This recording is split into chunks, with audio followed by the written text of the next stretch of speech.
All right, and we are live. How y'all doing? Today is Saturday, 6 o'clock here in Detroit, Michigan. We are kicking off the evening with a $10 freeze out. And yeah, I'm ready to go. We got 4 tournaments tonight. This is one of our last nights left in the winter series here in the PokerStars winter series here in Michigan. We have just tonight, Saturday, tomorrow, Sunday, which is going to be our big busy day, and then Monday is going to be our like wrap-up day, pretty much. And that should be hopefully a easy, gentle way to send off the winter series. So yeah, tonight's going to be pretty big. We have, if we jump over to the lobby here, looks like, yep, $10 freeze out. Have a $100 progressive knockout. Looks like that's a freeze out as well, so you can't rebuy into that. $200 big stack, that should be pretty fun. And then there's finish off the night at 9 o'clock, $20 main event trainer. So yeah, let's get going here. I'm excited. It's been definitely an eventful winter series, and let's get going. Start off with a 3-bet here. Well, this is just a limp, so I'm just gonna size up for the limp.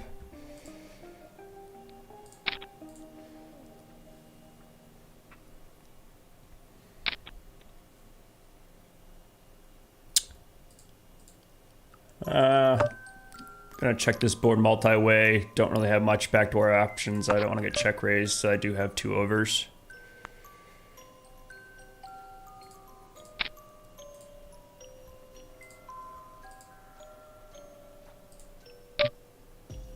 I went for an over bet here and folding.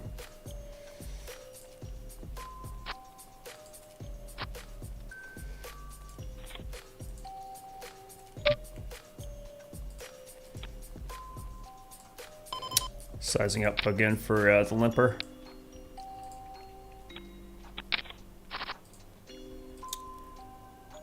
Pretty good flop here. I don't know what this guy's doing. I don't really know how to react to somebody who's betting 4x pot. I guess he just wants to go play crazy. I do got gut shots, and if he happened to flop a set, then I guess I'm just done. He's got top pair. I got spade, though. And I'm out. That was quick. Yeah, when somebody's limping 100% range and going extremely crazy on boards like that, obviously it's not the best board because I am blocking flushes and straights, flush and straight draws, but I got so much equity here. If this guy wants to go nuts with 4x pot with top pair, I'm gonna let him go crazy. Out the second hand. It's a freeze out, so unfortunately we can't rebuy, so this tournament's over. But in these $10 tournaments, you're gonna get some stupid plays. Wild, aggressive, loose, all-ins, and stuff like that. And, you know, it kind of gets to the point where it doesn't really matter what happens. I'm definitely going to jam this spade on the turn, even if I call. Stack to pot ratio is going to be 1-to-1 on the turn. I'm not going to. Someone with 100% VPIP range, I'm definitely not going to be folding any craziness to. And especially on a great board like this. So whatever, tournament's over. Again, $10 tournament, that's gonna be expected. I do have this excuse me, winter second chance free roll, which I know is not gonna be exciting here. No one wants to watch a free roll. But whatever. We got busted out of the $10, which I don't really mind too bad. So we're gonna have to entertain with that. I can crack open some cash games. Although I never play cash, but why not get some practice in? See if I can find a sit and go or something. Get a little bit more interesting.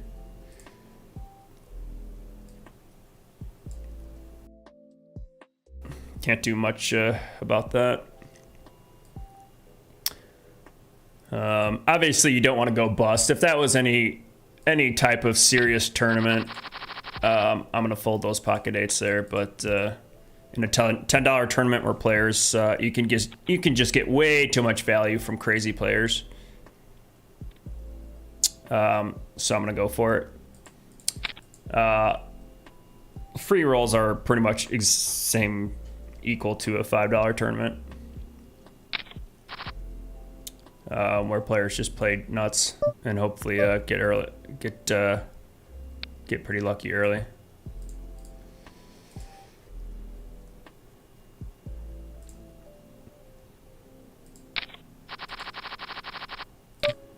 But yeah, even though this is a free roll, it's still important to get practice in. You still want to play proper. It's good to get practice in with wide range of stacks at your table. So I don't mind getting some practice in before some craziness happens, which is going to be in 52 minutes. Get the $100, and then in 2 hours we got the $200. So I'm down to get some practice in for sure. Bad. Yeah, I know. I don't care.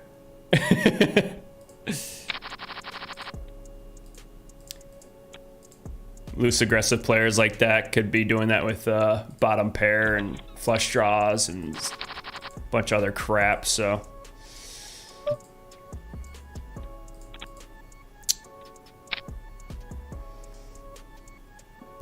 Bad.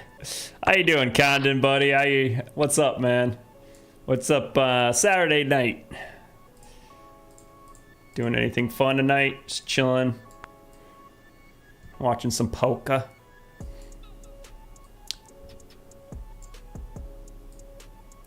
Bad. I like that.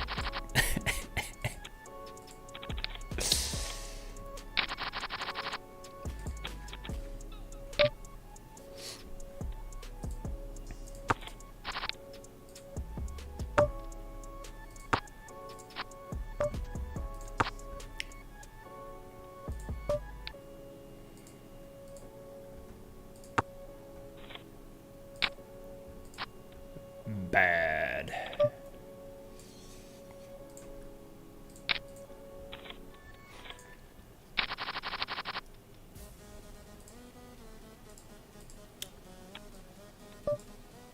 That's the downside of those freeze out tournaments, is you can't rebuy and can't do anything else. I got an hour to kill, so you guys are gonna get the entertainment that I got for you. So, but yeah, got the free reel here, and then I also, if I can jump over here, change this tile name really quick. This is just gonna be a sit and go.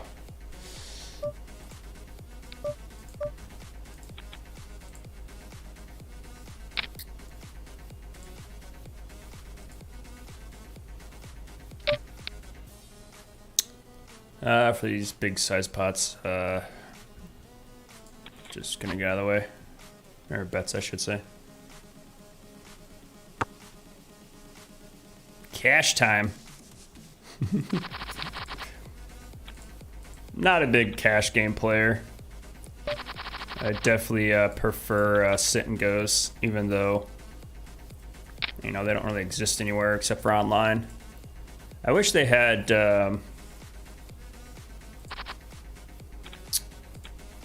bigger sit and goes. Let me see if I can find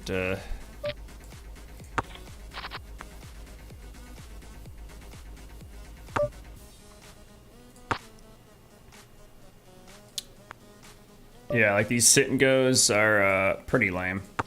They only have 6-handed sit and goes. For those who don't know who a sit and go is, it's just, as you can see, 1 out of 6. As soon as 6 people are enrolled, or whatever this amount is, then it's time to get going. So there's no time, there's no start time or anything. There's nothing scheduled. It's just as soon as somebody's, 6 players are ready. This one's like a heads up 1, 0 out of 2. But yeah, this is what I played a lot on PokerStars a long time ago, back in 2007, 2008, 2009, before they closed it out in 2011. But I was playing like $5, $10. I think the tournament I'm playing right now is just a $10. Do have top pair. I raised under the gun here. I'm going to check back this, I think, a lot of the times. Again, being out of position, I'm going to check most range back.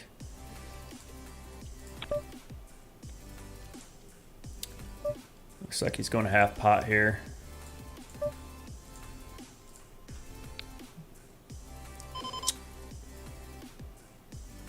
Going for a check raise, try to get with my value hands.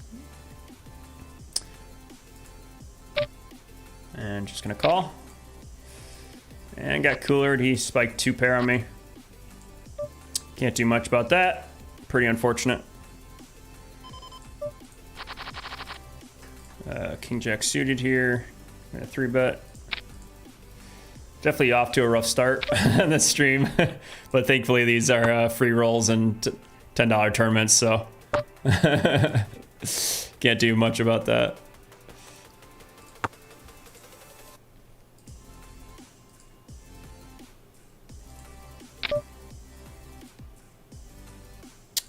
Went for a 3-bet, but this board just completely missed my 3-betting range.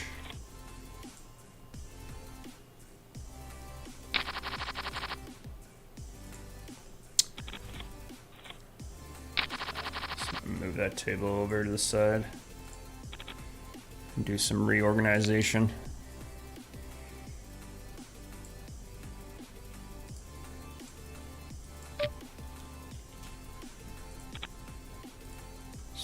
Don't mind me, give me a second. Which one was this? The $100 PKO is my next tournament.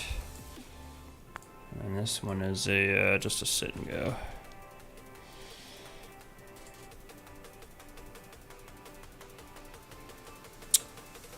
But yeah, so I used to play on PokerStars years ago. They had 9-handed. I don't know why they only have 6-handed sit and goes. It's pretty frustrating. I know typically people don't want to wait too long for a sit and go to fill up. Takes a long time, especially when they're not as popular. These definitely aren't that definitely not that popular of games, sit and goes. So they take a long time to fill up. Nobody wants to, like, this is going to take probably 10 more minutes to fill up.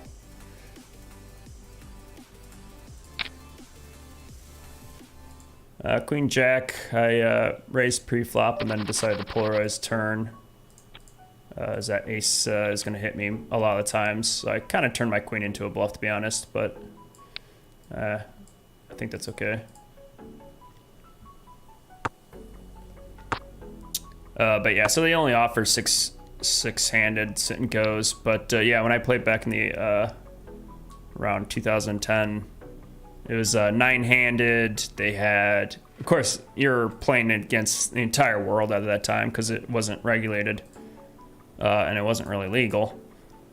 So you're playing against the entire world. So obviously you have more players than just here in Michigan. You don't have that big of a player pool. So, yeah, so anyways, back then they had 9-handed tables were the more popular ones. And then they had, I just realized you guys can't see that, sorry. I just screwed this over. There we go. Sorry, these are the numbers I was talking about. This is 0 of 2, 0 out of 6. Again, this one's 2 out of 6. As soon as 4 more players come in, that tournament will kick off. But you can see sit and goes are just not popular at all. You can see all of these are just sitting at 0, 0, 0 out of 2. But back in the day, sit and goes were freaking huge. They're extremely popular. And that was my favorite type of game. I'd play the $5 and $10. I would prefer playing more like the $50, $100 tournaments nowadays, but just no one here in Michigan's playing these at all. Which is kind of frustrating. But I don't really care for these 6-handed tables anyways. I prefer a full ring. But yeah, they had anything from... it's always in factors of 9. So 9-handed, 18-handed, 27. Probably squeeze here, but decided to flat. Flopped pretty damn good, but pretty rough turn here. Bet about half pot, get value from straight and flush draws, but I could already be crushed. This guy check back flops, so I don't expect him to have 2 pairs here. Probably gonna go half pot again, try to get value from a queen, maybe a little smaller. Like I said, I think if he had an ace, he would have bet flop. He probably just has a flush or straight draw here, which he's gonna fold to anyways.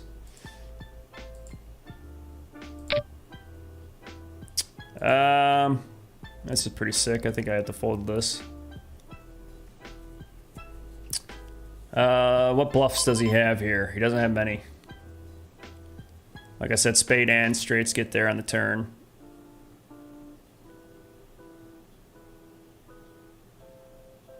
This is just purely a bluff. That's I can't beat any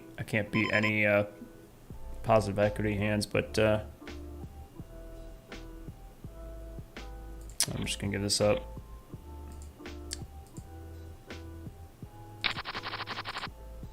That sucks. That was pretty painful, but I just don't think most opponents are just not bluffing that often on the river. He said 8's any good. Yeah, he's lying. He didn't have 8's.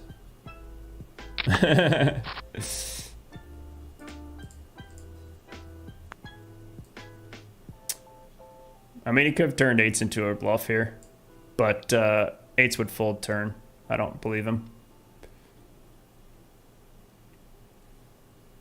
Even with the 8 of spades, I just don't see him coming along. It's possible, but yeah, pretty unlikely. But yeah, if he was able to find a bluff there, good for him.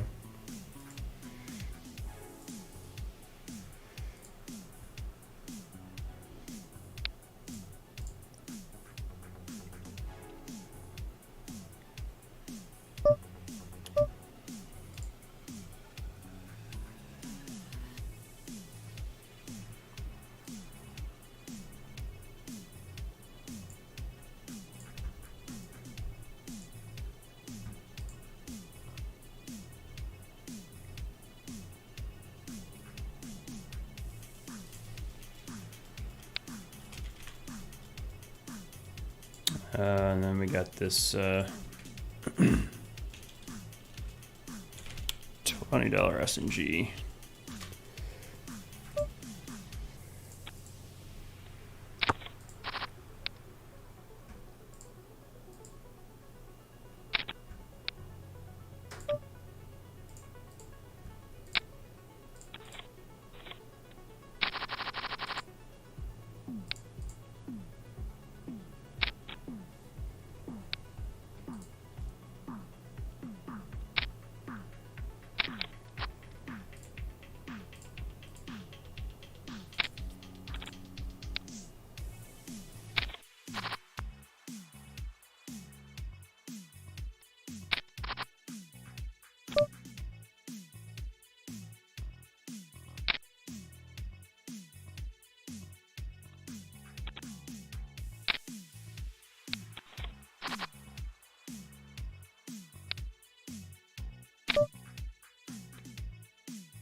Ah, crap. Of course I was on mute.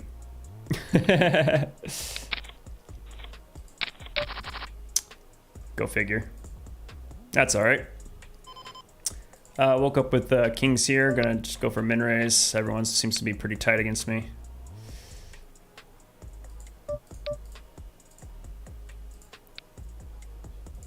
I could probably 3-bet this, but I'm just gonna call.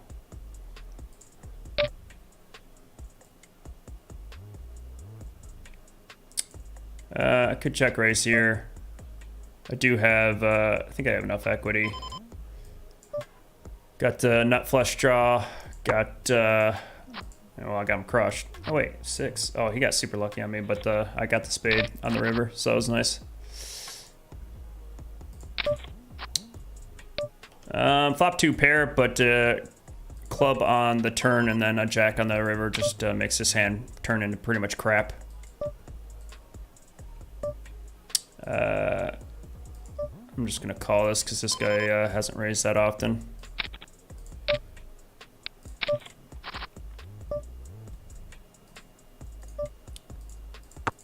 See if we can just check this down. I forget if they pay out the top. I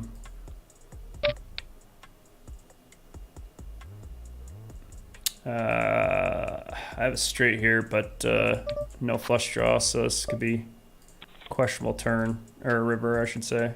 Hopefully this guy just checks it down. I do have the low end, unfortunately, now that I'm looking at it a little better. And he did have the nuts. I'm not sure if, let me look at the lobby here. If, yeah, only top 2 spots get paid. This guy, for some odd reasons, sitting out, so I have no reason to play against this guy right now. We're just gonna hopefully let this guy blind out. I'm not sure how many chips he has, though. Stupid thing, just sitting out. Only has 315 chips, if that's if I read that correct.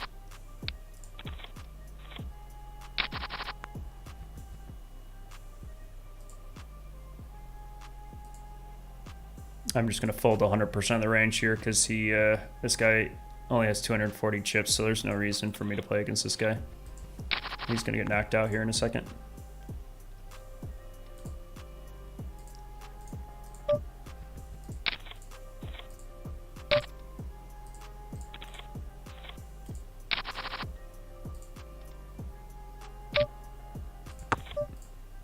I don't know why this guy is playing with me here. There's no incentive to.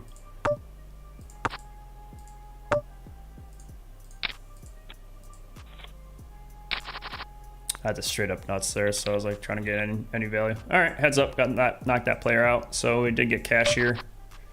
So now I do have value in playing.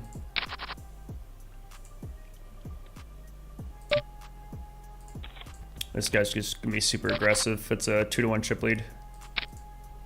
Gonna go for a check jam. Fortunately, he didn't go for the raise.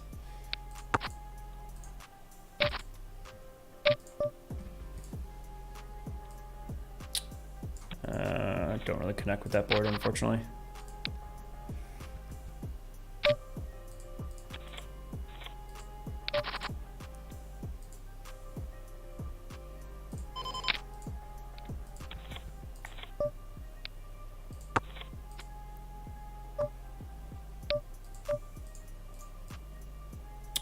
Big 3-bet jamming here, 9s.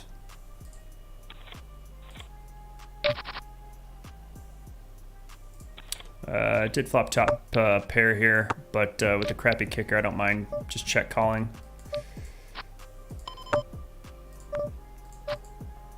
See if I can get to a cheap showdown and just take the pot up there, right there. That was nice.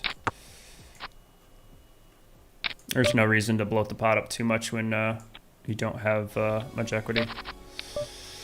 I do have ace jack suited though. Got a raise under the gun, and I'm just gonna jam this for only 15 bigs.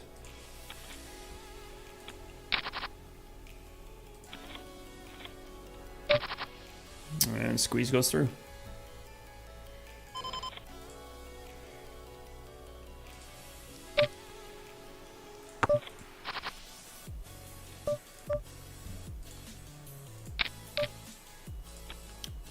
Just going for a min raise here on the button. I only got 20 bigs, but any ace on the button's gonna be good. Did get 3 bets, so just gonna fold.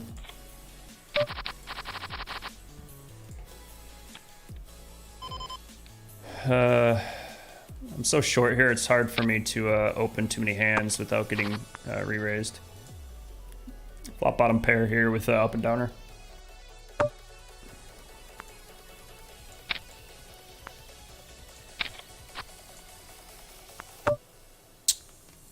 I do expect that jack to hit him quite often, and my nine's not really that good, so I'm not really beating anything here.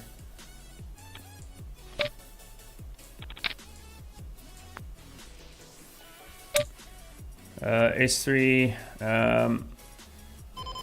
this offsuit variation for 15 bigs against a razor. I don't know how tight this guy's gonna be. It's probably pretty close. I can call sometimes. Probably should be jamming these offsuit variations a lot more. But I really don't know this guy's aggression if he's opening just aces. He doesn't seem to be raising every single hand. Sometimes, I mean, I definitely don't have tons of experience, heads up to be fair. But I know you should be raising with more than just an ace, but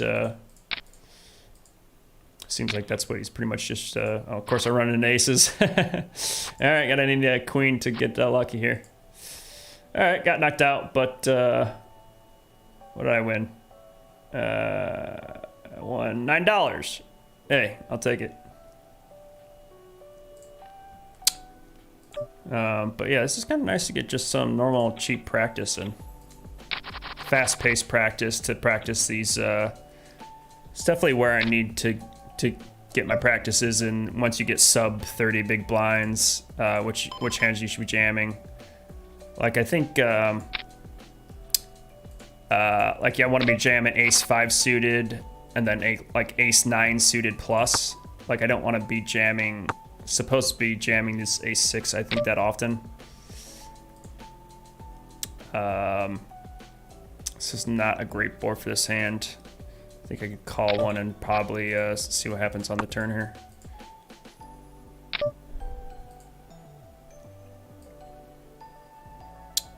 I think once I'm sub, actually I could probably jam that river, but only flop 2 pair.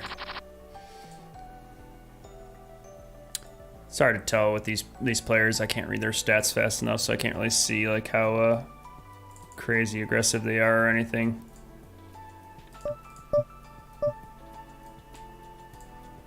Sorry, let me get this crap out of the way. I think I was better off either jamming that or folding that pre. It's got me completely and utterly crushed. I need 7 ball. And busto. Gonna start this $5. Let's see if there's any other tournaments. Yeah, see there's like no other tournaments. I do like getting this practice time in for sure. Didn't expect to go bust pretty much the first hand of the $10 freeze out, but it's a lot of loose and crazy players. I don't mind just getting some practice time in. Let's see. Just trying to read this lobby here to find any good. Yeah, see, there's just no tournaments really to practice in right now. I mean, I can just register to all these.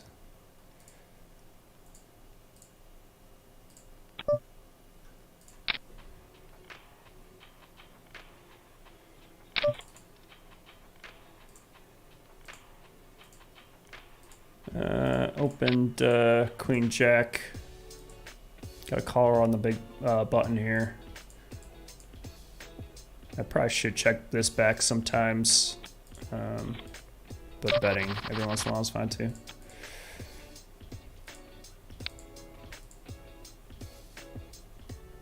But yeah, when my microphone was muted, I was talking about basically back in the day, playing a lot of sit and goes. I was kind of showing the lobby before where I had here in Michigan, the player pool is so darn small. You just see these like barely filling up these sit and goes. So it's not very not exactly the most fun. Just don't get to play enough of them. But also, yeah, back in the day I was playing the 9-handed, 18-handed, 27-handed, even 45, I think, handed sit and goes. Those were way more fun for sure. Open with Jack 8 from the low jack here. We're gonna raise for value. It's just kind of a standard 3x open. This guy min clicks it. I'm not exactly sure what that min click is. If he has some straight flush draws, there are some 8s that can have me completely dominated. I don't think I need a 4-bet here. Just check call bet if he he's bluffing. Whew, that was nice. So yeah, he went for a raise there with just an up and down straight draw, which is pretty good. I don't mind that, you know, playing that aggressive. That's pretty good.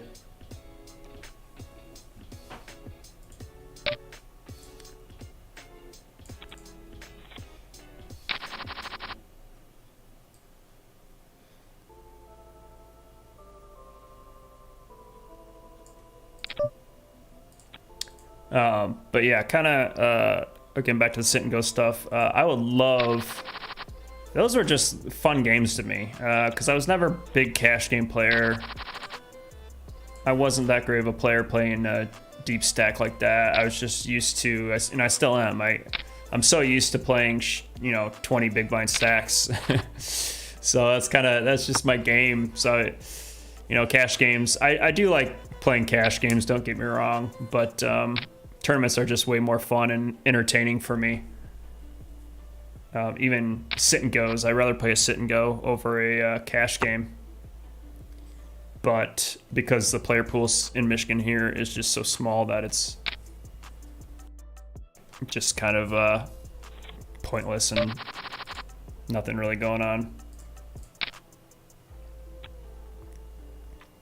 But my hope in the future, and by future it could be hopefully within a year, they did talk about a interstate proposal. So like Pennsylvania, Nevada, I think Delaware might be in there. Those type of the states that are currently right now playing. I think I need a little bit more equity to check raise. I'm just gonna call this one time here. Let's see if I can spike a jack. And just gonna check fold without picking up more equity. But yeah, they're working on an interstate proposal where it's gonna take all the states that currently have online legal poker and allow them to play one another. So that would be amazing because these prize pools would blow up like big time. Like the main event here, it's I think it's just $100,000 guarantee. And it's gonna get 1,000 players probably. But once you open that up to, it's like a $200 buy-in. Once you open that up to, 5 more states, there's, 5 more states, there's gonna be basically, it's not gonna be the Michigan Championship of Online Poker, it's gonna be the United States Championship of Online Poker. And it's gonna open up so many more players. The guarantees are gonna be in the millions of dollars.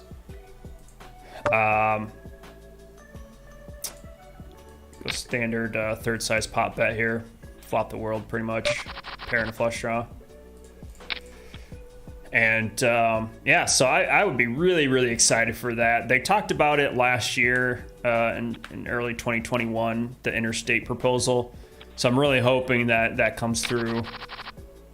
The main events are going to be like, $500,000 guarantee. It's going to be like $100K for first. Like, it's going to blow up big time. It's going to be amazing. And it's also going to open the pool to so many professional players in the United States to play. I almost pushed the max button.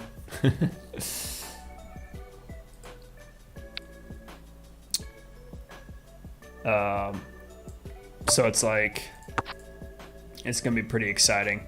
But, you know, I haven't checked up on that in a while. I should probably just double check every once in a while. I'm just gonna blast river here because I don't expect him to hit this board since he checked it down. I really should have checked that ace on the turn, but kind of was talking, wasn't paying attention. But definitely want to bet cards that are good for my range.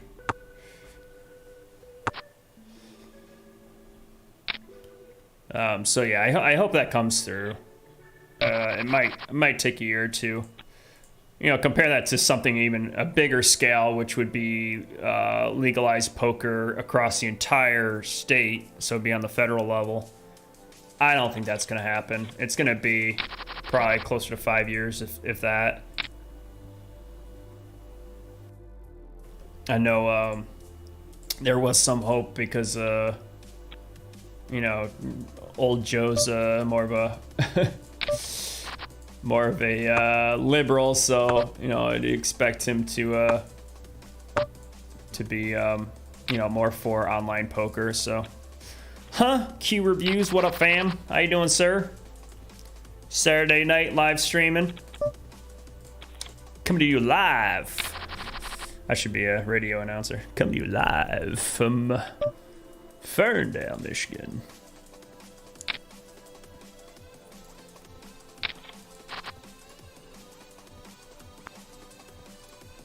Look like them subs going up. Yeah, I haven't checked out my channel in a while. I've been streaming this entire week. That was kind of the goal. Yeah, I got about 20 subs from the last couple weeks. That's been awesome. I've been putting some more videos up. Got pretty popular from my Las Vegas vlogs that I posted. But I really pushed that Las Vegas pretty hard because I knew anyone, you know, anytime anybody sees the word Las Vegas, they get excited. So I was like, all right, clickbait, let's go. Yeah, but starting together 40 minutes of my entire trip from Vegas and had a blast. Obviously, you can click on my channel and watch that video.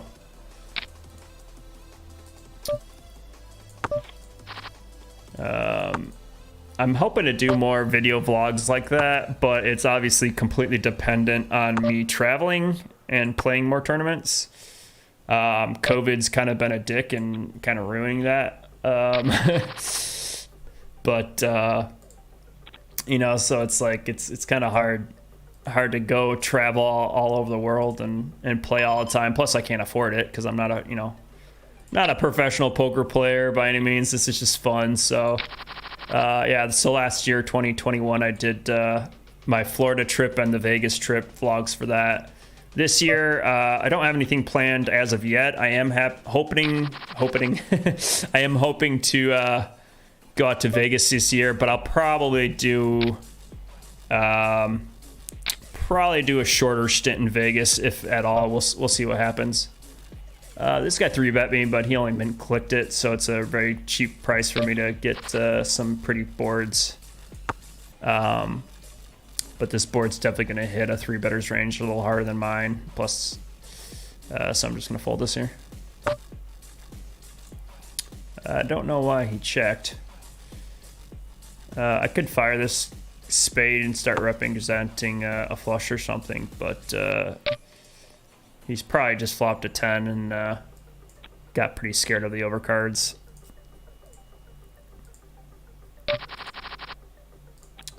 Rather have more equity, start bluffing. And picked up some aces. But yeah, we'll see what happens in this year, 2022. I don't have any trips planned to play in any tournaments in Florida or anything by any means. This guy's a super short stack, so He's only got stacked deposits 1-1, so I just went for a small C bet there, and looked like he just missed the board.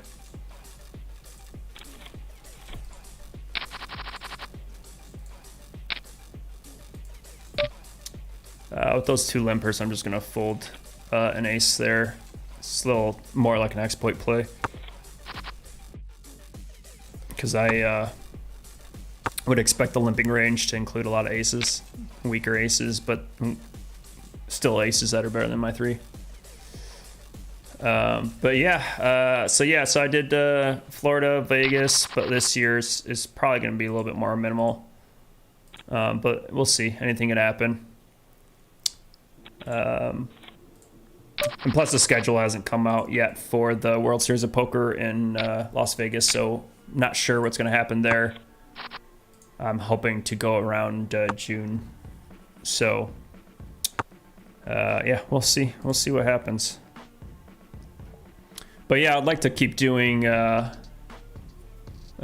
a wide range of videos, either a mixture of the vlogs, you know, whenever I travel, do a vlog, do some live streaming, mix in some live streaming, but and then do like hand reviews, kind of like the videos I have on now, but obviously I don't have very much of them. I only have a couple of each. You know, do like a hand history review. I'm gonna fire this card if he doesn't. I'm gonna go raise here.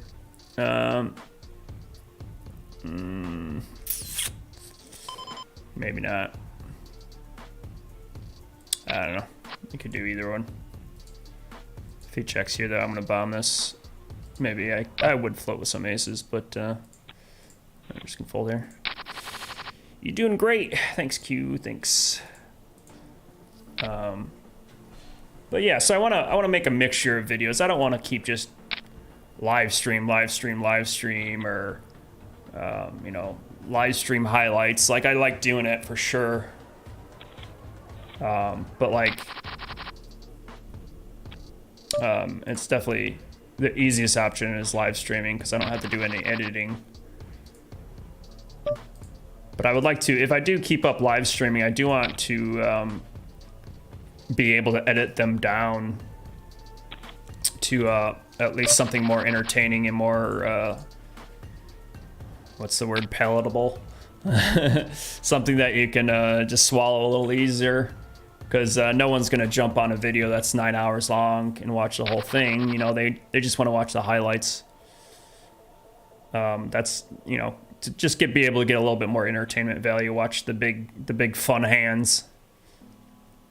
I do plan on editing this series. I'm not going to edit every single day that I live stream. That's just a little too ridiculous. I think I could go for a raise here if he leads. I have tons of equity. Flush, straight draws, 2 overs. Yeah, there's definitely more equity to bluff with there for sure. But I also want to start doing more educational videos. Not necessarily. I'm trying to find a niche in poker that's not just about learning about skills. Like, I feel like there's still a lot of information out there that's not just about like, oh, you should 3-bet here, you should raise here. Like, because I'm not going to be able to compete with pros, especially like a site like PokerCoaching.com. I'm going to go half pot here. I got gut shot and flush draws and 2 overcards to the 7 and the 8.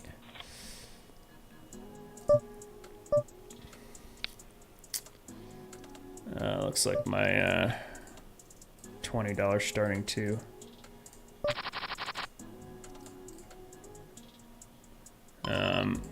So the winter series is going to start in 10 minutes, guys. So I'm just kind of getting some practice in. I played the $10 tournament, but got busted right at 6 o'clock. So just been practicing ever since then. Just got a $10 and a $20 going on right now. But going to be playing the $100 PKO freeze out at in 10 minutes. But yeah, I want to try to find some kind of niche within the poker market that's not just about skills, because I'm obviously, like I said before, I'm a fun player. I'm not a professional player. I'm good at poker. I can definitely teach a lot of amateurs how to play, but I can't be teaching, you know, the top of the line pros or anything crazy. You know, I'm definitely not going to compete with that. Or somebody's like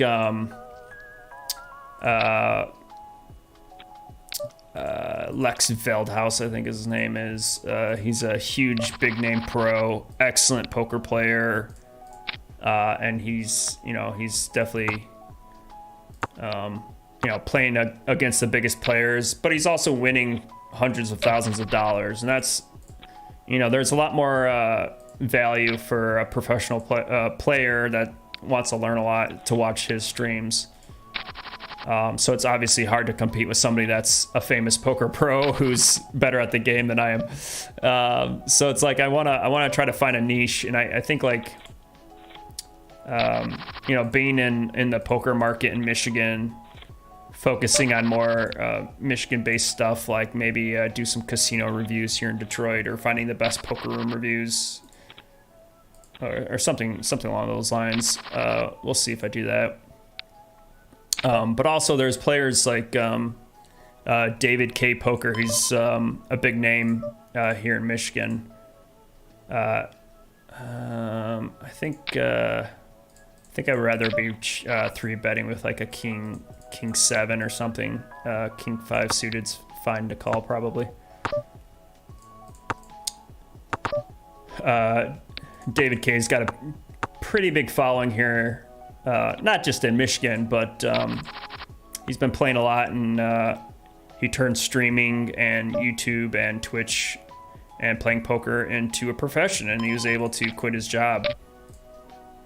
This guy Snap Jammy has only got looks like 6, 8, 7 bigs, so need a 7 here, and missed, but he's super short, so I'm definitely gonna make that call with the suited ace. Moon Lady says, best of luck tonight. Thank you so much. I will take all the good lucks.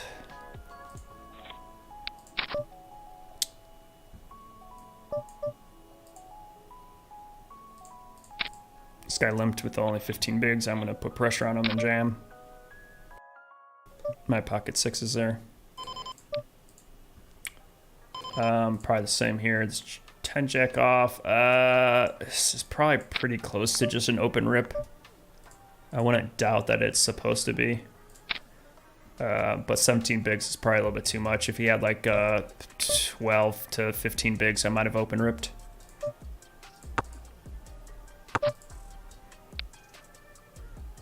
I'm just gonna go for kind of a quarter size pot bet to get value from like 6 or 10.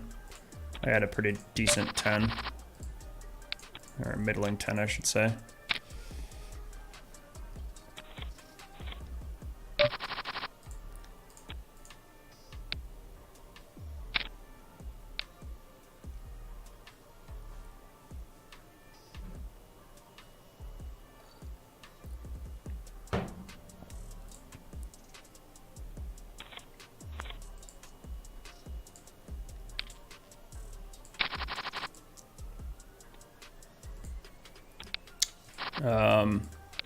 But yeah, is there any videos that you guys would like to see? Not just poker related, but I know I kind of branded my channel when I first started as a little bit of a mixture of gonna have to get lucky here and spec. I already spec'd an ace. Sorry, didn't see it. You know, even my web banner still says like food and health and money and all that stuff. And I think I've been focusing on poker so much, and it's been really fun for me. So I've just kind of, and I'm thinking of more and more ideas for poker videos that could be really fun. So I'd like to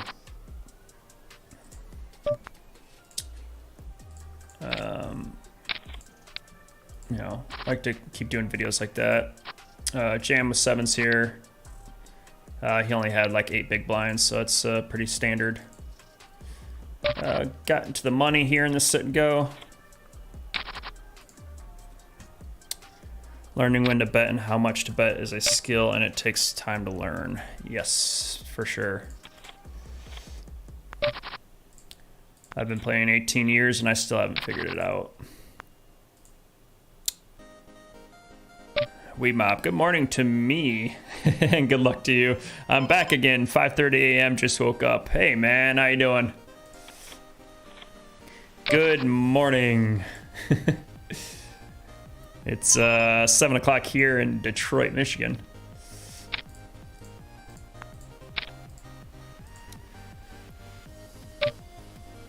If you're just joining us, I got a tournament starting at in 4 minutes. I'm just getting some warm-up practice in with these $5, $10, $20 sit and goes.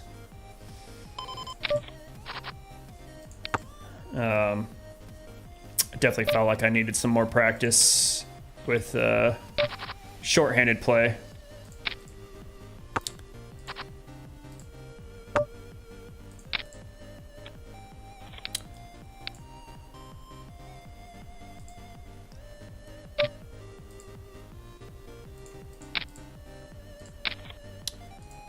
Of course, we're running aces. Go figure. Nice hand.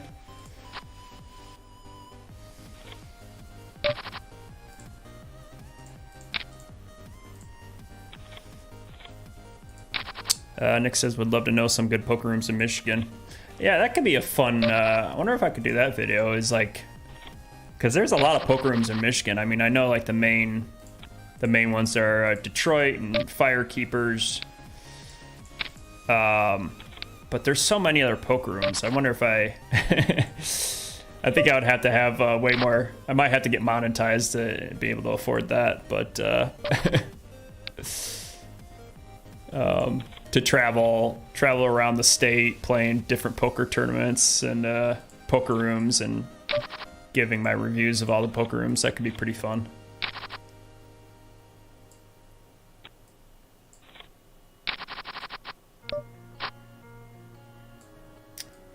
I'm sorry, I got this window popping up. Just trying to get this going here.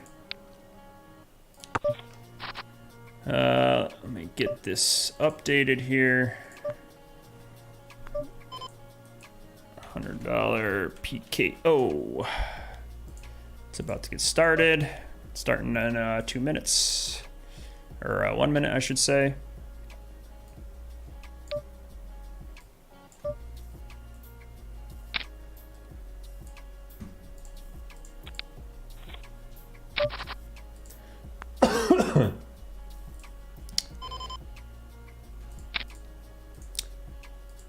Ace-9 suited, gonna be calling a jam here for sure. Up against King-Queen, he spiked the queen. We're gonna need a heart, air, and ace. And got unlucky, unfortunate. Got knocked out, but looks like we won a whole $4. But that's not the point. The point was to get some practice in, so I do have this $20 sit and go as well to go along next to this progressive $100 tournament, which is the real game. So it's $20.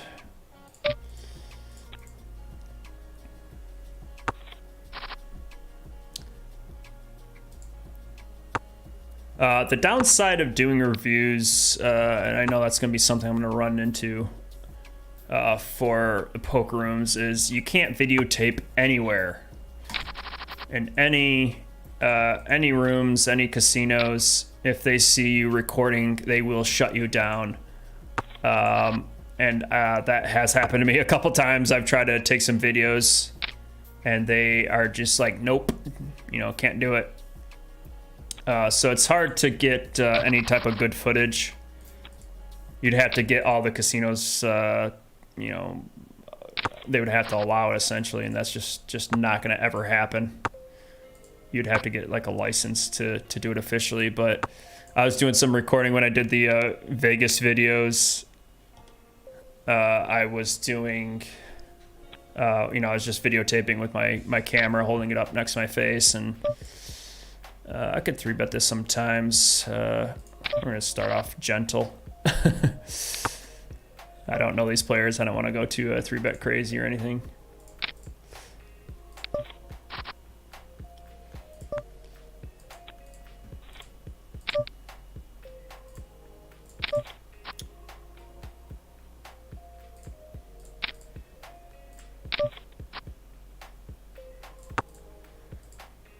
But yeah, so I wouldn't be able to get any footage, so most of the video would just be my face, but, oh yeah, sorry, I lost my concentration, that's what I was saying.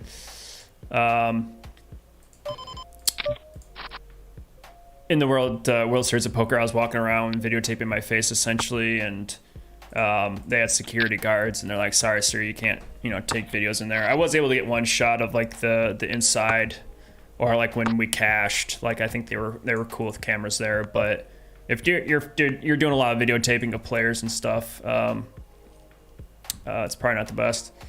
This is kind of an awkward spot. I have obviously the best ace. I'm going to have a lot of flush draws and straight draws, so I think I am going to go check raise. I don't expect this guy. Why did he bake 5 why isn't this? That was weird. My button wasn't working. I'm like hitting the raise button and it's not working.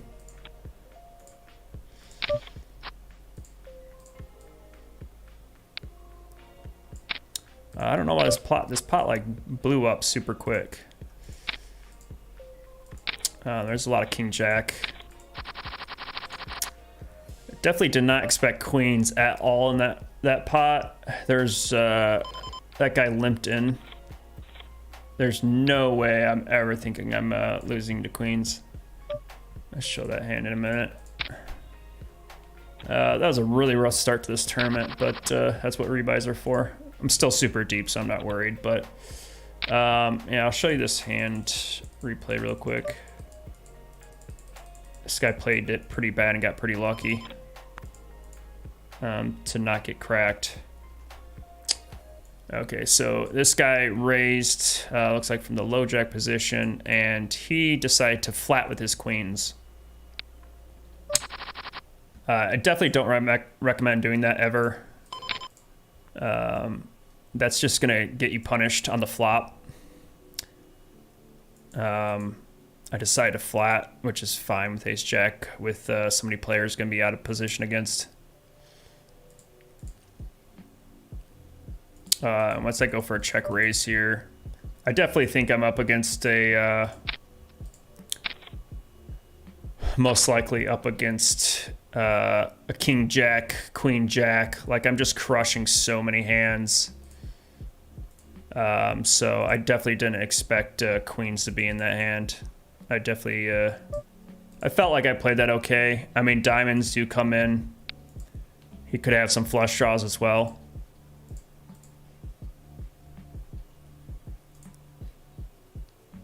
So I was going for a value bet here. It was kind of a value bet blocker. Obviously, with the front door diamonds coming in, I do expect to be up against diamonds a lot of the time. So I was kind of going for, I probably should gone for a smaller size, to be honest. I should have went for like maybe 3,000 into 15 or 4,000. But this guy got super lucky to flat queens. He did have position, to be fair, but he was going multi-way. You don't want to go multi-way to a flop with 4 or 5 other players. So like if I spike an ace, or I mean, I have a solid hand, I'm probably going to see the full run out of the board anyways. But if I had, say for instance, I had like pocket 3s or pocket 5s, I would have crushed his queens. If he raised pre-flop, 3s and 5s fold. So he dodged a bullet there for sure. But I'm definitely going to make a note of him not 3-betting queens.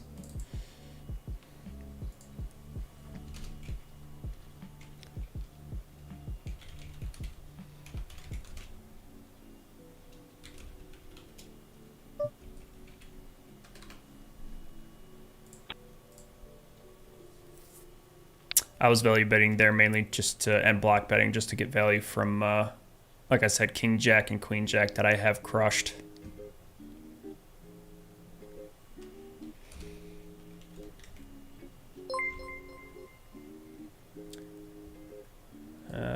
I'm sorry. I apologize. I was on the wrong screen the entire time. Thanks for the sub, Nick, man. Appreciate it. Let me go back to that hand since everybody missed it. I'm still getting used to. I got this. I just bought this Stream Deck a couple days ago. It's basically hotkeys to jump around the screens really fast. So I just explained that hand without anybody seeing it, which kind of sucks. But pretty big hand right off the bat here. So there's a Razor taking a dump. Beautiful name, by the way, from Lincoln Park. He had pocket queens and decided to not 3-bet them pre-flop, so which tells me his range is pretty capped, which means he doesn't have pocket queens in his hand. You should be raising pocket queens there. You don't want to go multi-way, especially he's going to be out of position against this player, and you don't want to go four-handed to the flop with pocket queens. You're just going to be crushed too many times. Like I said, if I had pocket 3s or 5s here, I would have folded pre-flop if he raised, so he did dodge some bullets. But looks like he bets third pot. I call. Oh no, I go for a raise here. That's right. And so I got aces here. And of course he's sitting out, so. Yeah, sorry, back to this hand. I go for a check raise because I think my hand's pretty hidden. Like, since I didn't 3-bet pre-flop, which you don't have to all the time, I definitely want to get value from Queen Jack, King Jack, which are two hands that I dominate. And plus I want to get value from flush draws. I think I continued up with the third pot bet and get a call. And then, oh man, this thing I hate when this keeps jumping back and forth.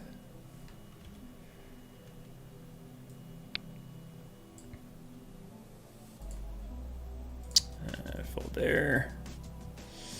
And then what I was kind of trying to explain before is I kind of went for a blocker bet because I really didn't like that diamond peeling off. I don't expect him to have diamonds that often, but again, I still want to bet because I do feel like I'm ahead of a lot of hands. Queen Jack and King Jack are going to call me down a lot. My Ace Jack is kind of on the hidden side. And I obviously did not expect to be up against queens, kings, and aces because those hands are supposed to be 3-bet pre-flop, so it was very hidden. But hey, got unlucky. Ran into a hidden hand. I probably could have played this a little bit more conservatively since it went multi-way, so because I didn't have the ace of diamonds, it was probably plays better as a just a check call, just because I don't have enough backdoor equity. So yeah, I misplayed that a little bit, but definitely thought I was getting value from worse hands. But that's all right. Move on to the next hand. We start these tournaments super duper deep, so even with that big loss, we're already at 52 big blinds, which is plenty of money.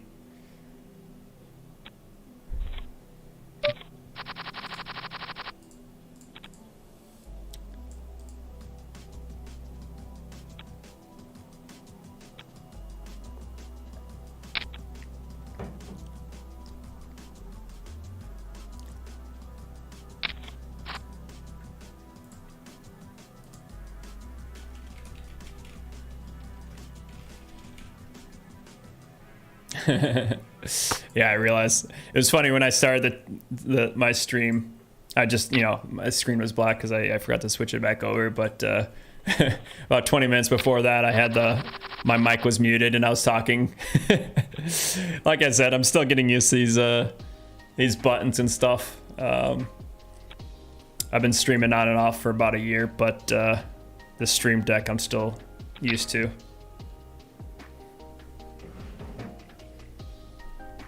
Kind of want to show it. This thing's pretty sweet. I'll just show it again, just because I like it.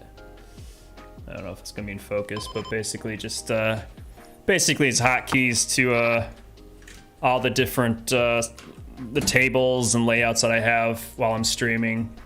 Especially when I have 4 different tables going on, I can easily jump in between all of them.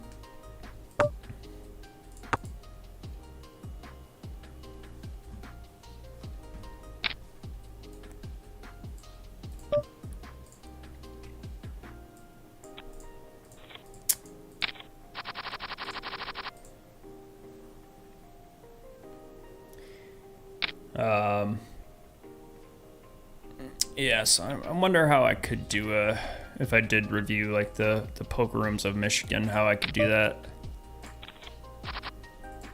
I mean, I could do could probably sneak in a camera and just do some really quick basic 1-2 second shots just to have some type of footage to talk over. You know, you don't want to just see me yapping the whole time. That's not exciting. You want to see some footage of what these casinos look like. But since I've been playing for 18 years, I've pretty much played poker in every single poker room you can imagine in Michigan.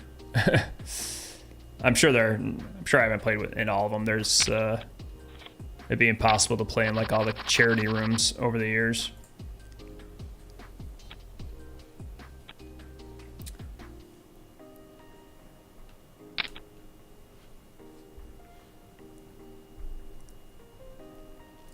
Ace-4 on the button here. I like having an ace on the button, but these low offsuit variations don't play well post-flop that often.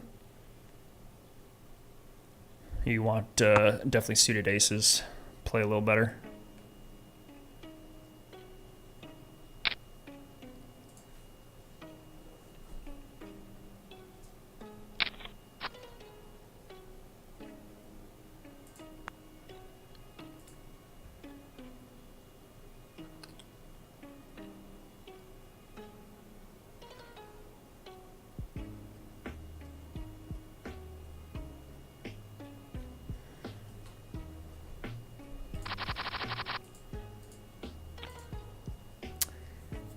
Ace-5 suited here, gonna go for a 3-bet if someone opens. This is one of the stronger bluffing type of candidates.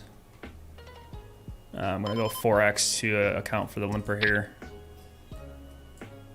Looks like this guy is on the less aggressive side, and he's got a standard V-pip, but he definitely goes for the limping side.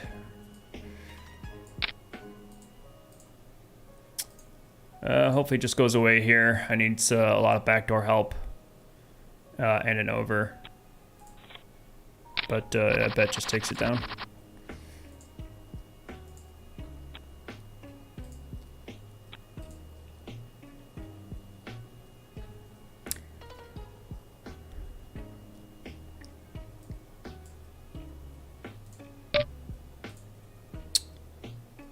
These suited hands probably would play okay if I was maybe cut off. It's probably pretty close to a call if it was like 9-10 or Jack-10, 7-8, one gappers like 8-10. Pretty close to a call here being this deep, but it's okay folding.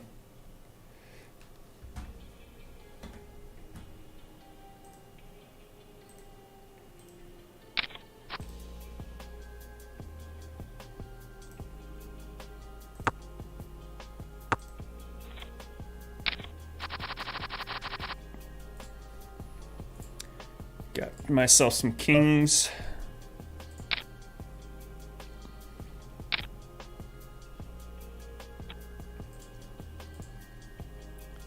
I would love to see a 3-bet here so I can just 4-bet.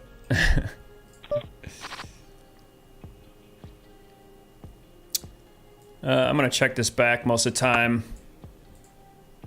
I check back a lot out of position. Go for about a half pot bet here.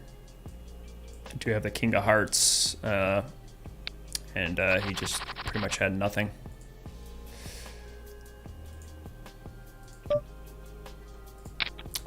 Another open with jacks.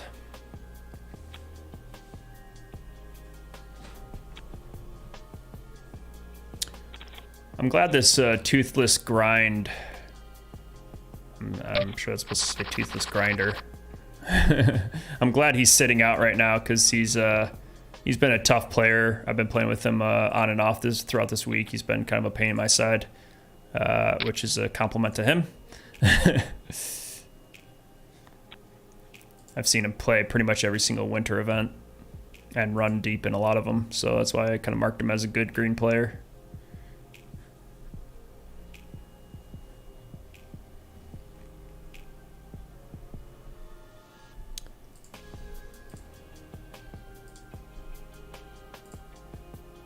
Let's see.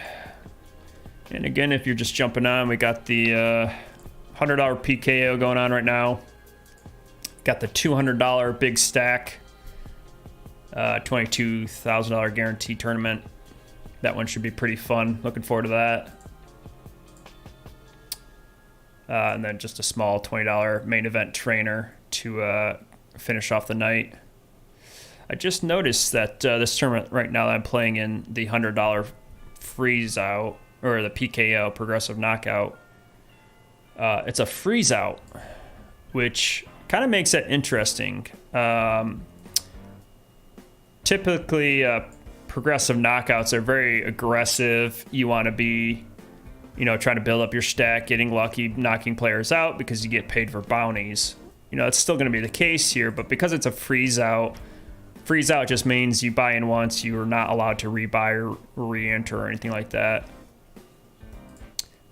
So that typically makes people play a little bit more on the tire side. I'm just going to flat here from the button. I'm sorry, big blind. I always call that the button. Against early position raise and call. I expect one of these guys to have an ace in their range. I do have a pretty strong hand here. Obviously, I have like the nut flush, but with a paired board, I'm still going to go for a bet here to try to get some value from an ace. If I get any raises here, it's going to get a little bit on the scary side like that. I started the hand with 50 big, so this might be going in eventually here. Worst possible river card. I'm gonna have to check fold this now because any ace or jack is a full house, so that's a giant cooler there. But thankfully that jack came. Royal flush draw, no good. That's a pretty sick run out for turning the nut flush draw, or nut flush there, I should say. That's a pretty sick spot. Cooler. Like I said, with these were early position raise and call. So like I said, I do expect an ace to be in either person's range. And ace jack obviously is in somebody's range. But obviously with that jack peeling off on the river, my flush is complete garbage at that point. Unless he's a miracle pro and was able to find a bluff with a pair of twos.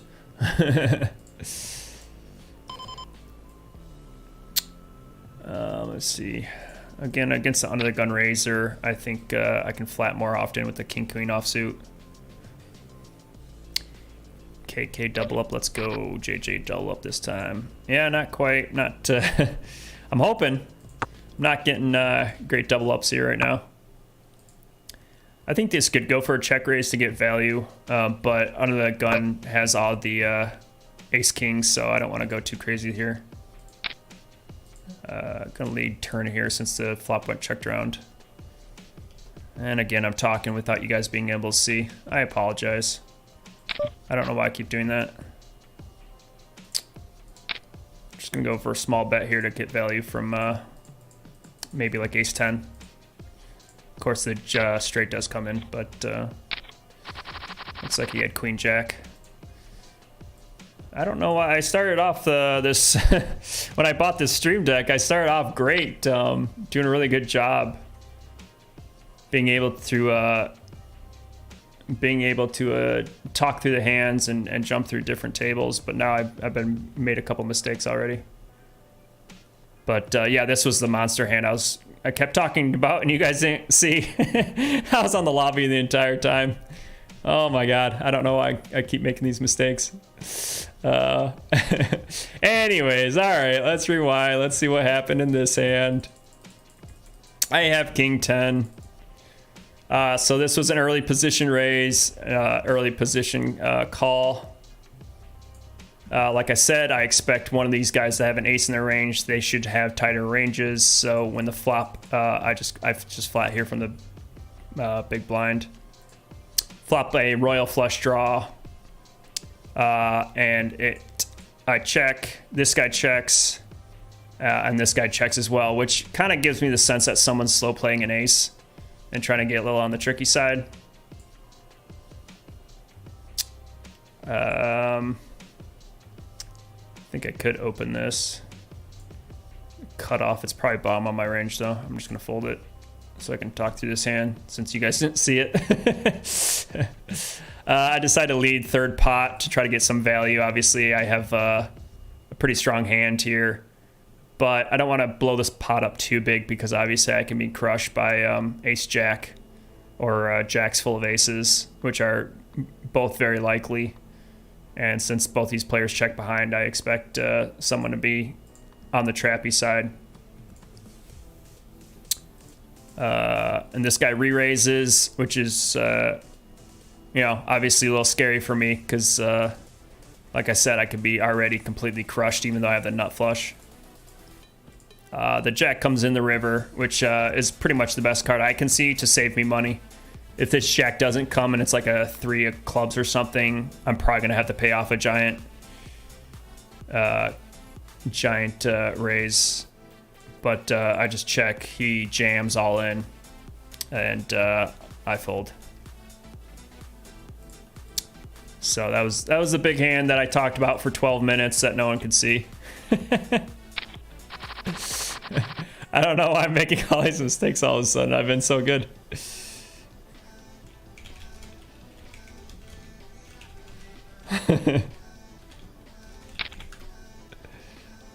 Someone at my table just said, "Hey Ryan, change your screen on stream, brother." Casper. Oh my god, that's too funny. Come on, Ryan, get with it. I got plenty of sleep last night. I was like, all right, I'm ready to go. That's funny. Casper aces. Thank you, Casper. I don't know why I'm making these mistakes, but I'm like talking about a big hand for 10 minutes and the screen's not even on. Hey, production quality, man. Can't be 100% good all the time. I'm gonna turn this fan on to cool off a little bit, maybe.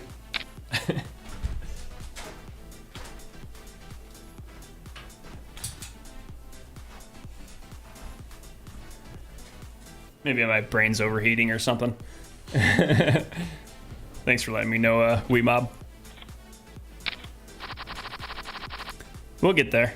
We'll figure it out. I'm better controlling the screen when I have 4 tournaments going on at the exact same time.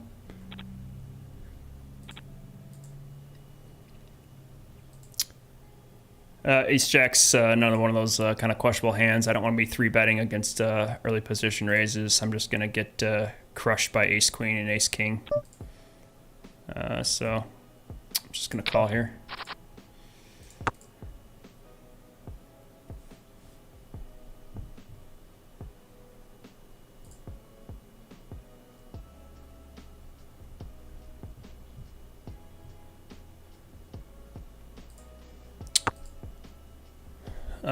This board does hit the big blind range a lot, but I just have 0 equity.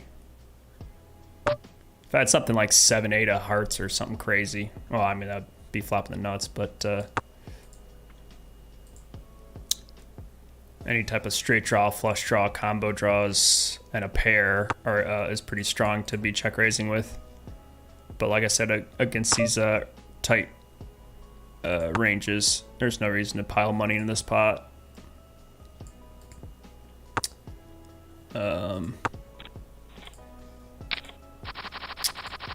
And like I said, I also had showdown value, and that's pretty much what happened. Once flop and turn goes check check, it's pretty obvious that nobody really has a piece of it.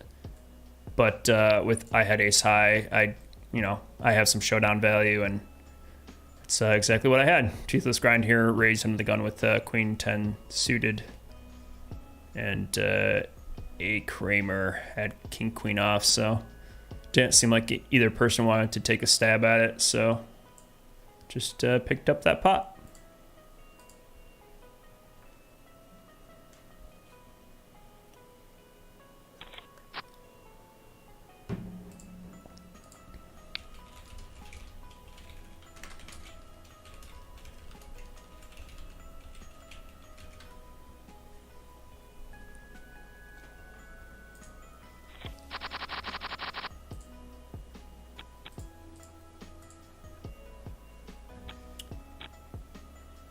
So kind of back to what I was talking about, the progressive knockout versus, I kind of just want to see what happened there.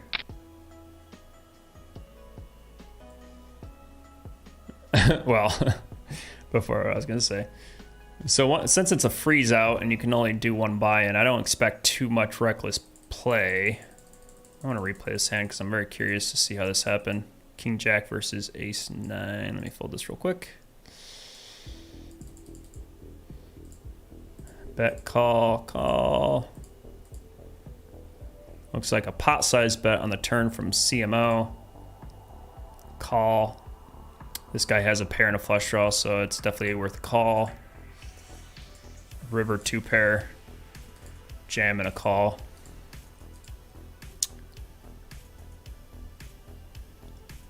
I think once Stale Whale here raises the river, it's most people just don't raise river enough as a bluff, and they usually are only raising with the best of the best hands. 6-7 would be a straight. Obviously hearts miss, so there could be some bluffs in here. But yeah, an interesting hand. You're all right, Ryan. We all make mistakes. You'll get better. Thank you, sir. Appreciate it. Love the optimism. Yeah, the stream deck that I just showed you guys, I just bought that, God, when was that? Monday, I think? Because I have my streaming software that you have these different scenes that you set up. And when I have 4 tables on my screens, I have, I just have 2 screens here. So it's like the tables are already taking up all of my space, real estate space, as it were. And so I only have like this tiny little box to be able to switch in between the tables, but I have to, I basically have my right hand controlling my mouse, which is controlling, poker. I'm playing poker, jumping back and forth through all the tables on top of switching tables at the same time. And so I just got a little too busy. This is pretty much bottom of my range. You don't want to be raising 2, 3, 4s, 5s from early position because they just don't play well. I got super lucky here though to flop a boat, so hopefully someone has a flush draw or a jack. But I'm gonna see bet a jack most of the time anyways as a bluff, so I'm gonna have to balance my range and bet my value hands as well.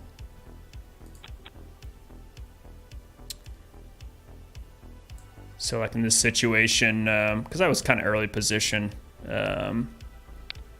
if I don't have pocket 5s, I have ace king here. If I have ace king of clubs, I'm gonna see bet. This jack's pretty good for my range because I'm gonna have like ace jack, king jack, queen jack opening from this position, so I got to represent that. Unfortunately, just everybody completely whiffed on that board. I could actually check this board back often too. Usually paired boards you can check sometimes. And I don't think I really noticed this guy was on the button, so I think I just got excited and saw the fives. But obviously, since I flopped the world here, I think checking back might have been a little bit more advantageous.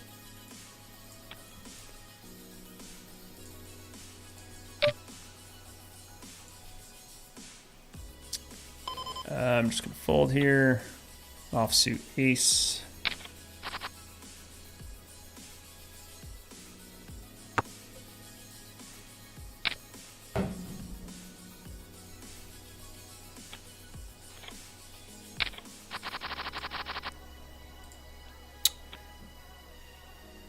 The Moon Lady said it wasn't 10 minutes, only 2. Okay, good. That would have been hilarious if I'm talking for like 3 hours long and it's just a black screen. I don't think I would have had any viewers. I think I'd be like, all right, this guy's talking to himself. I think Ryan's losing his mind.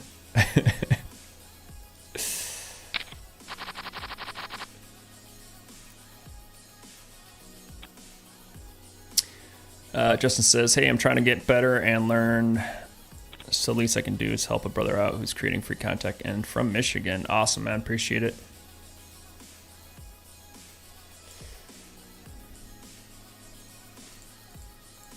Definitely appreciate the Michigan love for sure.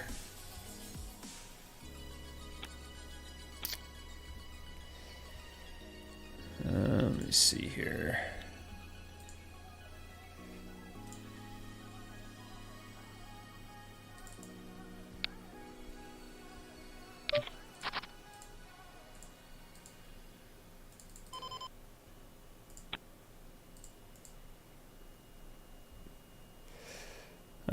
Weemob Gaming says, Ryan, why did you fold Queen Jack offsuit? It's still a decent hand. No. Question mark. I went through, I couldn't go back in the hand replayer, unfortunately, because they moved me to a different table, so I couldn't rewind there. But the only Queen Jack I saw in my... Looks like I played Queen Jack just once earlier today. I think this is the right one. Looks like I had Queen Jack from early position here. Sorry, let me just make sure I'm not missing a hand. I'm assuming this is the Queen Jack you're referring to. Queen Jack it is a good hand, but... Sorry, a lot going on here. It plays better as suited, first of all. So like Queen Jack of clubs I would have raised, or you know, Jack of diamonds, Queen of diamonds I would have raised. But this offsuit version, it plays better when you have position, and position is pretty critical in poker. So if I was on the button's right here. So if I had, I was in this position, I would be raising and only up against 2 other players. But in this early position, when I raise, I'm up against 1, 2, 3, 4, 5, 6 different players that can come in with a lot stronger hands. So if I raise here, for instance, try to give you an example. If I raise this Queen Jack out of position and say this guy comes in, and this is the cutoff position, whatever his name is, a fish named Pete. If he has like King Jack, Ace Queen, King Queen, like all these hands that like have this hand completely dominated. So if the flop's like a Queen or a Jack, like I'm not really feeling too comfortable because I could be easily dominated. You know, obviously if the flop's a Queen and this guy has King Queen, he has me completely crushed. And because I don't have position in the hand, I pretty much have to just check and call, and you kind of want to put yourself into the best positions to make the best decisions post flop. And if you make kind of questionable decisions pre-flop, then you're going to be in a world of hurt. Now, again, if this was suited, it plays a little better because say that, sorry, I'm trying to play at the same time. This is probably pretty close to open, so I'm just going to open it. You know, again, similar situation. I'd rather it be, you know, closer to the button to raise kind of an offsuit questionable hand like here.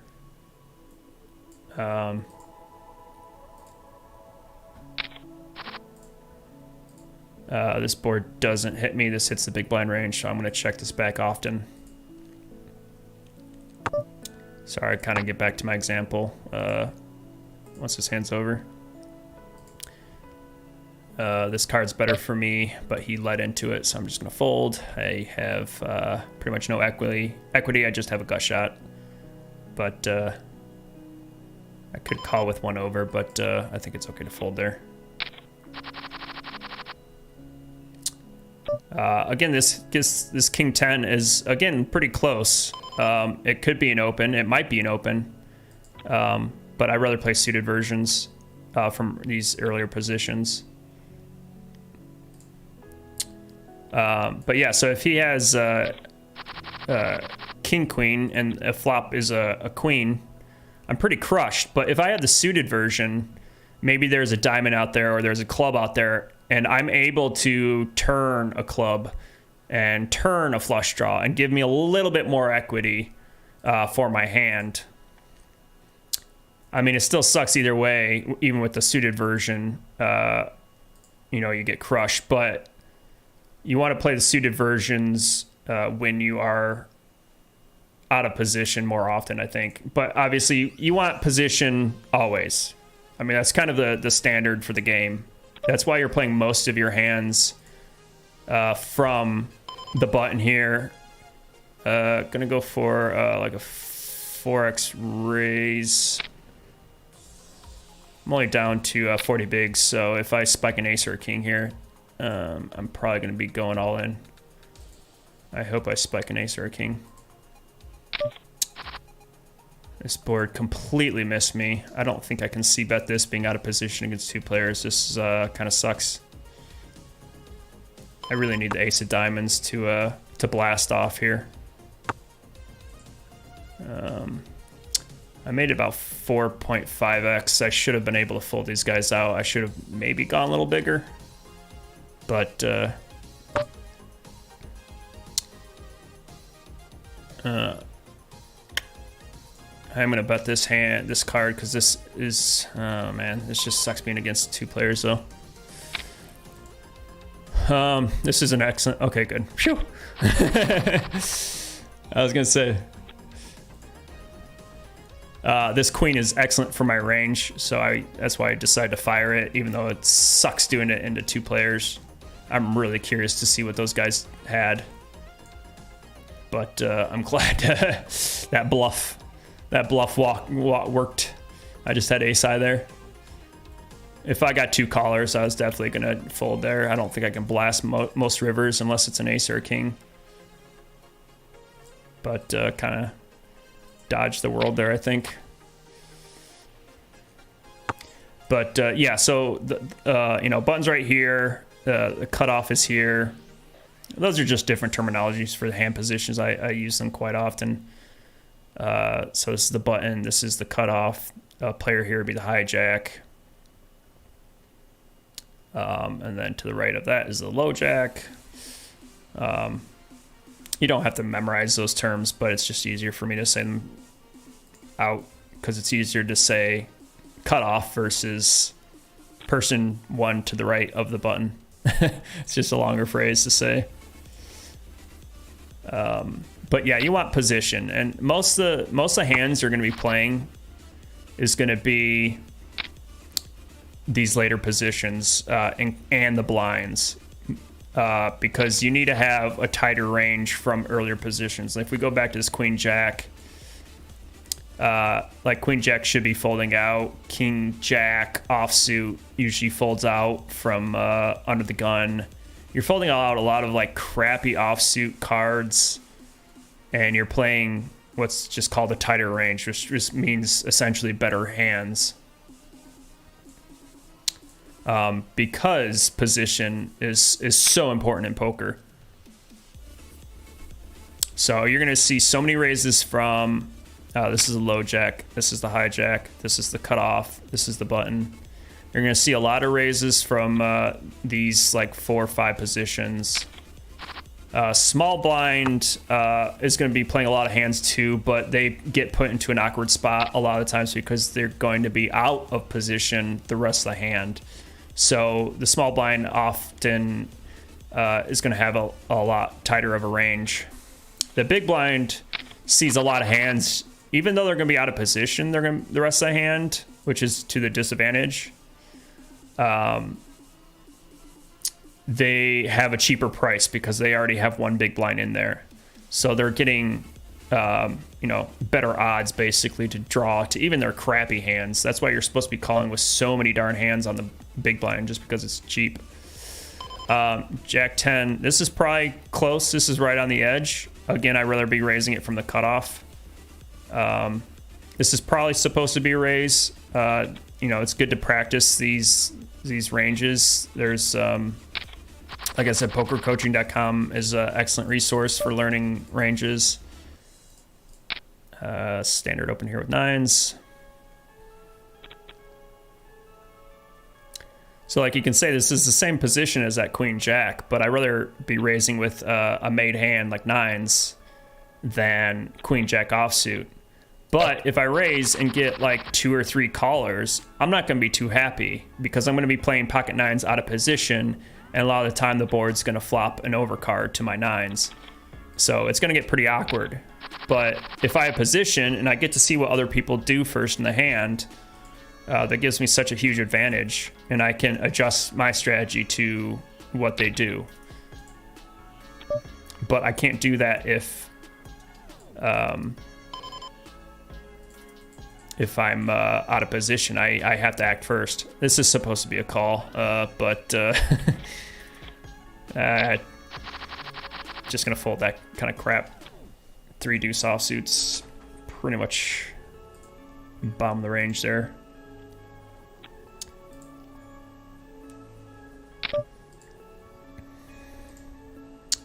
I'm just gonna call here. I could 3-bet this sometimes. These suited cards are okay. Medium suited cards are a little bit better than like 4 or 5 suited or anything like that. I'm just not gonna play back at Haury the Hammer. He's too wild of a player.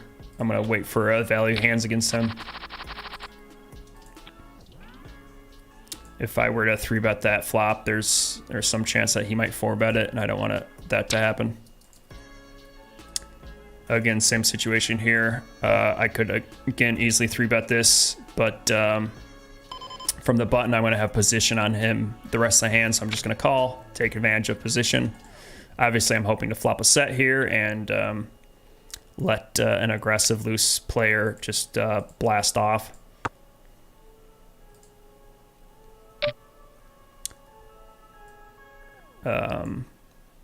Again, I'm just going to wait for value hands against him.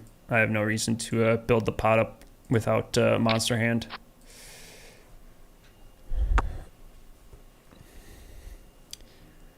Are you all from Michigan? Am I the only odd one out? I think I've seen a couple a wide range of people on my streams. I think I saw one guy, I forgot what country, it was like Budapest or something. I forgot what country, but I've seen a wide range of people. I just expect to be hitting a lot more Michiganders just because obviously when I play at the table and see, people see my YouTube logo and my face and my name, they might be a little bit more tempted to Google me.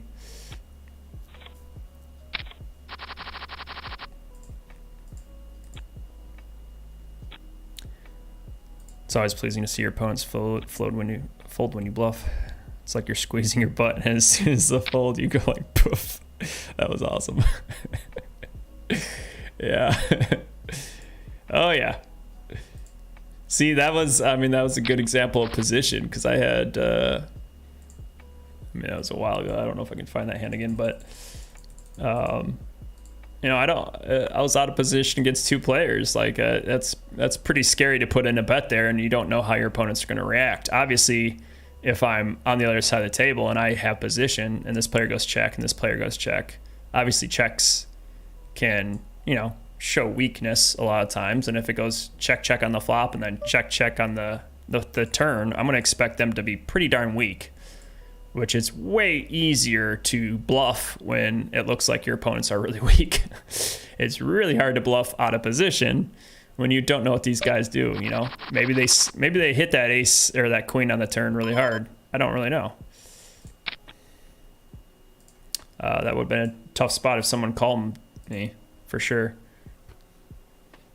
But yeah, I definitely I definitely tense up with when I'm bluffing and I have absolutely nothing. I'm going to go half pot. There's a lot of hands he can continue with. Actually, I could probably size up even more, especially against Haury, who is going to be on the looser calling side. Try to get more value from his floats, which his calls on the flop.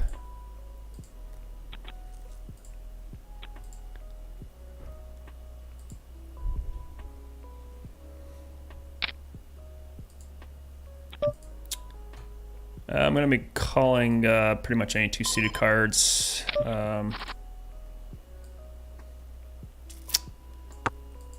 Did flop a pair and a flush draw. I could check this sometimes, but I'm not a big fan of seeing this ace. This guy's got a 2. I think I can call sometimes or check raise sometimes.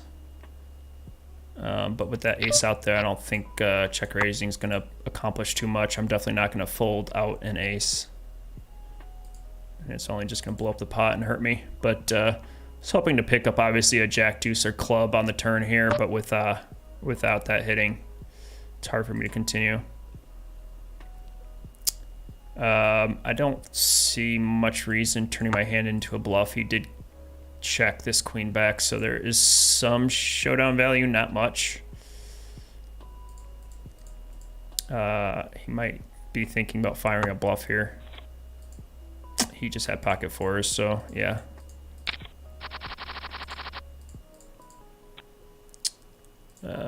So yeah, now obviously seeing his hand, you know, check raise would have done a lot better.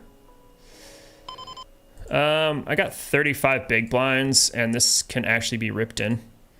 8 pocket 8s. You can't really do anything else if you get 3-bet, or if I 3-bet and then he calls like I'm out of position with 8s, and it's kind of a sticky situation. I'd rather be doing this with 9s plus, but 8s are right in the middle, and you should probably be doing this for 35 bigs.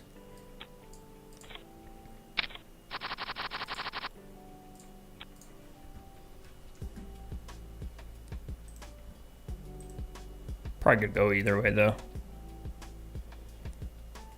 But that's the last thing I wanted to do was obviously call that or 3-bet and get called, and then the flop's like queen jack 10. Okay, what do I do with pocket 8s there? Half my stack's in the middle. I'm kind of screwed. I'd rather just jam it there. Makes my life easier at least. Especially I was from the small blind, I would have been out of position, which as we discussed is not great.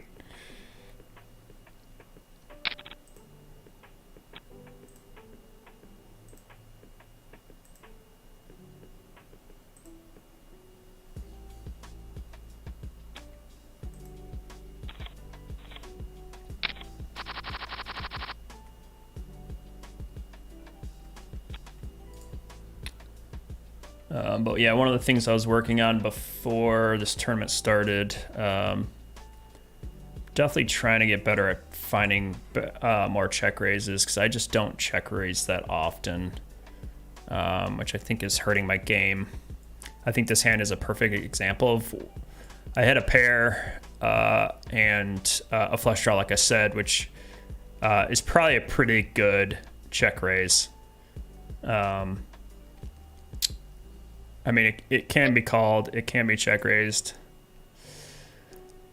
You know, here's another difficult decision. This is probably a call or a 3-bet.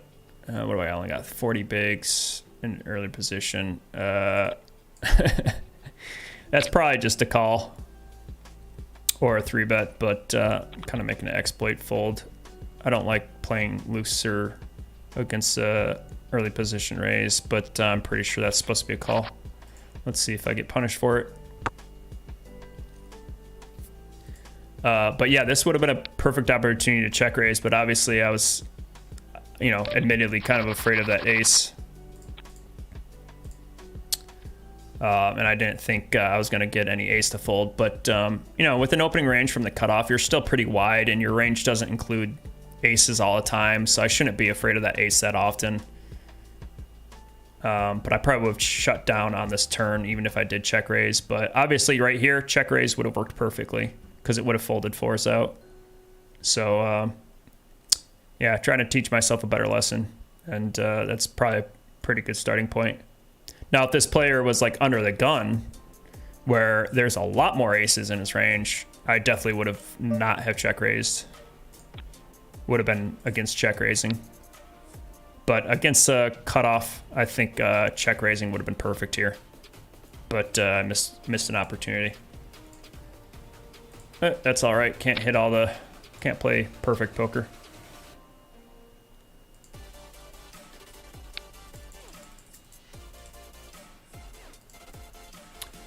That king-queen hand that I folded.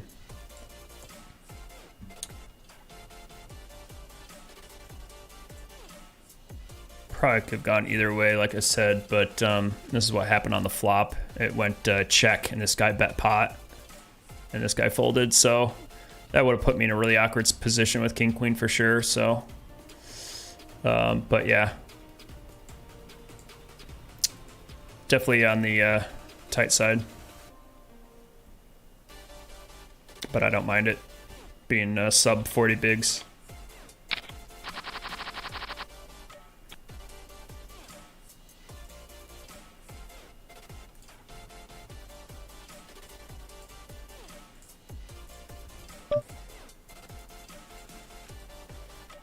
I'm gonna make a little bit looser of a call. Sometimes I fold this against a tight raiser, but like I said, Haury's pretty wide and raises a lot of hands. So I don't mind seeing a decent board and hopefully spike pretty good. I don't expect him to have deuces and threes in his hands. Obviously, he's not raising. He could raise with ace deuce.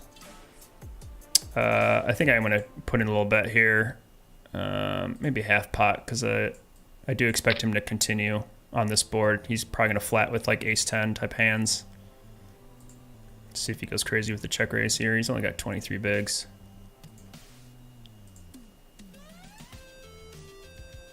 If he check raises, I might even jam.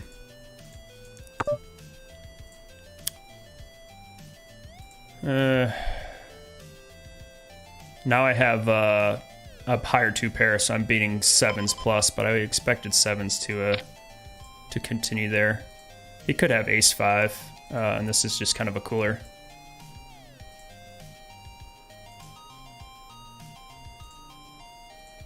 I don't know why he's tanking.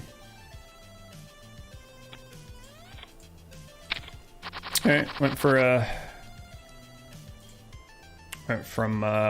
for a third pot bet, and he just went away. So I was still trying to get calls by you know, some high cards, obviously, because well, actually, no, I don't want high cards. Now that I think about it, I really should have bet bigger here, because since the 2s are out there, if any high card hits his range, I'm counterfeited.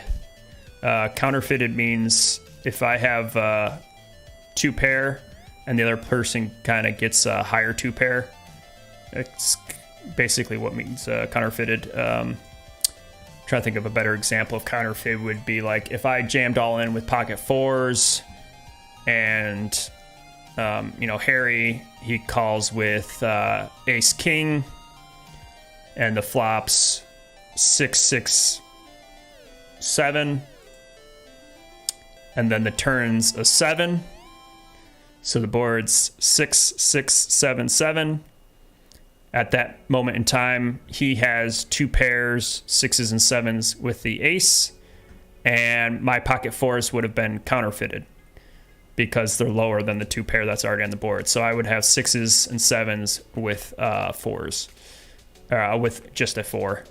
So he has an ace kicker, I have a 4 kicker. That's what counterfeited means.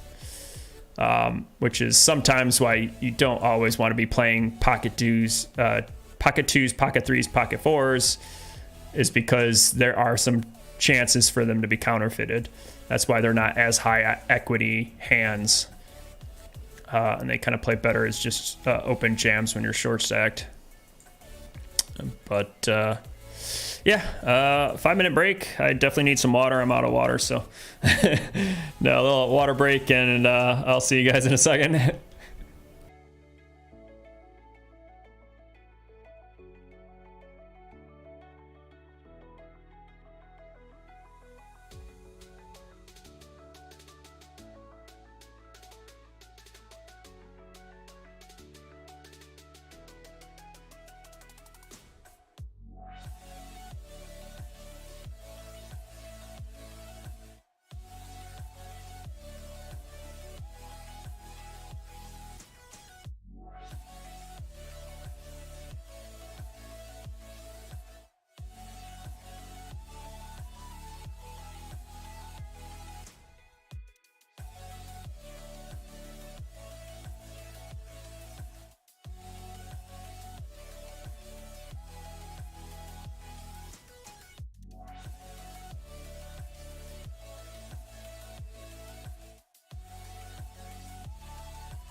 All right, back from break, and this is event number 32, the $200 8 max big stack. So this should be interesting. Big tournament, more expensive. Definitely gonna have some pretty solid players in it.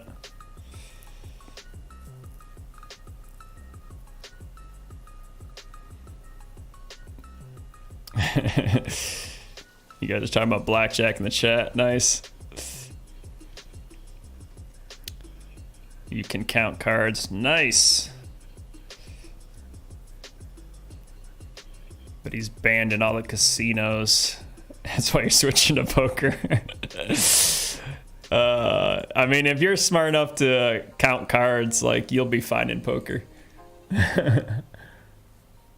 Just takes, you know, practice and dedication. But yeah, I love blackjack. I don't play too often. But yeah, that was one of my go-to games in the casinos. Loved blackjack. I tried all the. I'm just not. My memory is so garbage. I'm not able to do counting on top of the math to you know, actually play the game of blackjack.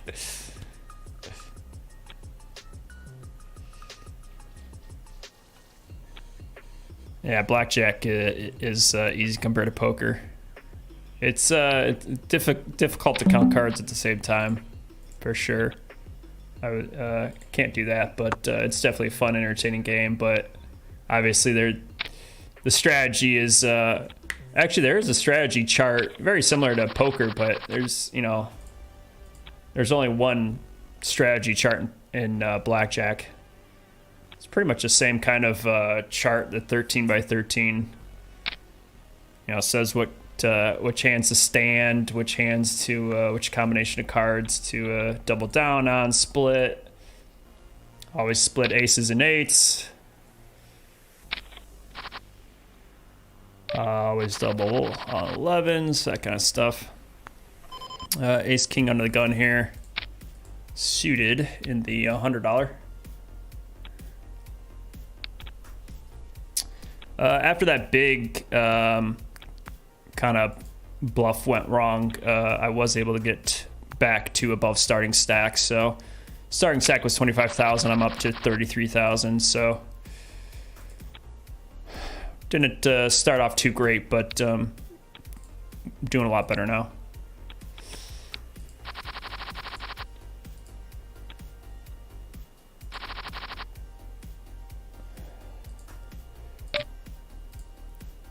Pocket sixes versus a limper. This guy looks like he's on the tight side, but I could probably overcall, or over limp, I should say.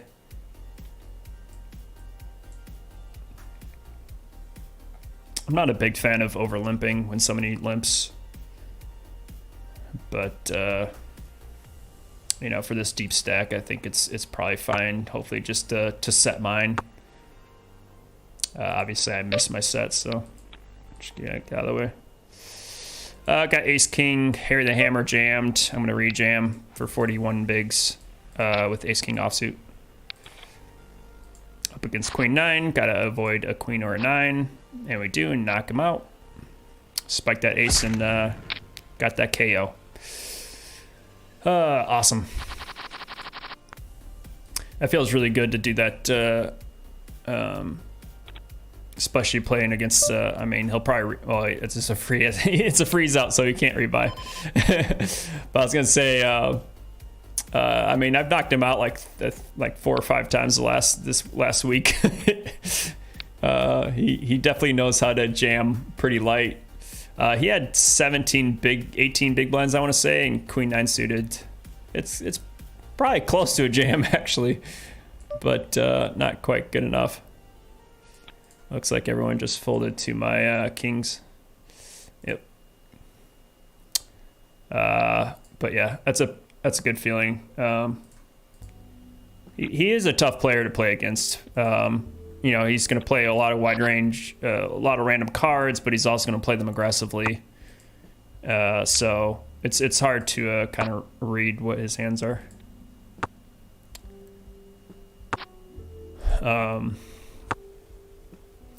But back to blackjack. Yeah, I'll play it every once in a while when I go to the casinos. It's again pretty rare, but it's definitely a fun game to play for me. I've been playing that in craps a lot. Craps is a blast. But yeah, as for blackjack versus poker, like I was saying, there is like that strategy card that shows you when to stand and basically make all the plays, and you basically, some casinos even just they're totally cool with you like playing with the chart, because you still like mathematically. I'm just gonna fold here. I don't really want to be out of position. He went for 3-bet, and this is probably a call, but it's probably pretty close to a fold too. I don't want to play this out of position against two players.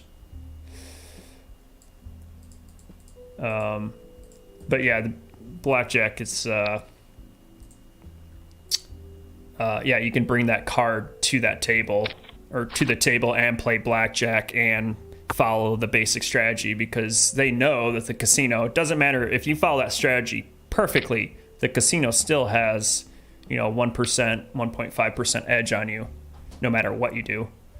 That's why counting cards is pretty much the only way you can win in blackjack and regain that, be able to regain that 1.5% edge. Looks like a min raise here. I'm going to call with any pretty much suited cards. It's probably pretty close though, as this is a pretty crappy combination.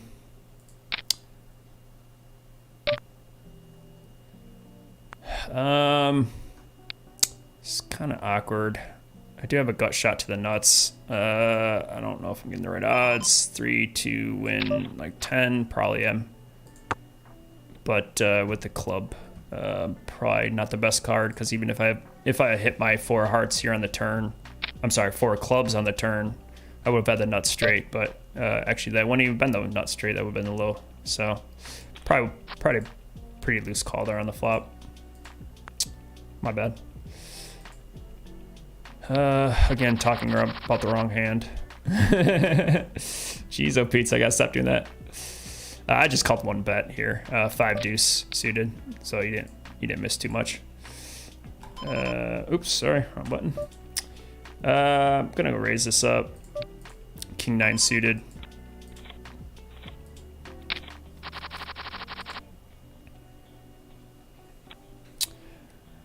Bro, it's a pain in the ass when you playing and someone walks up to you and you know what they're gonna say to you.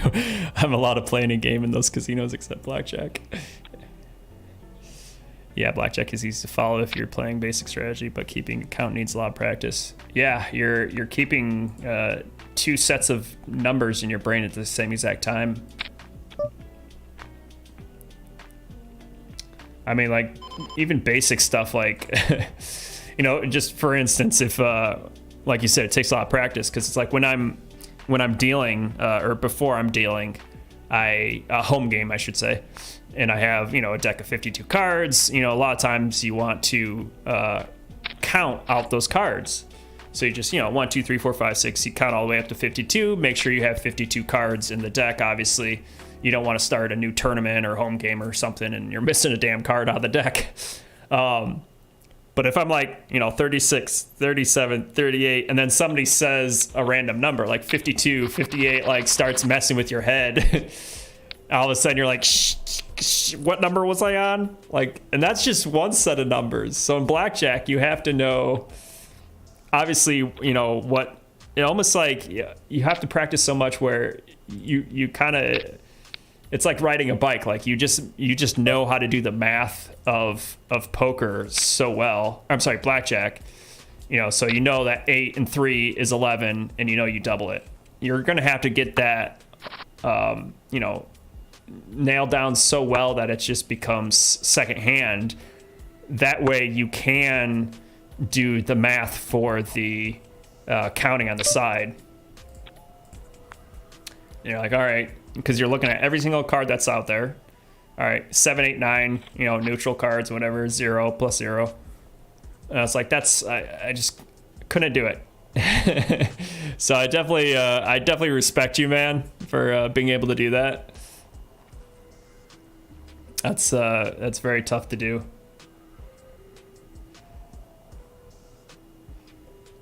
But I'm curious, like, obviously whenever you see somebody like counting cards in the movies, like they did this in the movie Casino. I don't know if you ever saw that, but if you haven't, definitely recommend it. Classic Robert De Niro, Joe Pesci, a movie based on a true story too, and he's counting cards, and they take him in the back room and just beat the shit out of him. Because they're like, you know, counting cards wasn't illegal there, but you know, it's still frowned down upon. Did get check raised here, pretty decent sized check raise. I got a lot of backdoor outs to go with my nines. I don't expect a jack to always be check raising here, but there are a lot of sets and 2 pairs I'm up against. It's getting pretty yucky. He goes for, let's see what he's got here. I've only played 8 with hands with this guy, so this kind of puts me in a really crappy spot. If I hit a 7, I wouldn't even have the nuts. This puts me in a really awkward spot, but somebody that I really don't know at all, I'm going to tend to play a little tighter against. If I play against this person more and find out they're loose and aggressive and playing crazy, then I'm going to adjust my play style to them. But to somebody that I've never really played against before, I'm going to kind of respect them early on, which really sucks to do. But yeah, he put me in a really tough spot there. Rather find a better spot though. On this other table, I opened 9-10 suited. I'm going to check back since I'm out of position, as I do with most of my range. This range doesn't really hit my opening set of cards anyways, so I'm going to tend to check back a lot. And plus I'm multi-way. This is another hand that could be a check raise if this was like a 7 of hearts to give me a gut shot, to give me a little bit more equity, but because I have 2 unders to the jack, I just don't think I have enough equity to go along with this as a check raise. Probably pretty close though.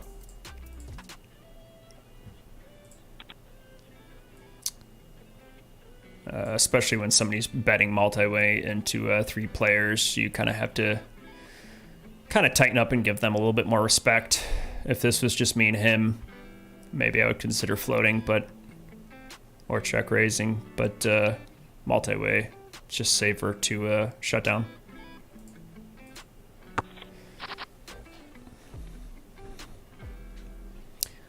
So anyways, back to that casino story. I hope that nobody took you in the back room and beat the crap out of you for counting cards.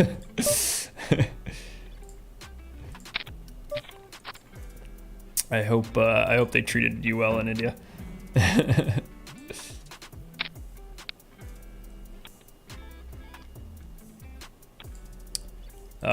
But yeah, poker. You know, blackjack has the 1 strategy card. Poker has a version of that, but it's pretty much infinite. There's an infinite amount of strategy cards because there's so many different, you know, obviously positions and situations that you play your hand differently from. Again, checking most of my range from out of position, and especially this board's not going to hit my opening range at all, so I'm going to be checking back more often. And since I don't have any back doors at all, just have 2 overs, I'm just going to fold.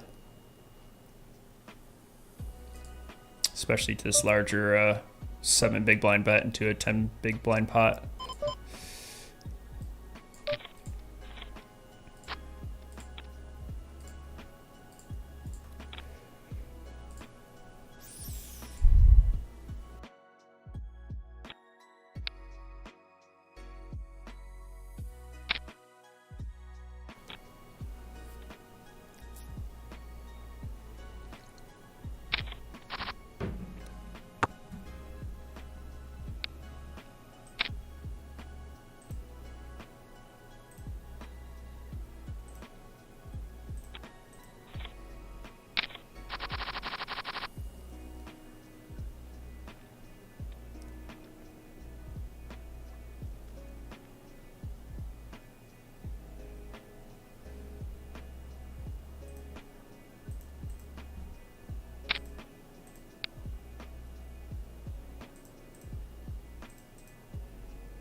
Looks like this tournament, let's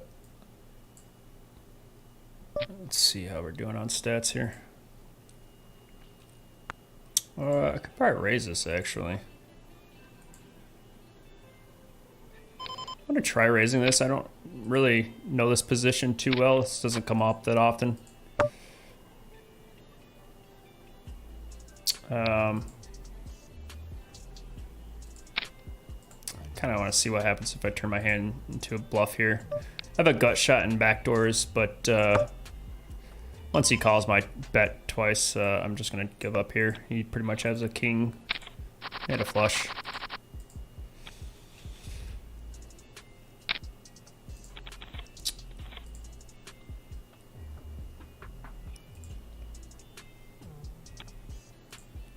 He had a monster hand.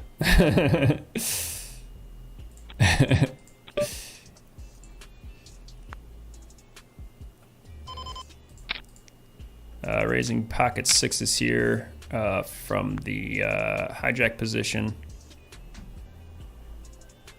Got one caller, Mr. Pimp Swivel. Let's see if we can get lucky and smack a spade, and we don't. Or I should say six. I don't have a spade is what I was trying to say. Again, out of position, gonna be checking most of my range. I don't have a spade here, so I'm pretty much just shutting down completely.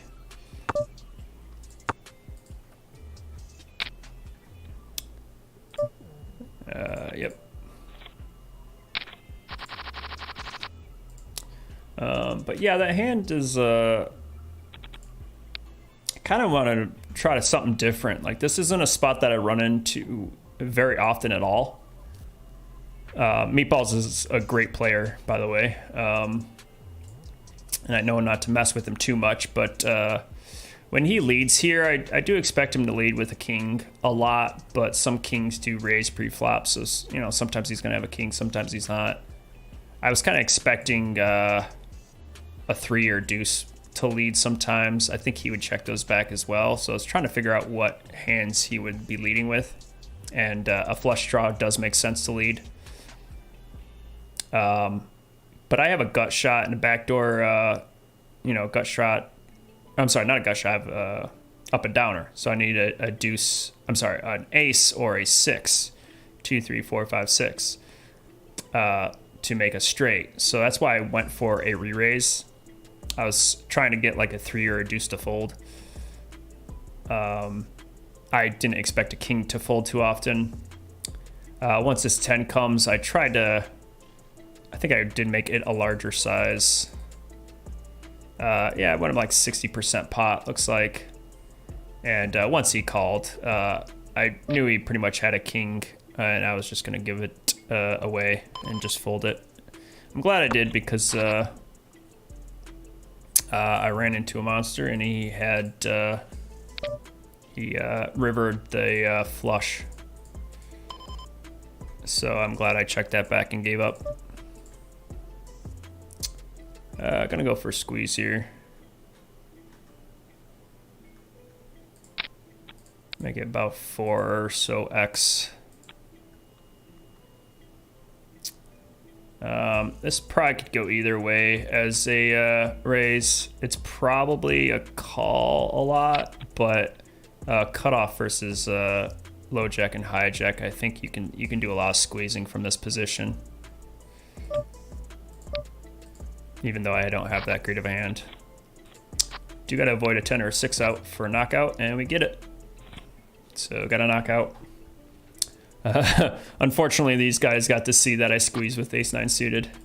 I'd rather show them a better hand to squeeze with, but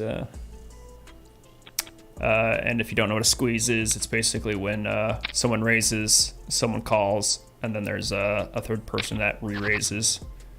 It's a squeeze because it, not exactly sure why they call it a squeeze, but I guess it's because it puts a lot of pressure on both those players.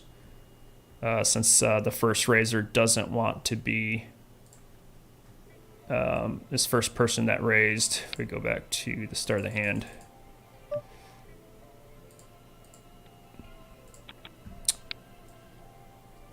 Fold this hand out real quick so I can show you.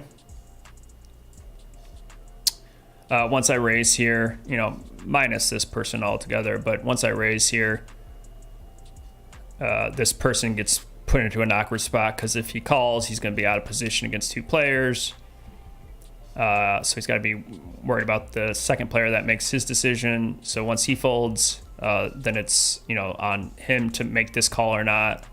And often this player's range is not going to contain a lot of aces and kings because those would have been the first hands to 3-bet. So I don't expect him to have like really big hands. So that's the advantage of squeezing, is it puts a lot of pressure on both these players that raised and called. But I kind of ran into an awkward spot, which I didn't see, but either way it didn't really matter because this guy was super duper short. He only raised for like a little bit more. I made it 34 and he jammed for only $1,000 more. So I'm never gonna fold there.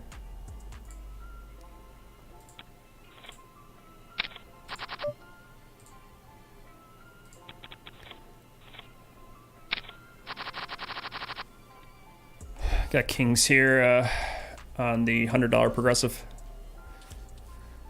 Didn't realize how low my hat is. You can't even see my face. I'm down at 28 bigs, so I'm gonna size down my open to 2.2.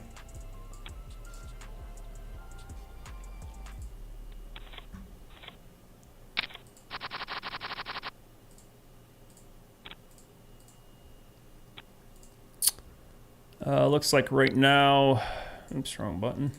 Lobby. In this event 31 $100 PKO, freeze out, nightly stars, 10K guarantee.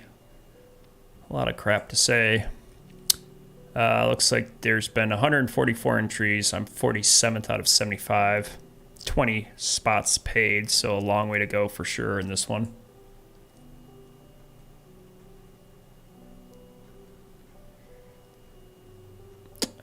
And it looks like I did get one knockout for $22, so that's nice. I'm only in for $75 in this tourney. Gonna be calling a small raise here. Got a pretty strong suited hand, or I should say the king's nice and strong. Don't really connect with this board too much. Have some backdoor stuff, but I'm probably gonna be folding to a bet. If I had, say, you know, like a 10 of clubs here, I would go for a check raise, but without that, I don't think it's worth it.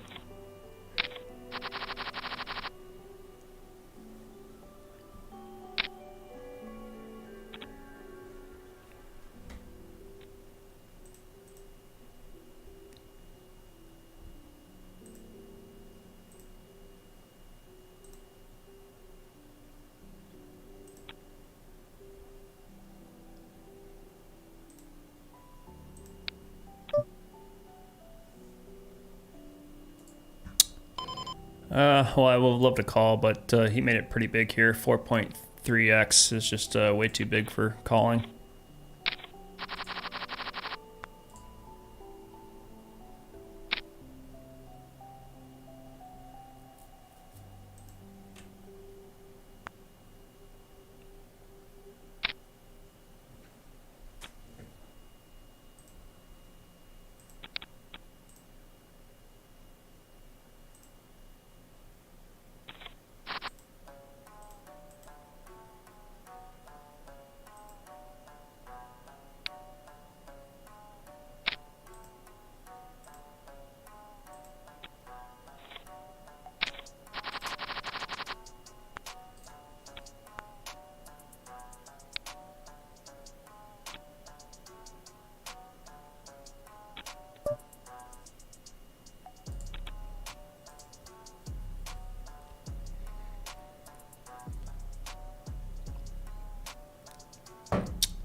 Yep, so just got these two tournaments running right now, $100 PKO and the $200 big stack.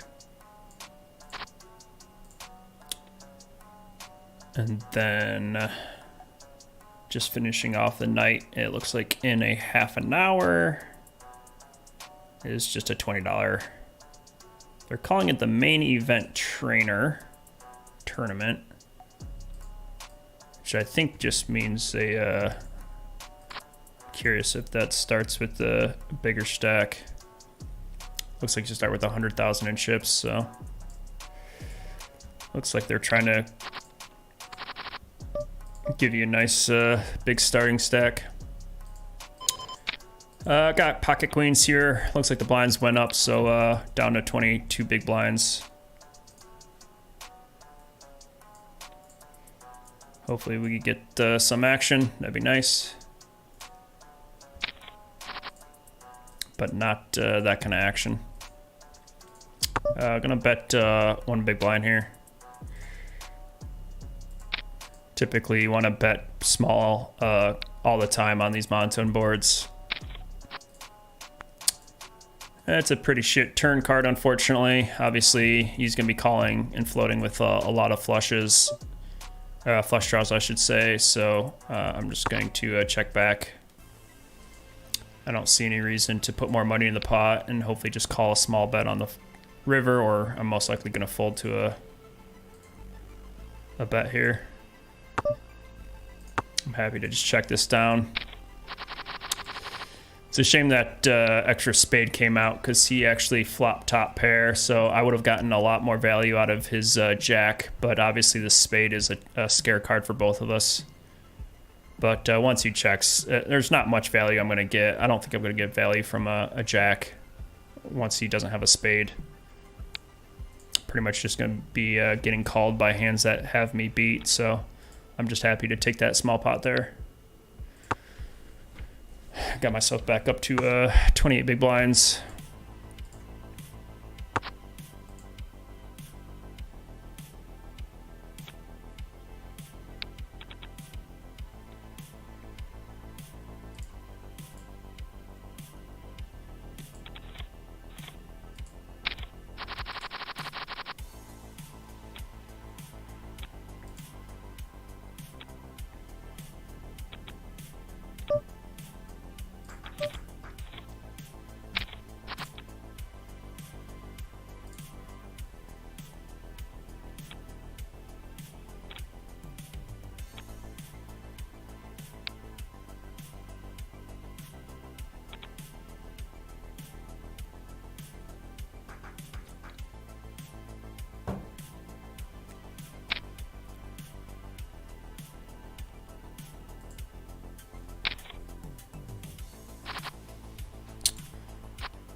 Ooh, 10 got lucky.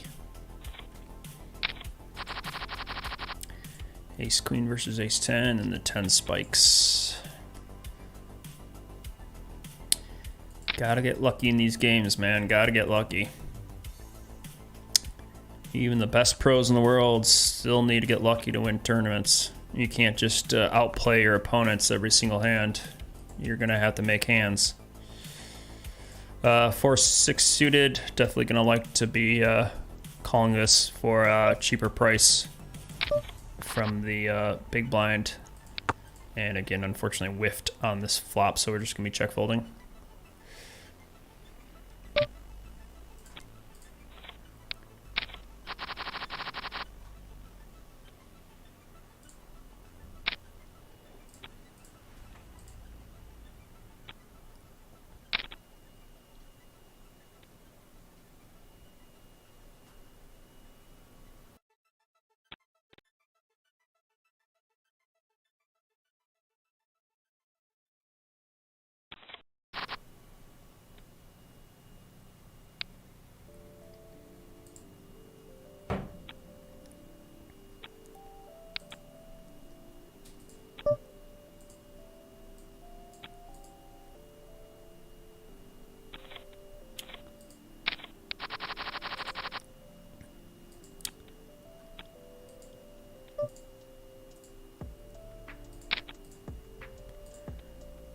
10 jack.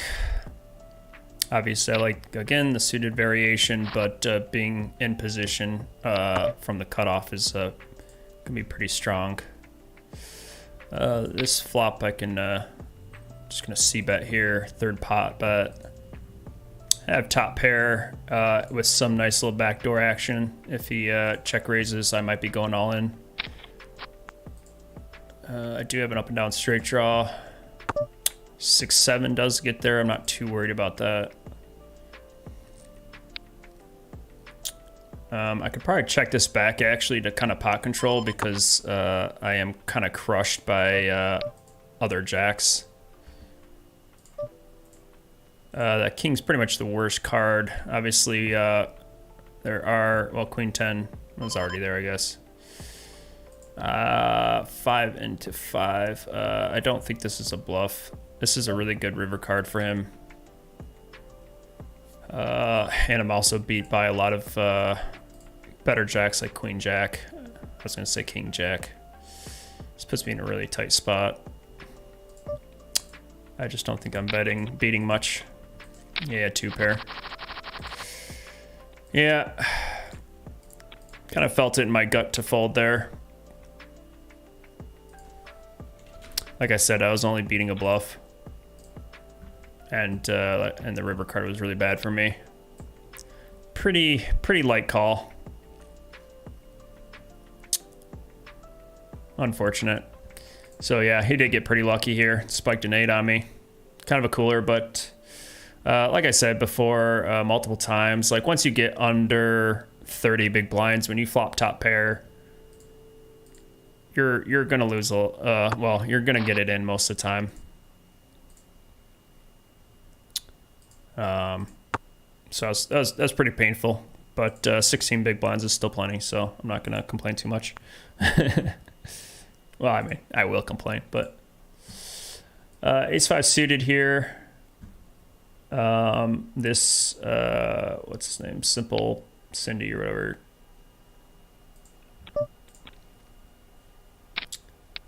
Looks like they've been on the aggressive side, but oops, or loose side, I should say. I am going to 3-bet this. Ace-5 suited plays pretty good as a check raise, or I'm sorry, sorry, I'm trying to think. 3-bet. 3-bet's the word I was looking for.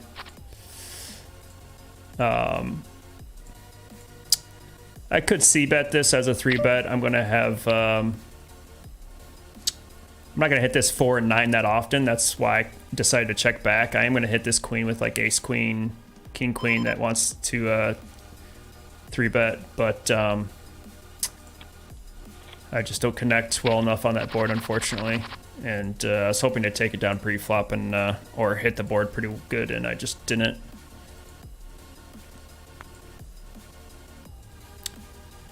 Looks like this guy's been pretty darn active.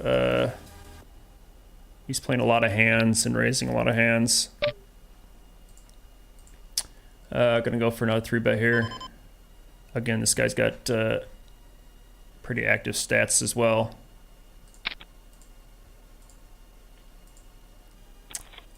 Raising a lot. Anytime you see somebody, or you know, you don't even necessarily need these like poker tracker stats, but when you're playing with somebody that's been pretty active, raising every other hand or limping every other hand, like just being very loose aggressive, and they raise, it's you can kind of lighten up a little bit on your 3-bets and start 3-betting there more often. Obviously, if you're going to be out of position against them, you prefer to have more value hands. You don't want to be value bluffing as bluffs, but I have ace-4 offsuit here. Against, I only had 13 big blinds. Against a button open, this is definitely going to be raised. Button's going to open up so many hands. Jack 10, king 4, king 3, like I'm just going to make the button fold out a lot by jamming there with any ace. But got him to fold and took down Looks like I'm down to short starting stack, which is not the greatest, but I'm most likely going to jam this as well if there's a raise. 9-10 suited is a great hand. It has a lot of equity if I do get called here. So looks like I was able to steal some blinds. Got myself from 13 big blinds up to 19 big blinds. Just with those little steals. Stealing blinds and raises pre-flop are just so huge when you're short stack. Every single blind matters. So any time you can, you know, even just a small little raise and take, where you raise pre-flop and everyone folds. You pick up the blinds and antes, and it adds. Depending on how short it is. Like if you're at 10 big blinds, if you steal tens and blinds and antes, you're adding like almost 20% to your stack. Because if you see right here, like the pot is 2.37. So if I have 10 big blinds, I jam in, I'm adding 23% to my stack. That's huge. If I'm at 20 big blinds, I'm adding 10% to my stack. Again, that's huge. If you can just keep doing that over and over and over again, and you have, like a tighter table, for instance, just take advantage of people's tightness and just steal as many blinds as you can. I've done that so many times in tournaments. Oh man, looks like ace jack just cracked kings. Is this the same guy that got coolered twice? Kind of feel bad.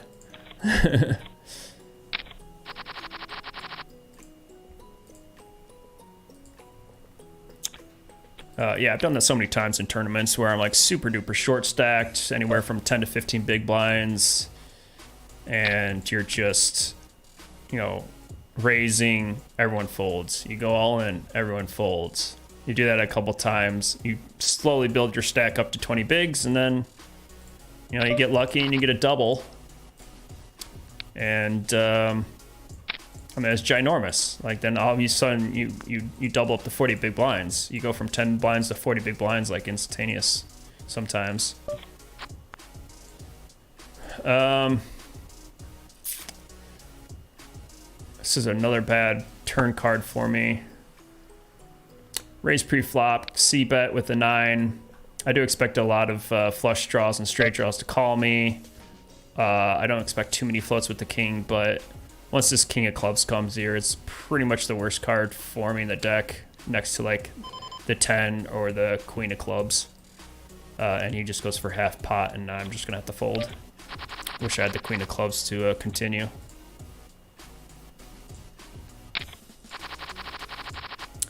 And this is a new table, looks like.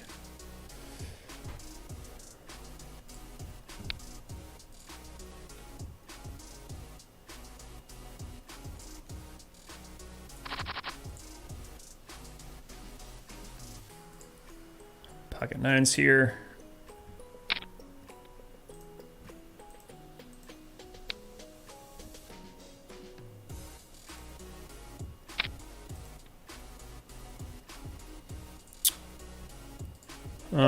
Gonna go for a squeeze here. Oh boy, this guy's on the tight side actually. I'm gonna call. I do have 5s here. I'm gonna be jamming against this opener. I only had 18 bigs, so when it's only down to like 3 players left, button, small blind, big blind, pocket pairs are gonna be jams for anything sub 20. Gonna have to get lucky here though. Surprised Snap called me. 8s are pretty strong. But yep. I mean, this guy's got standard stats, so I expect him to be raising with a lot of cards. 8s are pretty much going to be top of his range. Just great cards for him. Just unfortunate that I actually run into pocket 8s there, but These nines, I'm glad I floated. This guy's, since he got tighter stats, a lot of players he's betting into here. I'm just going to give this away.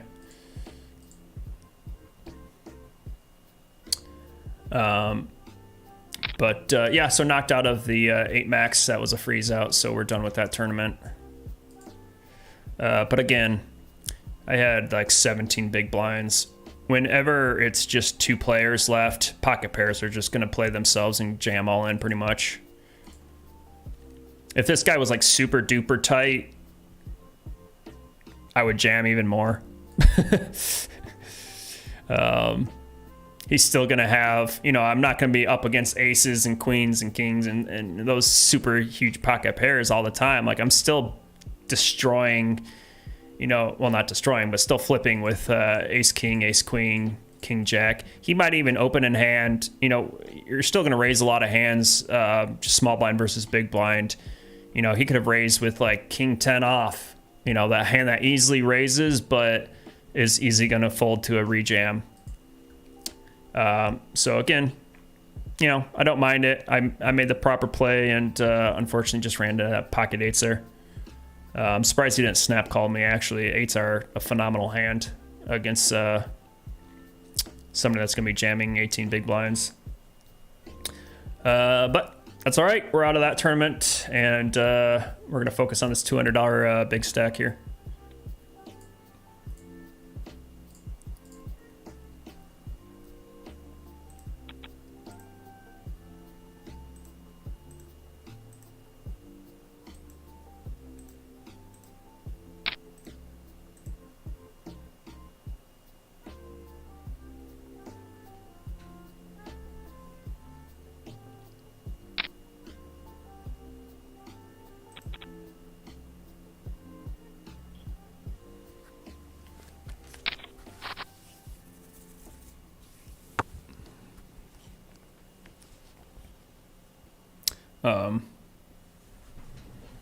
Yeah, I mean, you don't always have to jam all your pocket pairs, but I think like higher pocket pairs, since you're going to be in position the rest of the hand, is fine. But definitely those lower pocket pairs just don't play that well post flop, and there's just too many overcards that come. So they, like I said, play better as a jam. I think blind versus blind.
Queen Jack, very similar to what we kind of talked about before.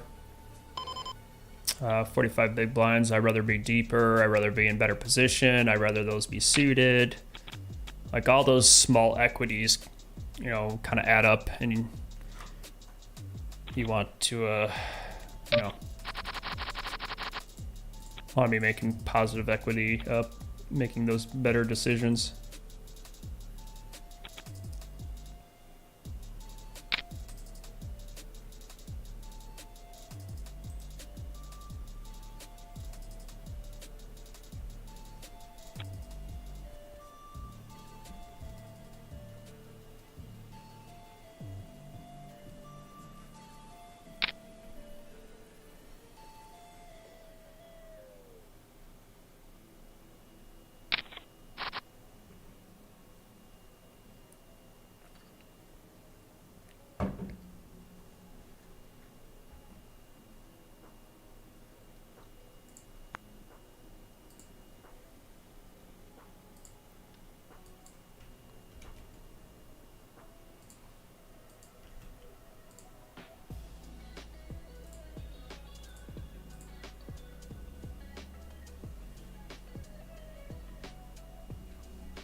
Yep, so just down to one tournament here right now. In 15 minutes, we got just a $20 tournament coming up.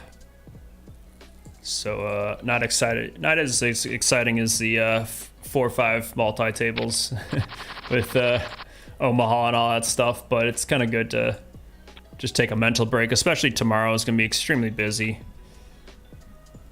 Definitely going to be playing a lot of tournaments. I think I have 6 tournaments tomorrow. Got the main event, mini main event, the high roller, which is a huge buy-in tournament. This is pretty garbage. I'm just gonna fold. So it's gonna be quite the busy day. Excited though. It's gonna be fun.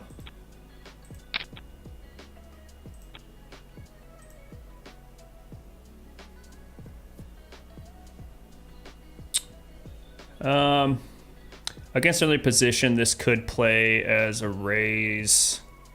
I think I would maybe be 3-betting the offsuit versions again, most likely, or like stronger ace queen, ace jack offsuit. This is strong enough where I can easily call and see flops against a early position raiser. If he's a little bit later position, I would probably be more likely to 3-bet. I do like that 10. I'm gonna lead here since I went check on the flop. I'm not sure how much this guy's gonna be connecting with this board. I expect a lot of overpairs to be raising. This guy called me. I don't know if a 6 would call. I think diamonds and straight draws would call. I think I'm just gonna bet half. Getting value from a 7 most likely. And looks like he just missed his straight and flush draws.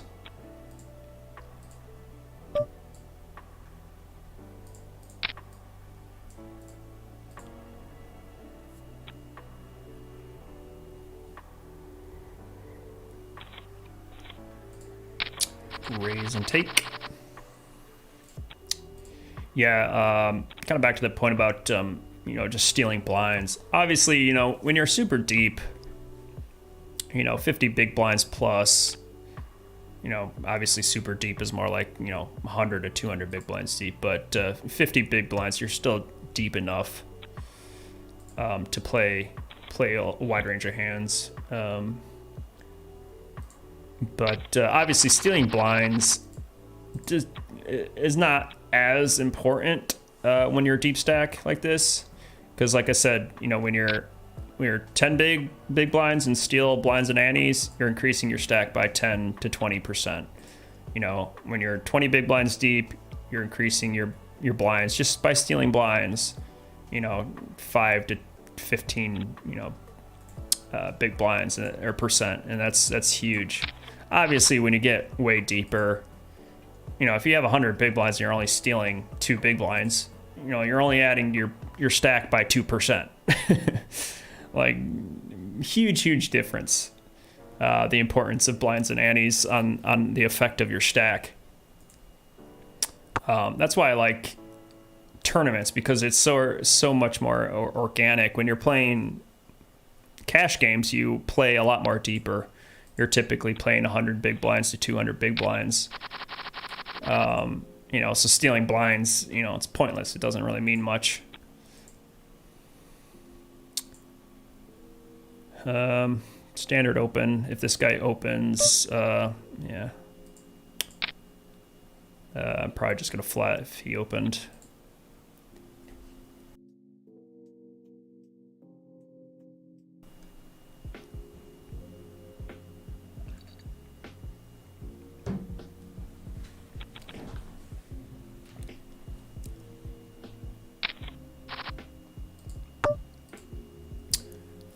Pretty good board. I've been betting a lot lately. I'm gonna try to mix it up with betting and checking. See if I can get value from a jack, even though I'm blocking a jack.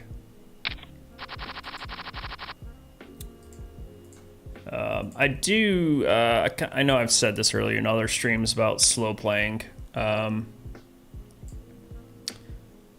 You know, I don't want to slow play often, and this board can get pretty wet. Obviously, if this guy just had king, queen, that I just got, you know, totally smoked here on the river, it could have been really bad. So I think betting here probably would have been a little bit better. But at the same time, when I hit the board so hard, I don't mind. This is, you know, if I was out of position, I'm going to be betting it. If it's multi-way pot, I'm going to be betting it. But if it's just one-on-one against the big blind, which the big blind's not going to hit this board as often because they have a lot junkier hands. So, you know, you could probably still bet it sometimes and check it sometimes. This board obviously hits the pre-flop raiser a lot more than the big blind calling. But I sure would have felt stupid if, you know, he had like pocket threes and three binks. But you know what? Those times are so darn rare that it's fine to try to squeeze out a little bit more value. Kind of like those quad aces, like when you have the nuts, it's okay to like slow down and try to let your opponent catch up and hit a pair or something. Hopefully they hit a pair or a flush draw or straight draw or something. Once you flop the world. Obviously I don't have the nuts there either. Like if he had flopped a set of nines, that's just a cooler, and the hand's just going to be pretty much all in. Like it doesn't matter if I slow play or not. Like I have the top two. If he has jack nine, it's a cooler for him.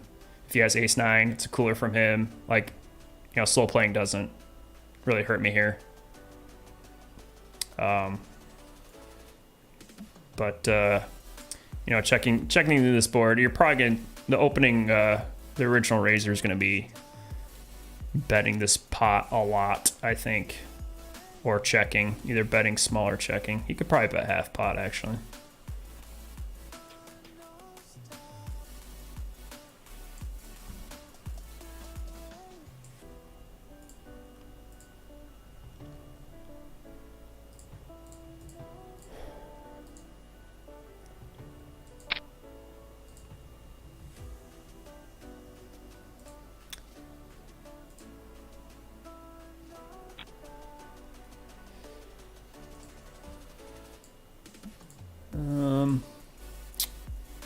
Yeah, like I said, starting stack for this tournament, the big stack is $50,000.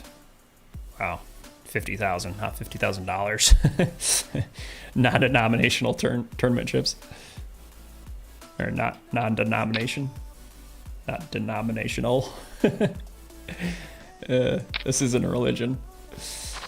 Ooh, aces versus jacks. That's a cooler. So yeah, I am on the short stack, but still got tons of money. I'm 50 big blinds deep, even though I'm below starting stack.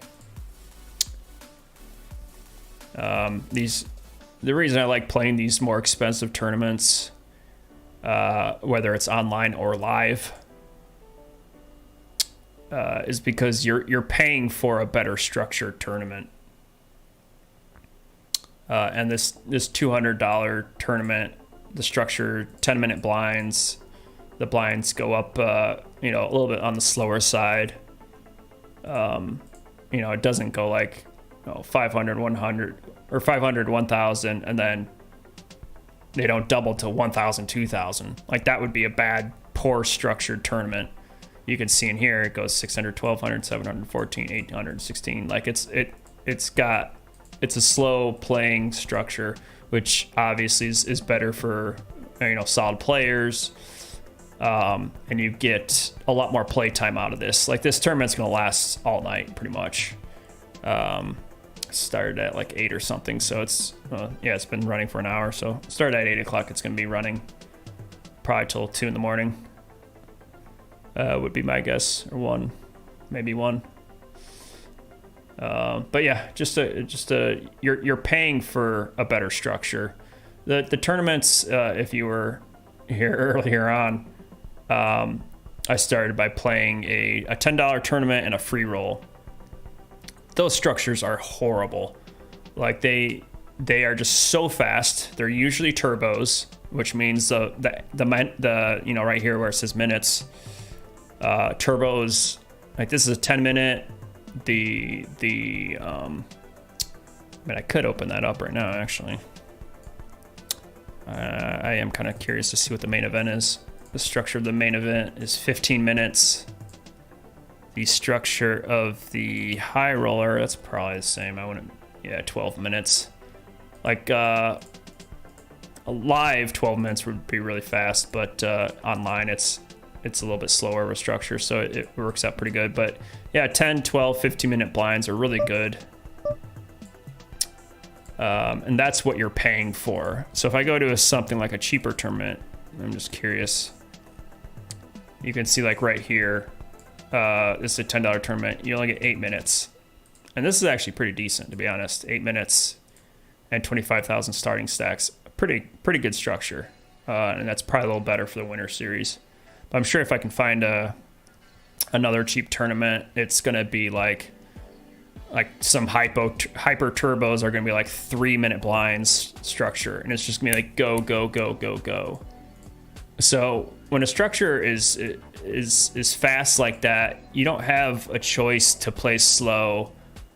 You got to build up your stack really fast, because you're just gonna the blinds are gonna hit you faster, and it encourages players to be a little bit more loose, a little bit more aggressive, and you just don't have enough time to be tight and, you know, wait for aces or anything like that.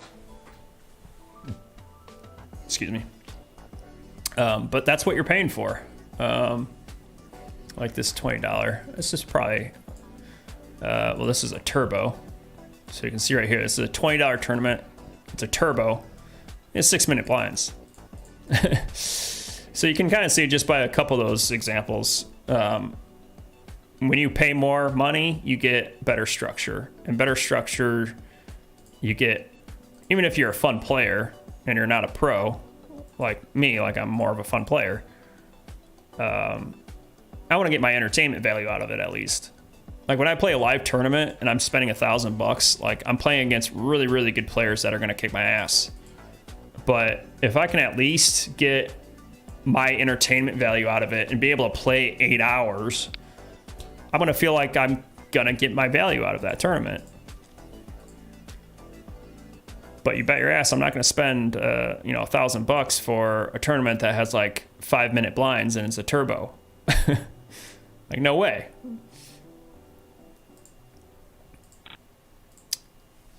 But yeah, you're paying for the structure. That's where that price. You're spending more to get more play in, and playing against better player on top of that, better players. Starting this $20 main event. This is event number 33.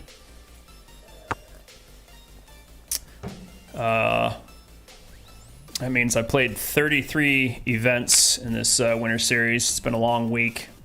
Today's Saturday night. This is the last tournament of the Saturday night. Gonna be going to 6 tournaments tomorrow. A lot of tournaments, a lot to do, a lot of playing. It's gonna be a long day. I can jump to this lobby real quick and show.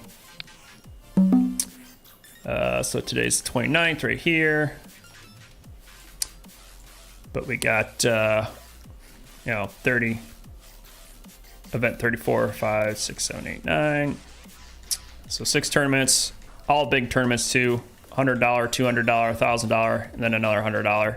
It's gonna be an expensive day, but hopefully we can bink one and win a lot of money. The main event I'm really excited for. That's gonna be, you can see right, let me jump to this screen.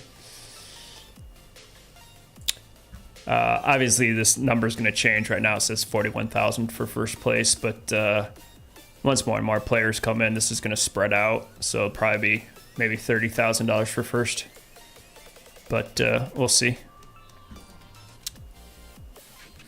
But yeah, tomorrow's gonna be a very exciting day. Starts at 2 o'clock. At least streaming for me starts at 2 o'clock. That's gonna be a nice 12-hour day for me. Yeah, it looks like 1400, which is 2 p.m. Detroit time. Starts off with the Big Stack Marathon. So 4 hours of that tournament, and then the main event, and then bing bang boom. Gonna be playing 6 tournaments. I don't know how the heck I'm gonna do it, to be honest, because I mean, obviously I want to run deep, super deep in all of them. It's gonna be really hard to squeeze all the tables on my screens, but it's also gonna be a little bit stressful because they're not cheap tournaments either. Obviously I want to focus on the high roller and the main event because those are the most expensive. So it's gonna be tough. It's gonna be a good challenge. So I'm glad like today and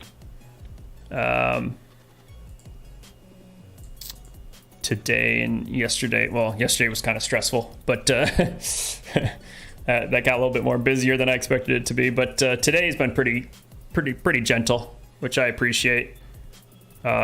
Even though these are bigger buy-ins, $100 and $200. It's a little less pressure for me. I can kind of relax a little bit tonight.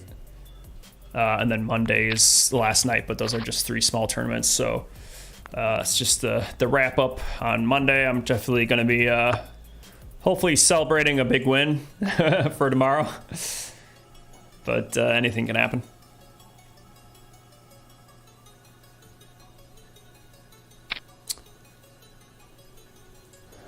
Actually, I'm going to be right back for a second. I didn't really take my break. I kind of talked through it, so I'll try to be back in a second.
Okie dokie.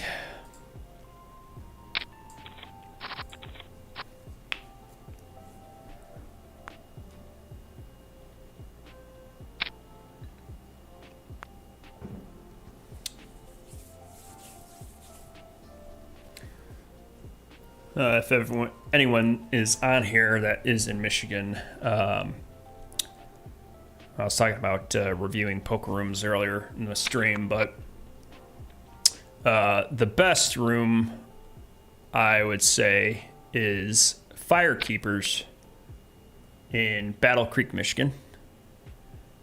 It's, looks wise, there's nothing special to it. It's not like a, sexy, nice looking room or anything. Nothing too exciting. But what makes it really good is the tournaments they offer are pretty good, very good structured. They do MSPT tournaments, which is the mid-states poker tournament or poker tour, MSPT. And that's a huge tournament. They usually do $1 million guarantee, $1,000 buy-in. You get hundreds and hundreds of players. It's like 600 players, I think, was there last time. But you're bringing in a lot of good, solid professional players as well. But what makes that room so great is the dealers. They are hands down some of the best dealers, even compared to dealers that are like in the Venetian, which is probably the next best room, or Probably the best room. At least I've been to. Venetian in Las Vegas.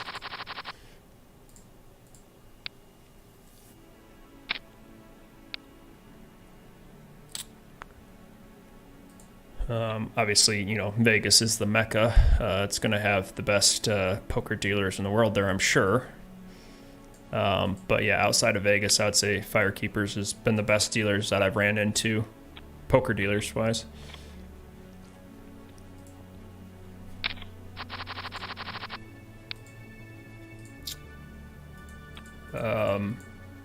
But the reason I brought that up is because tomorrow they are doing a $500, they call it the Fifth Sunday 500. I'm not sure what other months they do it. It's not like a monthly thing. It might be like once a quarter or something. That's a... Oh, sorry. That's a pretty solid structured tournament.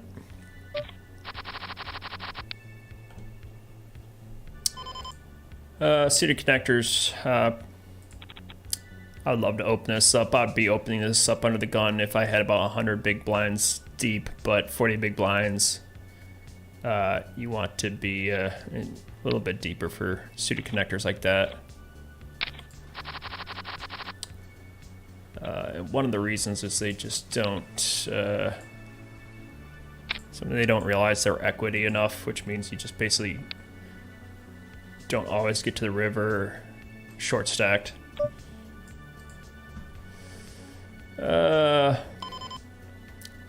Pretty short getting here, but what am I at? 20, 30, 40,000? Yeah.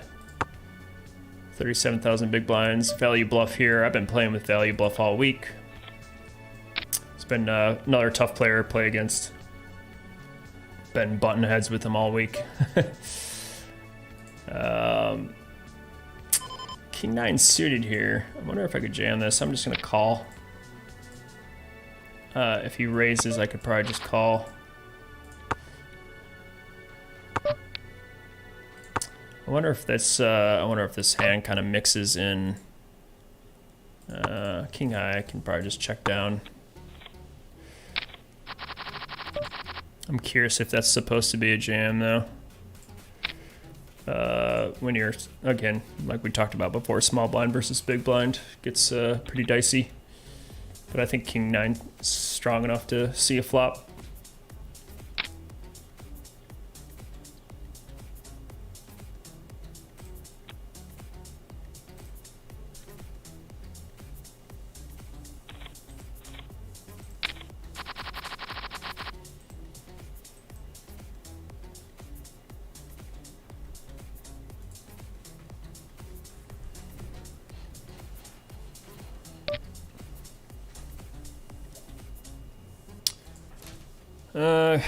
Race with ace 10 offsuit. I did get 3-bet.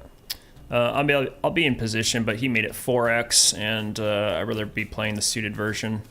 I'm probably supposed to call this, to be honest, but I tend to be a little bit too tight to to 3-bets. I think a 4x 3-bet probably find a fold. Sorry, I'm just cracking up about this guy. Just make sure I'm on the right screen. I don't know if anyone can see this, but his name's Hellmuth's Mole, and it's a picture of Phil Hellmuth, who's a professional poker player, very well known. He's got an arrow pointing to the mole that's on his face. Oh my god, that's hilarious. It cracks me up.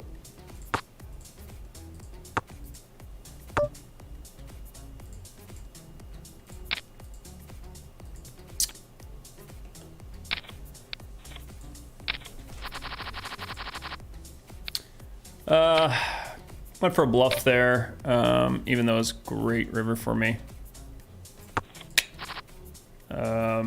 That kind of sucked. I opened with ace king. I'm sorry, king queen. You know, I didn't think this through. Never mind.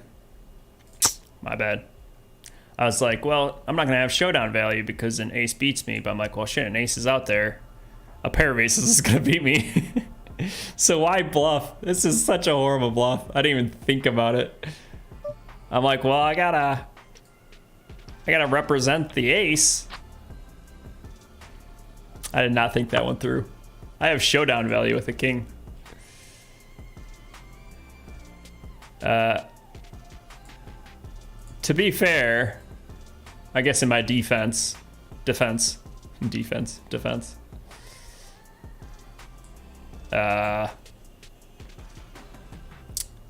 He did check this back, and I would expect an ace to bet a lot of the time. He made a very good check there on the river. I think to let me bluff at it, or he could be up against a bigger ace. So he made a really good check, and I am losing to any pair. So if anyone had like a pair of sixes, fives, sevens, eights, or anything like that, that is a good card for me to bet for value on. So if I did have an ace, obviously I'm going to bet it. So I think, you know, sometimes I'm going to hit that ace most of the time and fold out a lot of hands that beat king high. So actually, now that I think about it, I really don't blame myself for betting there. It does kind of make sense. But I think with king high, is there showdown value versus two players? I don't know. My gut was to bluff at it, and I went for it. And unfortunately, this guy just made a really good check call. But wasn't that big of a pot anyways. It pretty much just got checked down, so I only lost like 7 big blinds, which is still painful, but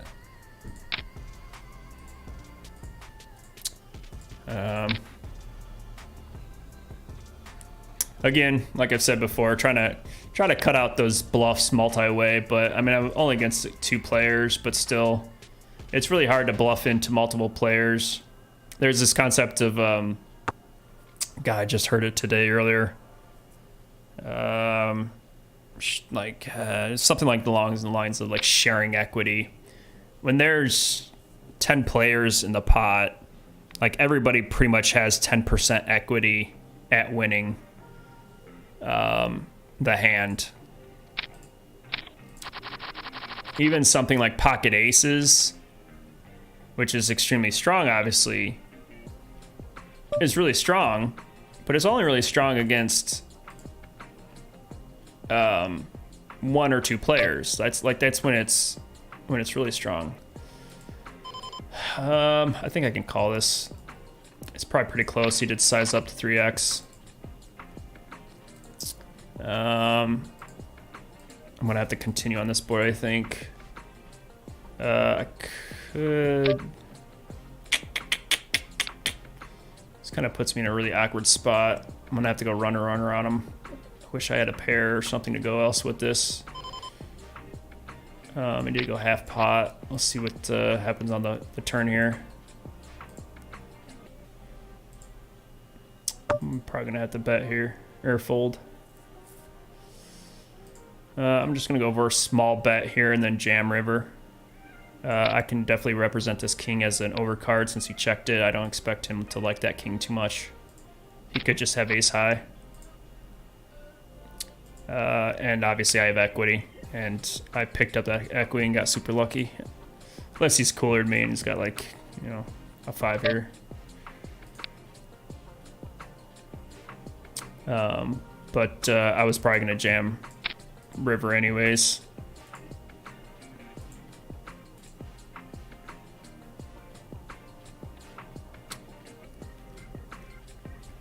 My plan was to kind of, I mean, this king is great for me to fire once he checks it back, because I'm going to call a lot of raises with the king in it. I don't think I'm going to be floating a king too often. Well, he's not going to like that if he sees this stream. I got pretty lucky, but I feel like there could be a lot of bluff cards, and that's the advantage of being in position. Even for small blind versus big blind, you're going to be in position against... I just want to mark that hand for review, because I think I'm supposed to fold it on the flop sometimes. I don't know. or raise it even. I definitely want to review that hand. That's kind of interesting. I was probably going to jam any river anyways once he checks turn and checks river. I mean, I pretty much just have to go with my hand and represent a 5. He could have a lot of under pairs. I just don't expect him to have a king that much once he checks it back. So I can represent a lot of hands here. If this river bricks out to like a deuce of spades, man, I don't know. And he's probably gonna check it to me. Do I still rip it in? I don't know. I think my flop bet's the big question, or flop call, and that's what I kind of want to review. That's why I marked this hand for review. I'm really curious to see what my buddies say. I think with a backdoor straight flush draw, like, I think it's probably okay. Definitely an awkward hand. Those type of hands don't come up that often. It's very rare. And that's why poker's so challenging, is just because it's impossible to study every single spot. It's impossible. It's just infinite amount of spots, and you want to try to get a general idea. I think for that sizing, it's about 3x. I think I still have to call. Queen 10 suited is pretty darn strong. And obviously I have a royal flush draw, so with 30 big blinds, I'm most likely going to stick this in. I could go for a check raise here. I mean, I'm definitely not going to get him to fold. That's the only problem.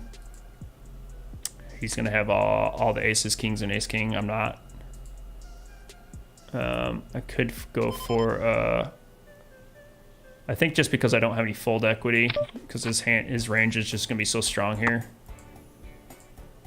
it's probably best to just not go too crazy.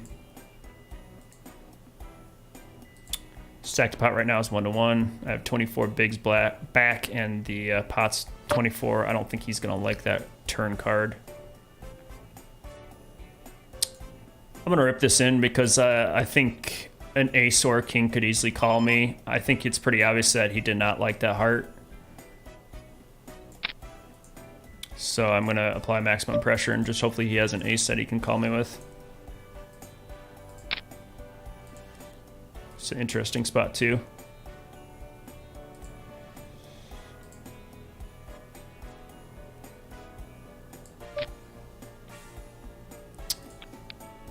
Unfortunately, he folded. I think that hand could go either way. I mean, I can easily bet small for value and try to get a call from a king. I think an ace might have called. The hell is this song? Sorry. That's another hand I'd probably like to review if I'm supposed to jam that all in or not.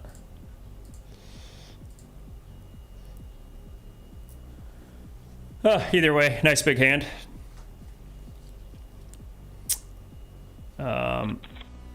Yeah, I think jamming there is okay, going polarized, because I'm going to be jamming. My bluffs are going to be jamming as well. Although the question is finding what my bluffs are. I think most of my bluffs want to check raise the flop. I think it's the fact that I think jamming there is fine because his hand's pretty damn polarized himself to ace king, ace queen. Because he 3-bet me, don't forget, pre-flop. He 3-bet me pre-flop, and I mean, he's got pretty standard, decent ranges here, numbers here, so actually pretty darn similar to mine, believe it or not. Have another awkward spot. I have a gut shot and a backdoor draw. Wish I had. I'm gonna go for a check raise here. This guy's not gonna like it, but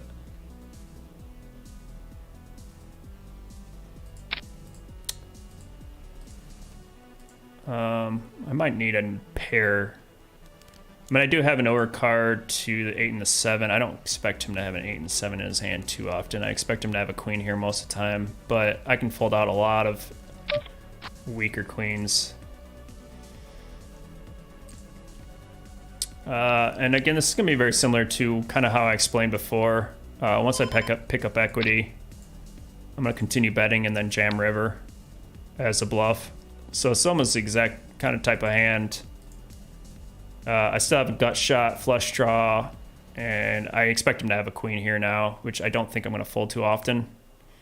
But if he has like something like queen 10, I block some queen jacks. But I could, I was the under the gun opener, to be fair. And I'm just going to have to go with it here. Actually, picking up the jack, I could probably check back.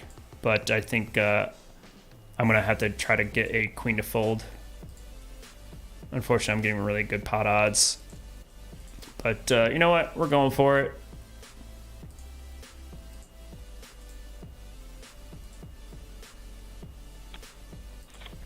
Woo!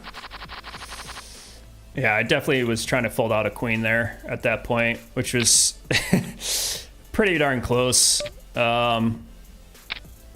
He might jump on my stream and not be too happy with that. I felt like I could go either way with it. Once he calls my raise and turn, like it's pretty obvious that he's a pretty strong. I'm gonna fold to 3-bet here. I don't know. Like I said earlier, I watched a webinar from Jonathan Jaffe on check raises, and I'm trying to improve my check raise ranges. Like this is very similar. What do I got? 80 bigs. Another interesting spot. But I'm trying to find my better check raises. That's a bad turn card for me. I like the spade, but the queen I'm never gonna fold now. Or fold out. Yeah, a couple of hands pretty interesting here in a row. I did hit my straight. I don't think he likes a spade. Maybe he just has a 10 here, so I'm just gonna go maybe half pot, try to get value from a 10. I think he would have bet a queen. Kind of yucky if he raises though. I probably could have gone with a blocker bet instead. Might have been a little safer.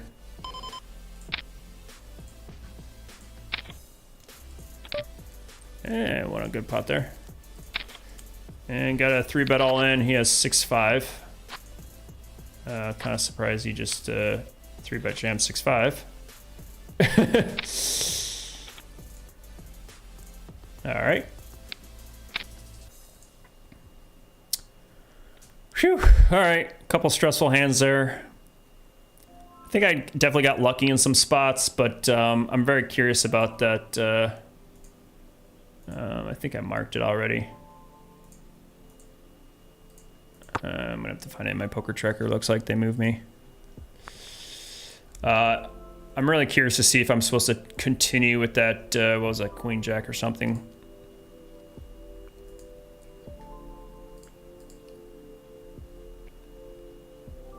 Trying to find it in my,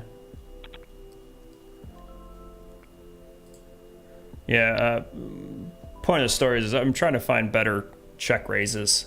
Because my check raises have been pretty weak. I've been doing a lot of conservative check raises or check calls.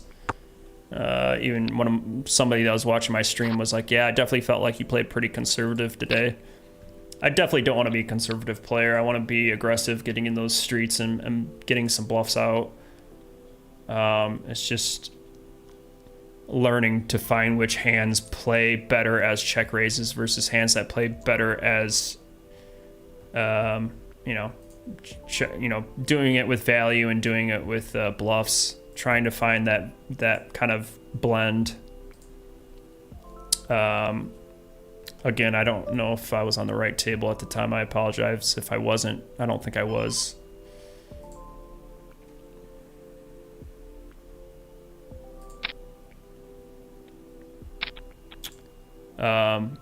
If I wasn't on the table, this is the hand I was trying to explain. I did go for a check raise on this. I had one over to the 10 at least. I obviously don't have two overs, but I have a up and downer with a backdoor flush draw. I think that is generally okay to be a check raise. Again, trying to figure out if that's something good to check raise or not. I mean, I got this guy to call me with ace high, for Christ's sake. This was on the river too.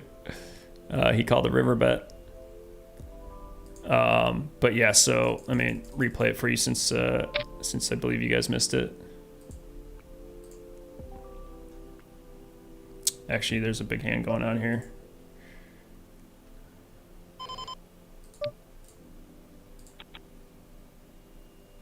I'll get back to that hand in a second. This went checked around. This was four-handed, but this went checked around on the flop.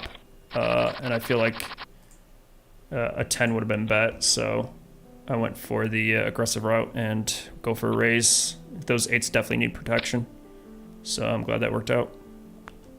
But yeah, so back to this hand. I went for a check raise on this board. This is not a great card. I mean, it does hit some of my bluffs on the flop. Obviously, I'm going to be check raise bluffing with a lot of spades, but unfortunately, I'm not. The specific hand's not, and this queen's going to smack him a lot of times once he calls my check raise. So I don't think I'm going to get any fold equity if he does have that queen. But I think I did go for. Did I check here? Yeah, I think I checked just because it was kind of bad. It's kind of a mixed card. It's good for my check raise bluff, but the specific card, if I think it hits him, I probably should have continued on it anyways to represent the spades. Maybe, maybe not. I don't know. Again, learning these spots. I'm trying to figure out which spots are good to do this with. But obviously I get there on the river, but obviously I could be up against, it's the nut straight, which is excellent, but I could be up against a flush or a boat. However, when it goes check on the river here, I don't expect him to pretty much have anything. I'm sorry, the turn. It went check on the turn. I expect him, if he has a flush here, he's going to be betting to get value. If he has a queen, I think he still is going to be betting for value. Unless my check raise really scared him that much, but I don't think it did. But I go about like 50, 60% pot. Trying to get value from a queen. I don't think he has a flush because I think he would have bet it. So I wasn't too afraid of that. Also didn't want to go too big just in case he just has like ace 10. With like, maybe he had like ace 10 with the ace of spades kind of thing. Where he has backdoors and a pair. But he ended up calling, and he just had ace high. So he did have the ace of spades. So he did have a backdoor straight, or backdoor flush draw and straight draw. Gut shot to the nut straight. So I think that hand makes a lot of sense calling there on the flop. I think that makes sense to call, and he blocks some straights actually with the jack.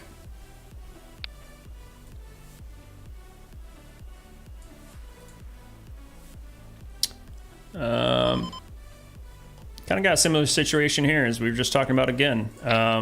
Finding more creative check raises. I've with the 3 here, I have backdoor straight and flush draws, and a pair. So I don't mind kind of firing there.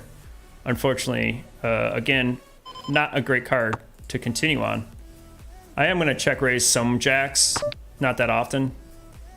And this king's probably going to smash his calling range. I don't think he's going to float with too many kings, but I don't mind checking back this. Yeah, that a7, I was definitely not going to get to fold. I would have had a jam turn and river.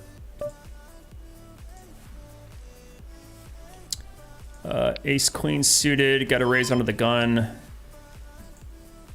It's kind of awkward versus somebody under the gun, but I still am going to raise it up. Let's see what my note is.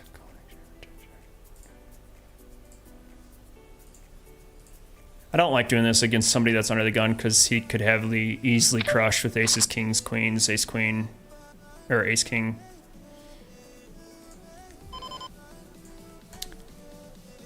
I do expect this to hit him. I think I could check this back sometimes, or bet big sometimes. But I don't have like club blockers or anything, or clubs to kind of help me out with my equity.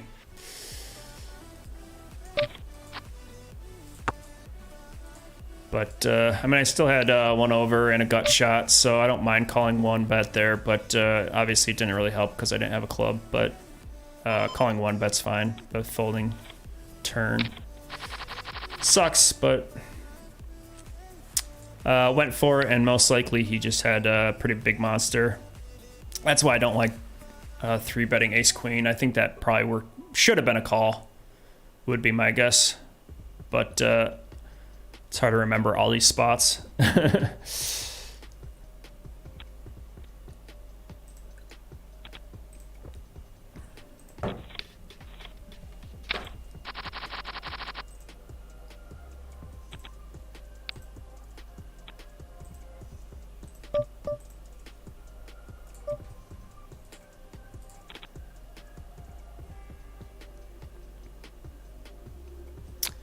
I think just because it's under the gun, I would rather do that with ace king. It's just like ace queen. I guess like in my head, like I'm so used to 3-betting ace queen. That's always my gut reaction when I don't know what to do. Obviously, I just rely on my kind of instincts, and my instincts aren't always the most accurate because it's based on years and years of playing incorrect poker. But yeah, probably could have found a better spot. Just raised it up with 7-6 suited, and everyone folded to me.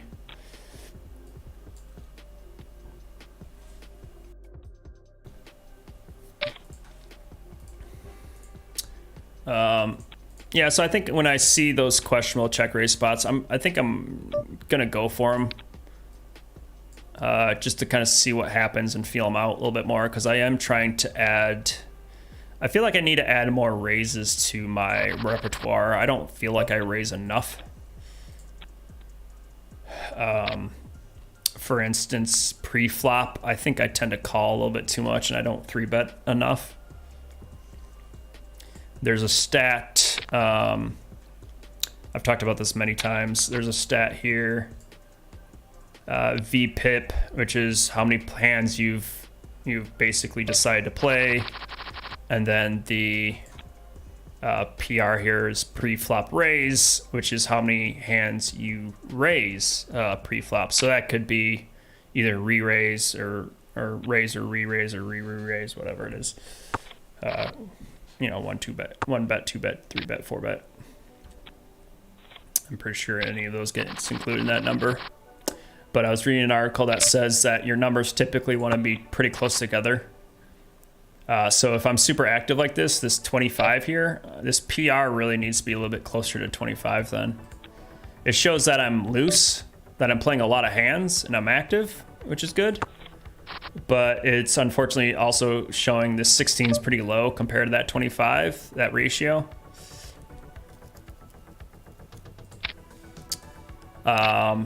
Which means I'm playing a little bit too conservative. So I'm basically saying I'm loose conservative, which is not the kind of poker you want to play.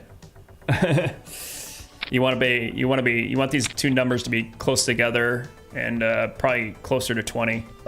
So like a number that's like 18 or like 22 and 20 or 22 and 18, 19 or something like that. Like those are stronger numbers. You want to be tight and aggressive. But right now, looking at my stats overall from Poker Tracker, it looks like I've been, playing the right amount of hands, but unfortunately not playing them aggressive enough. So I'm definitely trying to learn my 3-bet spots just a little better. I have ace-7 suited here. This flop isn't great for my range. It's going to smack him on the original opener, and he is pretty early position. But I am willing to peel one card here. Probably going to fold to any sizable bet. I'm just going to be dominated way too many times.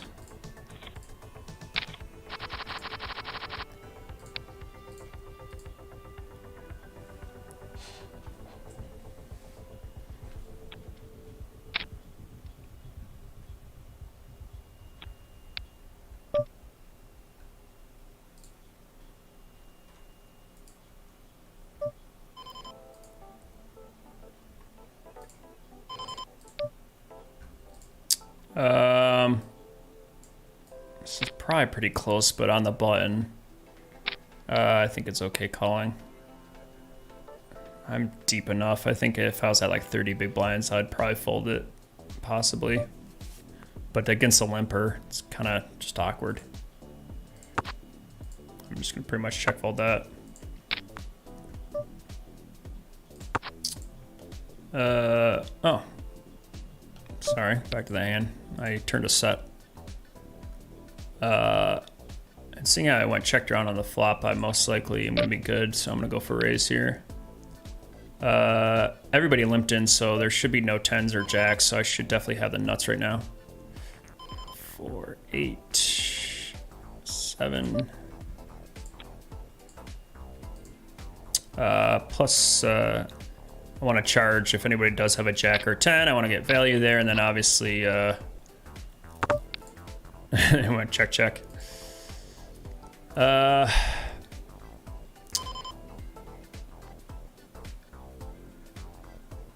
don't want to go huge here. I still want to get a jack to call. I don't want to go like massive. I'm trying to find the right value bet number here to get a jack to call. I mean, with two players in, there's more likely chance that I'll get a call, but I think with those two snap folds, that just tells me they probably had flush and straight draw since there's double flush draws out there. So I don't think I was getting any more value from that hand anyways. I think a jack's most likely gonna call because this is flush and straights missed. So a jack's gonna be good. So those two players clearly had nothing. But that was a huge hand. That was nice. Got a raise in there, got two callers, and was able to pick up an extra like 20 big blinds.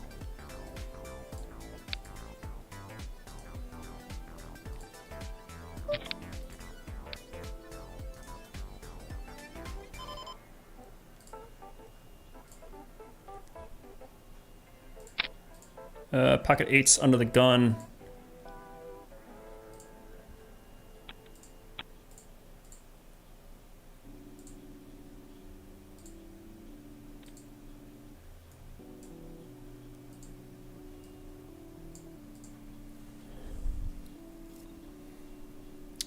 Yeah, I think naturally I'm just a, I feel like maybe in my heart that I'm more of a conservative player. If somebody puts enough pressure on me, I'm definitely gonna kind of cower, which is not bad. I'm gonna bet half pot, just size up a little bit just because I expect this to pretty much smack down to the gun raiser's range. With this snap call, I'm not a big fan of that. I don't want to turn these eights into a bluff, but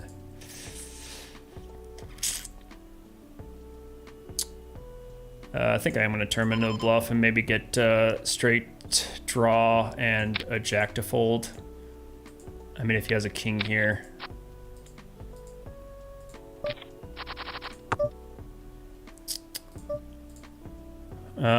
This is kind of a 6 spot. I don't expect him to have an ace, or queen 10 might have folded. I'm gonna go for it here. I expect this to be a pretty big scare card for him. I'm under the gun. This should be smacking my range. Phew.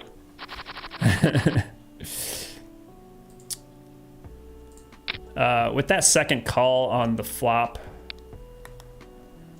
that was scary. That could have gone either way. That was a really great river card to bluff on, though. He's not... I mean, I don't know if Queen 10's going to... sorry, let me concentrate on this hand. I got a flush draw and a straight. I got the low straight, though. I better check back. I was like, I want to protect my hand against another flush card, but a queen is a straight, so I'm just going to call this bet because I think a queen would have bet the river, or bet the turn. I was able to extract a little bluff value out of that hand, so I'm glad I checked that back.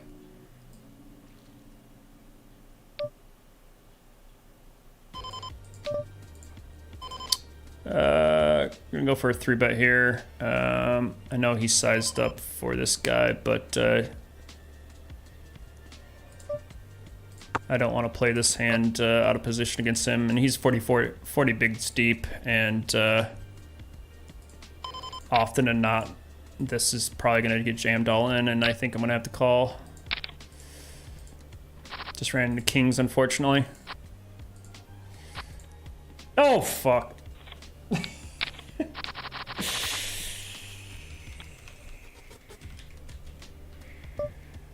Oh my god.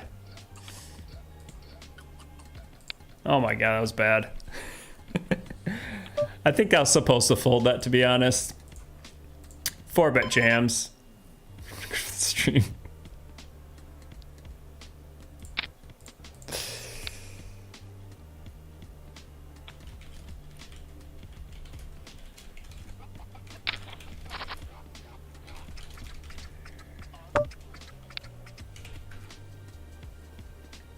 That was sick. I got so lucky. I feel bad.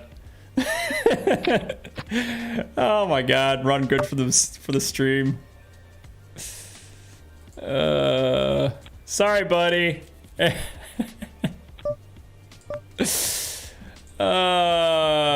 got lucky. I'm sorry. 2 outer kings.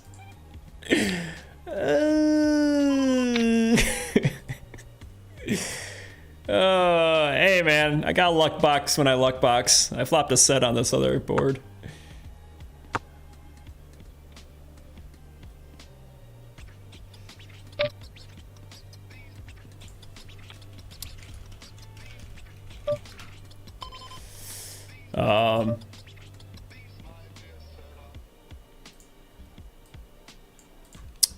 Queen Jack could be the nuts here, but geez, what do I do here? This is kind of awkward. I think I still have to go for a raise. Queen Jack's just kind of a cooler.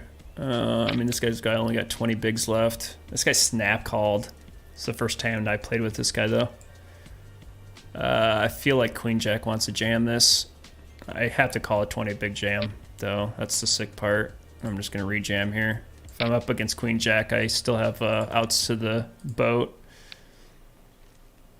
This guy's did raise pre-flop, so I could be dominated by 10s or kings, but like I said, he only had 20 bigs. It's kind of just a cooler. So we'll see what happens here, but poker's got a poker. Yep, got a 10. 9 ball. Queen. Nice hand. Yeah. See, poker evens out.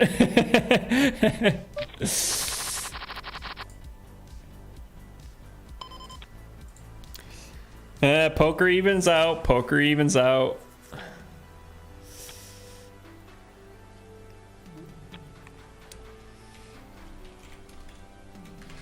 I'm just letting my other table know that.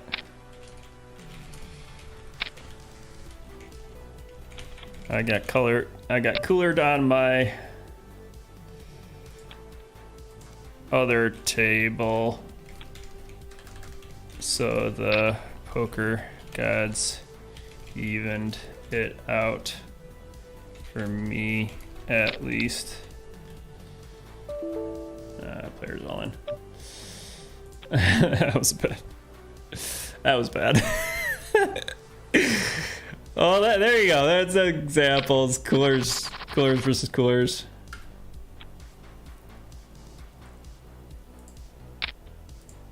So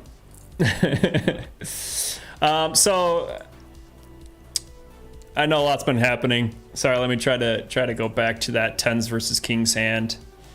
Let me double check against. So the player that went all in is KZAHRT. I probably could have double checked his stats. I probably should have double checked his stats before calling his all in there, because if he was playing very tight, it's not very fair for me to call a 4-bet jam. But pretty much the number I was looking at was his stack size. He had only 40 big blinds, and 10s plus are going to be 10s plus, ace king, probably ace queen.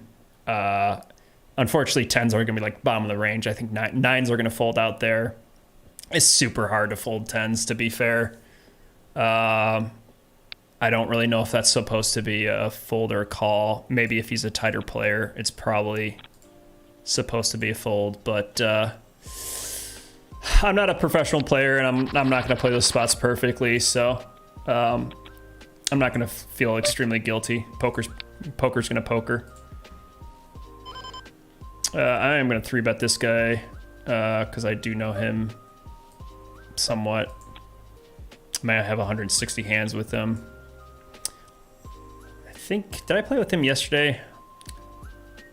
I'm trying to remember if I recognize that name from something. I apologize if I don't remember, if you're watching the stream. Did I play was that the 4-handed tournament yesterday I played with you? Because your VPIP's high. Usually VPIP's, I keep talking about the VPIP, the 27% that I have here. You want to be around 20, but that's for an 8-handed, 9-handed game. If you're 6-handed, your VPIP's going to be way higher. If it's a 4-handed table, only 4 players, it's going to be super duper high. As it's going to be like almost 50% of hands, 60% that you're going to be playing. But yeah, if that kings versus 10s hands happened too quick, I got pretty lucky. Pretty darn lucky. But I got cooler down the other table. So set over set. Can't do much about that. Hard to fold the bottom set. Let's see if I can go back to that hand too, since that happened really quick too. Everything happens so damn quick. What screen am I on? I got a massive chip stack now by getting that big of a cooler. Folding that. Calling here. I only got 10 bigs left, or 20 bigs here on the other table. I'm just gonna check fold this. But yeah, this was the set over set hand. I could be beat by queen. I just saw the cooler, lol. Yeah. Thanks for watching. Yeah, I mean, I don't know. It's a cooler, but it's also not, because it's like I could obviously bottom set's horrible. And it's just pretty sick. I could be up against, like I said, the nuts. God, I'm putting into another tough position here. Up and down straight draw. With backdoor flush draw. Put them up against 2 players. This is probably pretty close. I could be up against the nuts already. I don't know what to do. That's pretty close. If it was just me and him, I would snap call. Yeah, he flop. Oh, he definitely had me out paired. Or higher pair. So yeah, I could fold. What is this song? This is weird.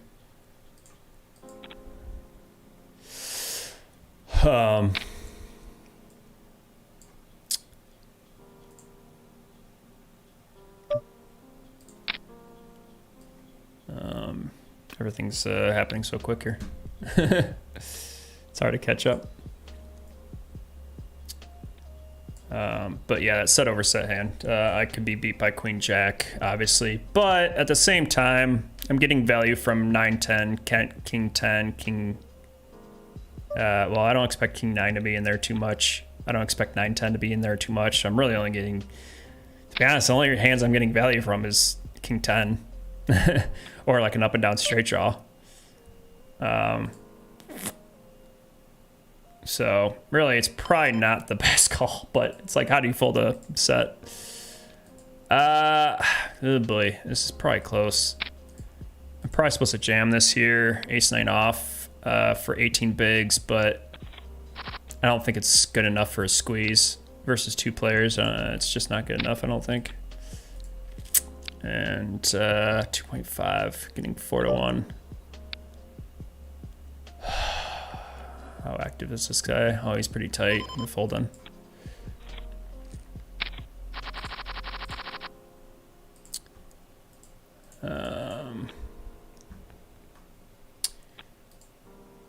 This has been fun. At least it's been entertaining. It was pretty slow for a minute there. Jeez, oh Pete.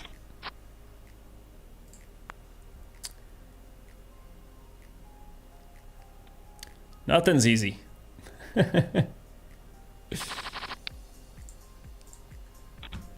I forgot this tournament was here. It was the $20 one. I was thinking it was the $100 one that I got. I busted out of you hours ago. What's the structure on this? 48 places get paid. So, oh my God, we're not even nowhere close to money. But with that cooler, I am in 4th out of 96 here. I mean, $200 tournament, hell of a tournament to get lucky in for sure. Those are the best tournaments to get lucky in, for sure. Let's see. 96 people left and 27 get paid, so still got a long time to go and cashing there as well.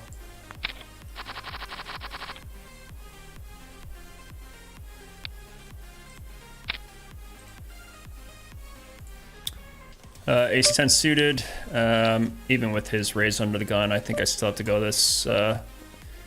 12 bigs is really, really short, and it's probably pretty close against an under the gun raiser, but the suited variations I think is just too strong to fold for 12 bigs.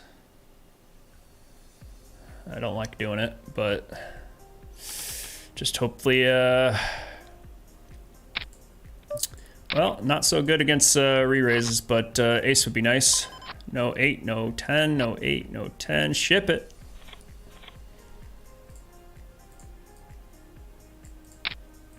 Whew. Oh, got lucky there, but poker's gonna poker.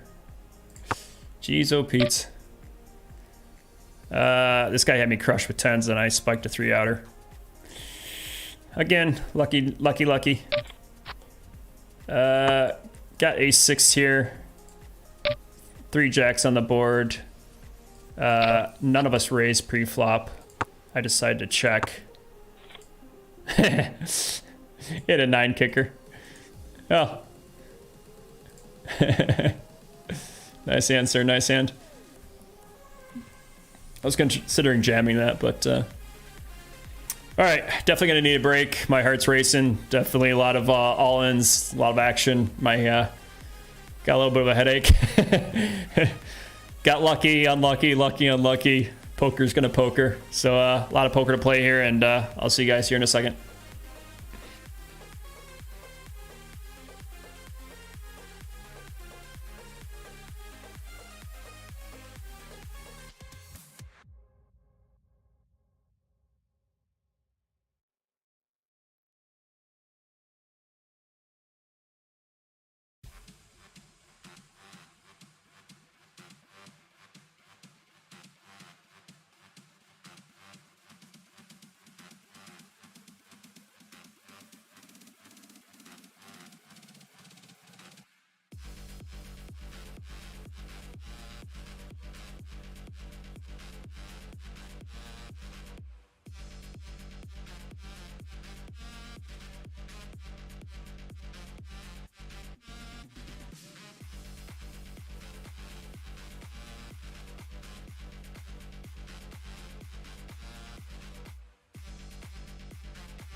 All right. Been an interesting half hour for sure. A lot of wild and crazy hands.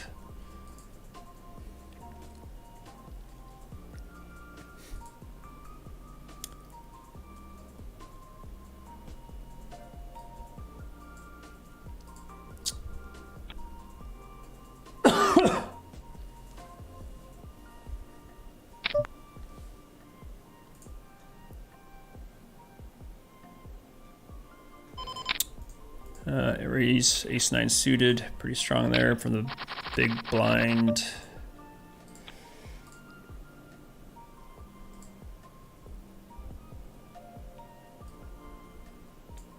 I like this guy's name, Miles Off of Amali.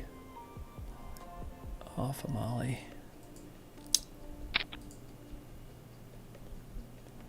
Miles Off Amali. It's good, what's that called, alliteration? Miles Off of Molly. Sounds cool.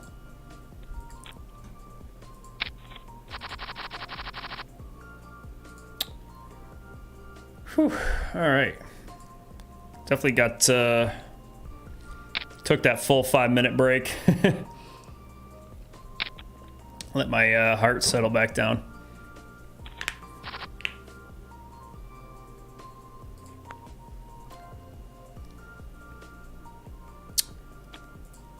That last big hand right before break. Again, since I know a lot of these hands happen so fast.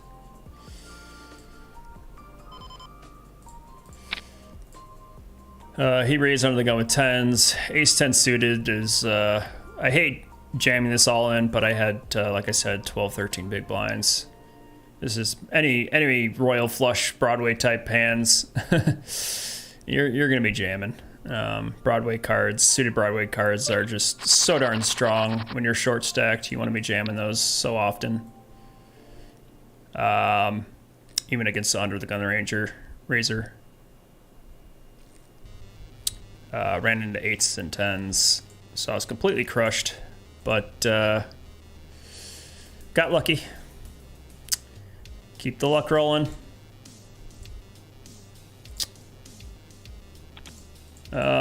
At the end of the day, like you know, like that 10s versus kings hand is really close, but I'm pretty darn confident.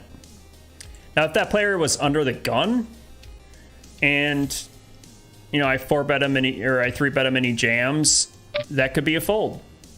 But in the real world of poker, well, not in the real world, I shouldn't say that, but like in the GTO world of poker, this is probably kind of close either way. GTO would say you're going to be calling. You're just going to be calling a 10 there. Pretty yucky spot here. I'm just going to go with it here. I got top pair, top kicker. Even if he has an overpair, I still have one overcard, 2 there, like Jack 10, whatever, plus backdoor nut flush draw. So I'm definitely going with this. He's only got 10s, 10 big blinds back, and just missed.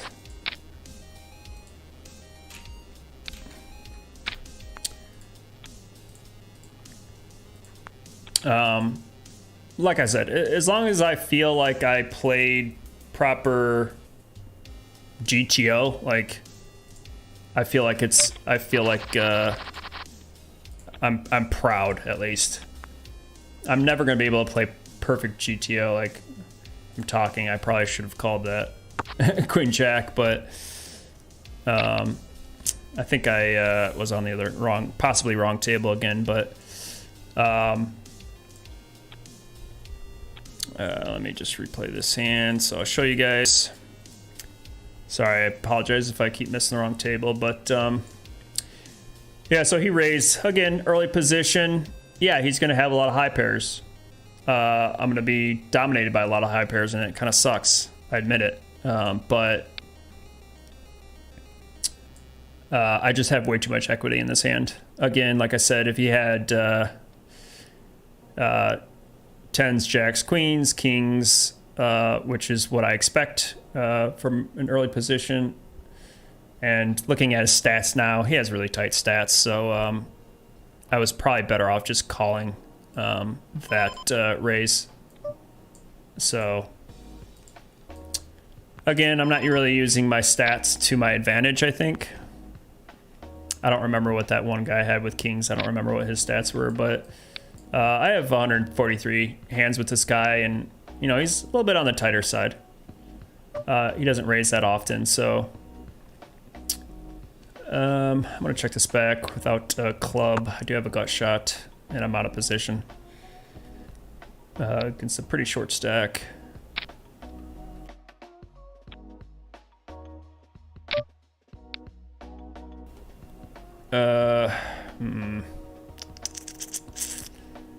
I think with those two calls, I'm just gonna fold, even though I probably could hit some overcards.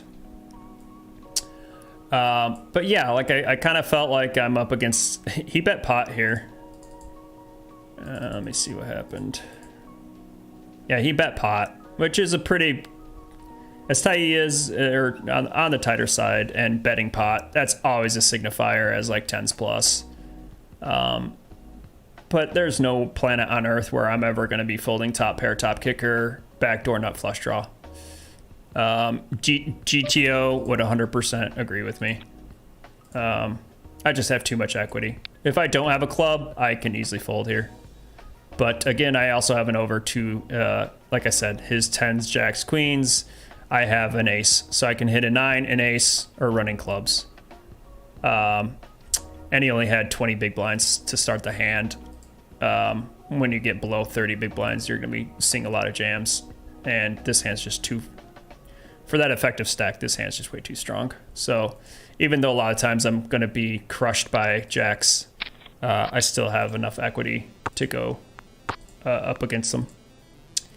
So again, you know, tough spots, but as long as like I said, try to play close to GTO, try to play solid ranges, try to, you know, I'm still learning this stuff. Obviously, I'm new. You know, there's gonna be a lot of spots that I'm wrong at for sure, but that's why we practice. I'm trying to play a lot more poker, practice, play a lot of poker, practice. You know, trying to make sure I learn those spots a little better. But even though he did have jacks and won that hand, and it looked like it was a pretty big loss, like I'm pretty sure I played that perfectly wrong, right? At least I hope.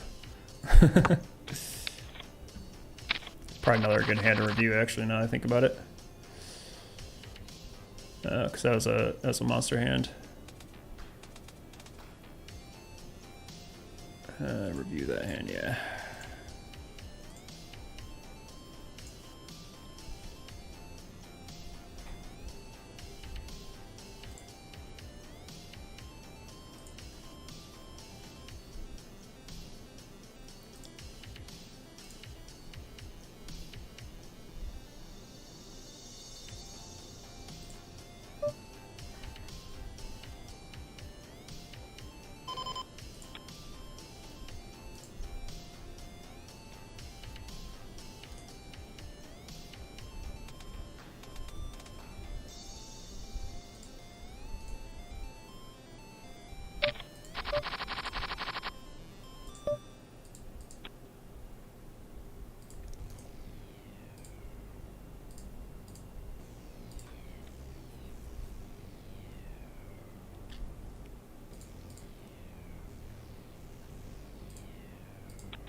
And got some pocket jacks here from the big blind. Gonna go for a 3-bet.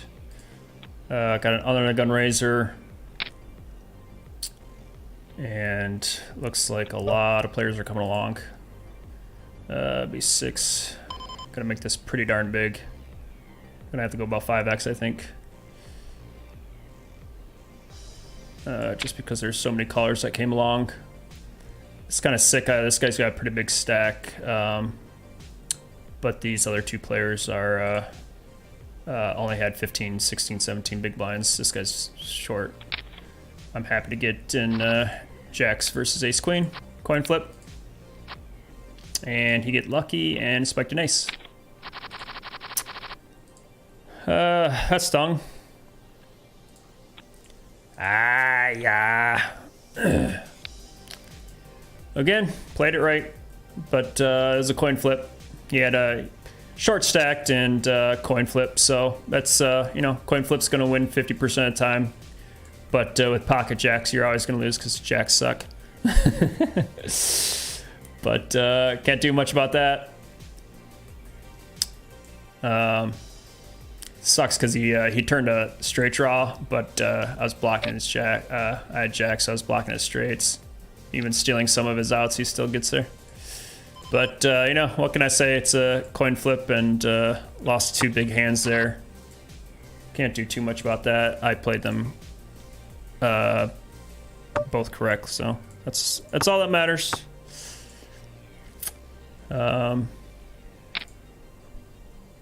Equity, playing good equals more equity, and equity over time will make you a winning player, if that is the right statement, if that makes sense. I'm trying to make myself feel better about getting beat up by jacks both times. Went from having 100 big blind stack to 46 bigs, which is still tons of money right now. Not as pretty as the 300, 400K that I almost had, but we'll still take it.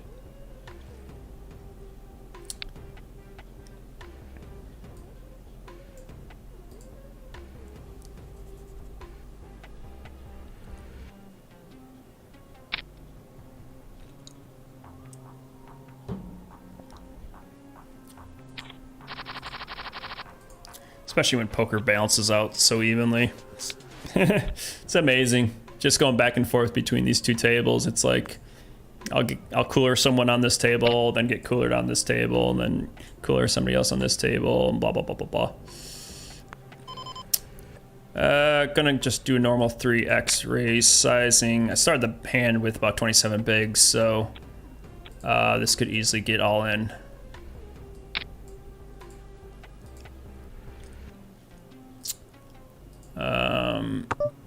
I don't expect this board to hit either of us, but still gonna go for through pot bet.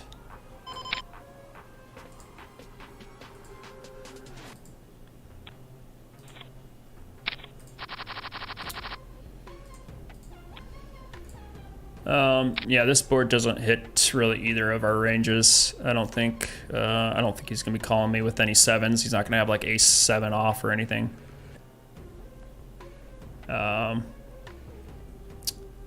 So I think it's fine c-betting that, especially with my value hand. Definitely want to get value from pocket pairs.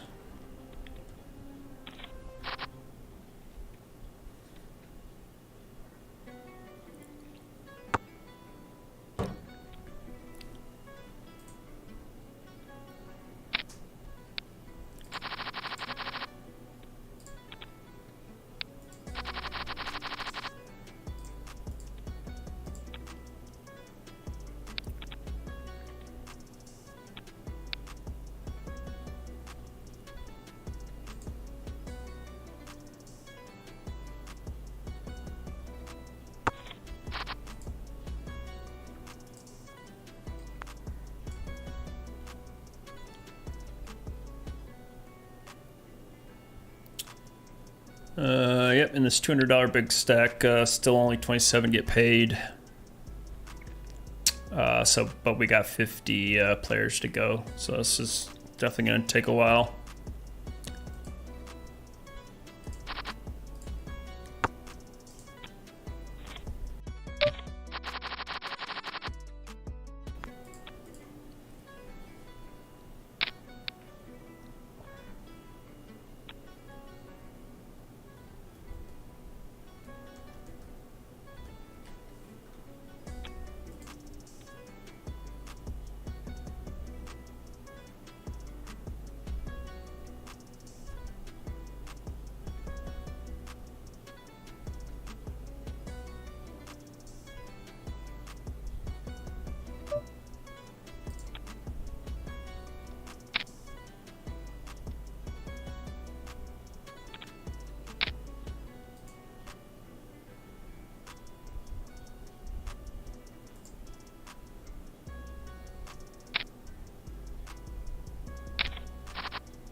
I'm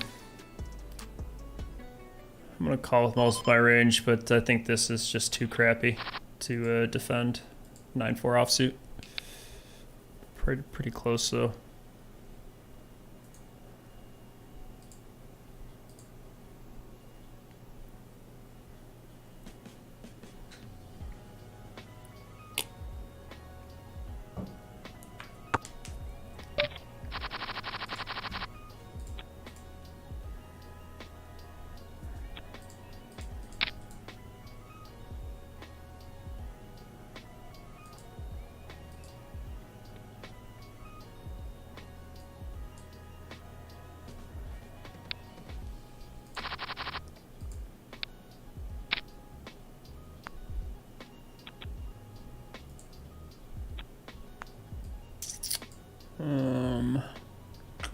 I don't think I've seen this guy limp that often. I'm gonna be still calling pretty wide here from the small blind for only half a big blind.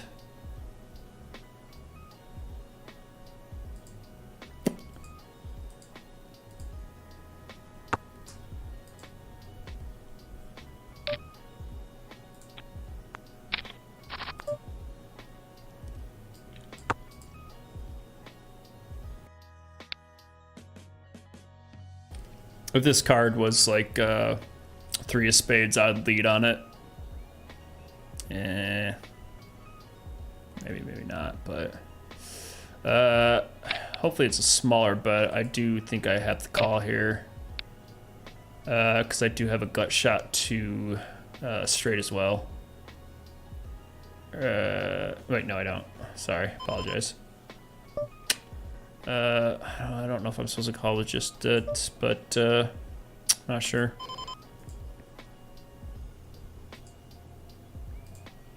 I'm jamming 8s here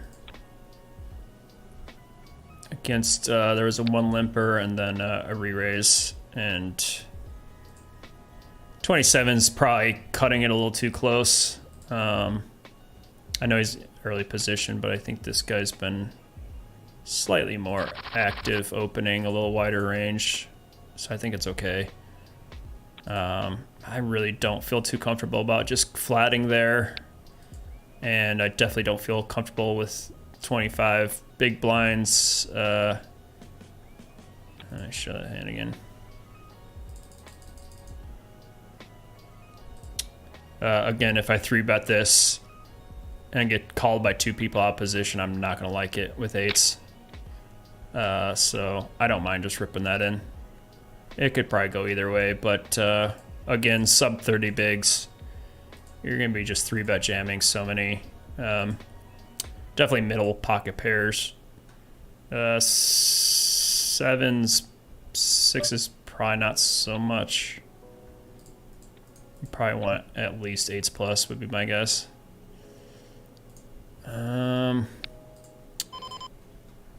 It's kind of awkward with this limper here. 41% of hands he plays, but he doesn't raise any of them, so definitely a big time limper.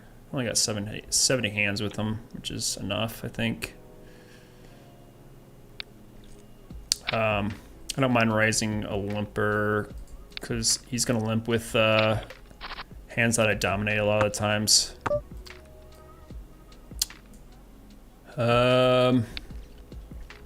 I think for that bigger raise size, I think I could check this back sometimes because I did pick up the big blind who is going to connect with this a little bit. He's going to have some check raises, and I feel like I'd rather see a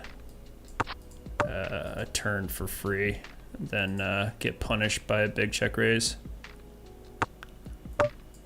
I don't mean just I don't mind just checking that down.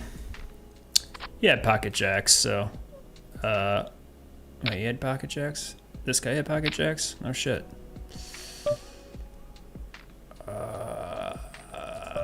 It's close, but I fold. I gotta see that hand again. So the guy has had jacks, so he did not 3-bet these jacks, which I'm a little surprised by. I didn't think I'd be I don't think I was getting jacks to fold. I will put that in as a note though.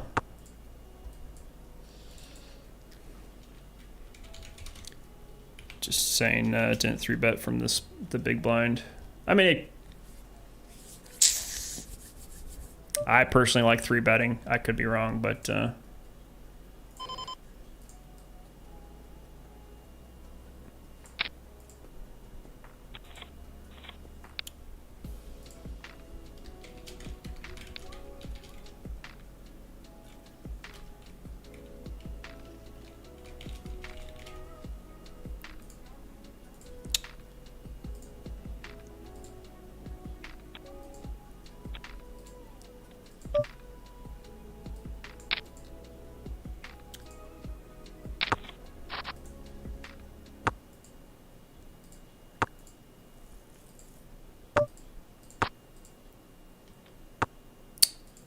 it's kind of interesting hand. I know I'm getting a lot on the short side here, and this is the $200 big stack, but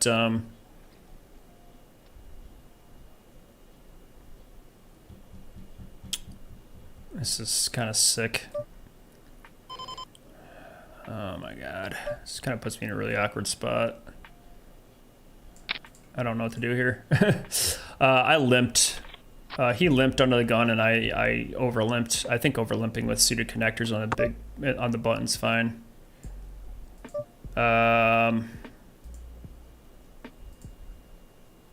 This kind of puts me in an awkward spot. I'm just gonna bet really small here. I feel like I can get value from. He limped under the gun, so I don't expect him to have an ace-10 flop the nuts, and I don't expect him to be check raised. No, I'm dead here now, but. What a sicko. Okay. That's just kind of a sick spot. No way in hell I would expect him to limp under the gun with ace-10 and flop the nuts. Probably better off just folding this pre-flop, but there goes all my luck that I had earlier on, right? Cracked kings and have done nothing but lose since then. I feel like I made the right plays, but yeah, like I said, I mean, the fact that he checks this turn, I'm sorry, he led this turn. I have the low straight, 9 through king, which I know is not the best. Obviously, I'm losing to ace-10 and a heart. But he checked the river. And I really don't expect that to happen too often. Obviously, he must have been a little bit worried about this heart on the turn. But the fact that he check raised me shows that he wasn't afraid of the heart.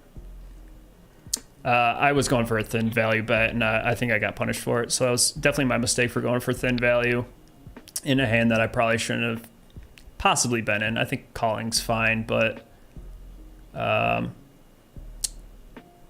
betting the river for thin value was got punished for it. Like I said, I didn't expect ace-10 to be limping under the gun. So it's hard to put that hand in that position. I mean, to be fair, it's like the offsuit version, and it looks ugly. So I don't really blame the limp, but I'm one of those players that prefers to either raise or fold pre-flop. I hate limping, and I got super punished by it, so that's all right. Went from a huge chip stack, doubled up 2 players, with played them correctly, I believe. So I'm not gonna beat myself up too much. That was a little bit of a mistake, but I'm not gonna worry about that too much.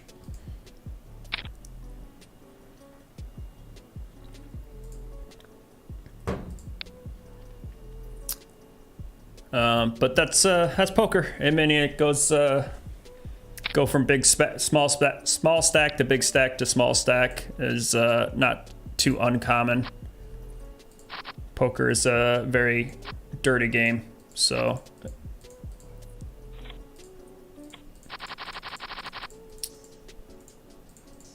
But gonna grind this 17 big blind stack up and go for a little run and run this deep.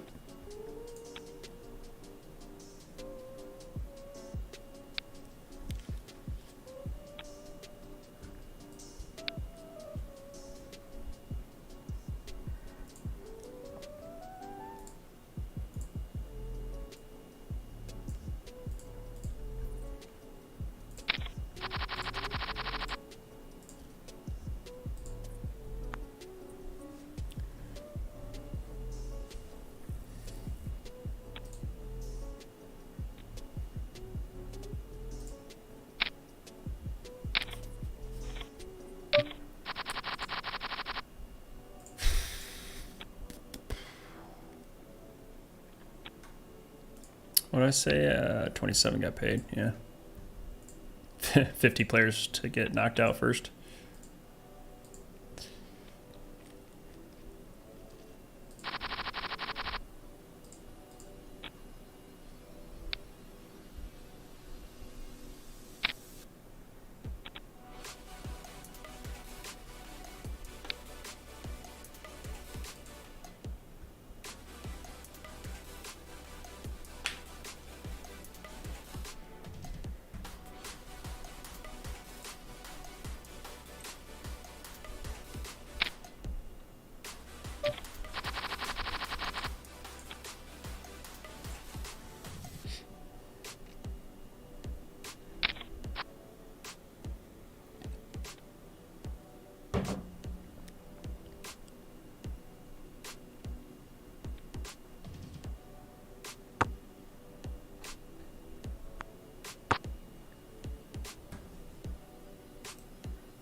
For 16 bigs, we're gonna fold this 3-6 offsuit.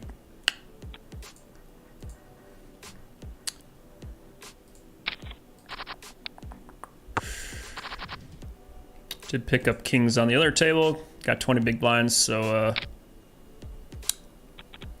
this guy's got lost miles off of Molly. Could 3-bet this normally. I think either 3-bet or jam. I think versus the under-gun range, who's going to have a tighter range, I think it's fine to jam it against. I could just go for a standard 3x or 4x raise, but that's going to put me half my stacks in the middle anyways, so could go either way.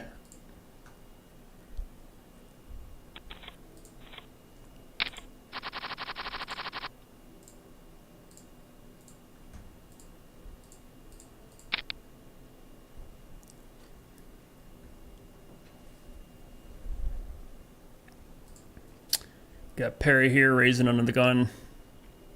I was hoping it folded around to me, but you know, you can hope in poker, but you know, can't get your wish all the time.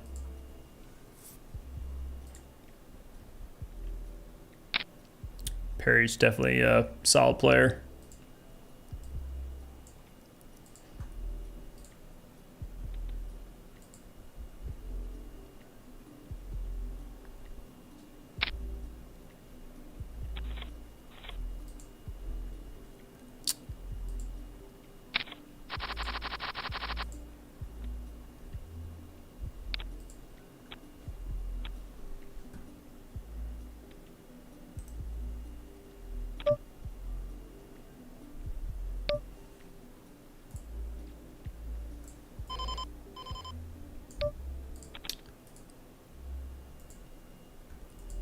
This king nine off is probably very, very, very rarely a jam.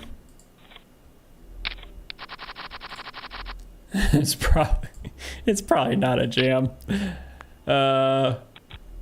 But like I've kind of discussed a couple hours ago, like when you're sub 30 big blinds, and you're only 3 people left button, small blind and big blind, there's gonna be a lot of jams. I don't think that was supposed to be a jam.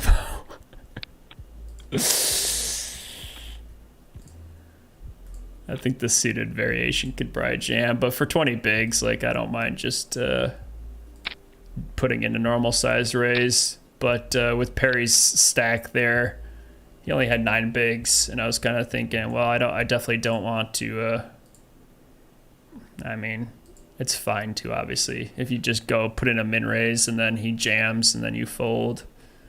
I hate having to fold there. I'd rather do the jamming myself, but. To be fair, if there's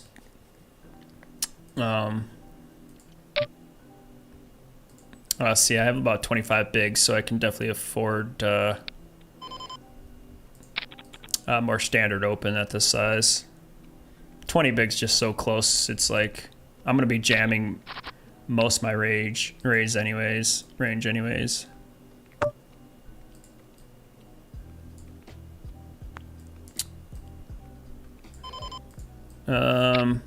Versus a 3-bet, this is going to hit me a lot. If he's got an ace here, I'm just going to go with it.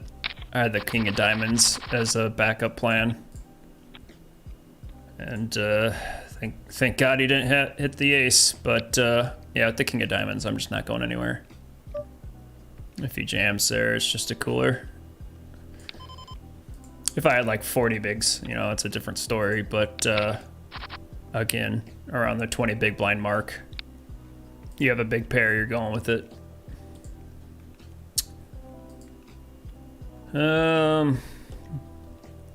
Blinds went up in the 200.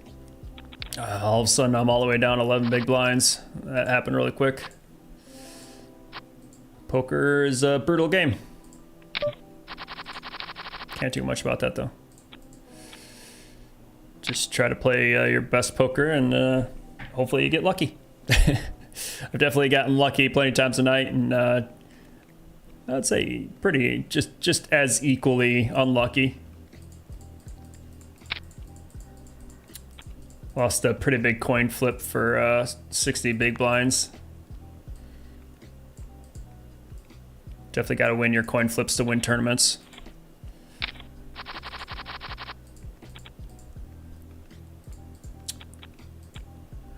King 5 suited here. If he jams, I'm going to call.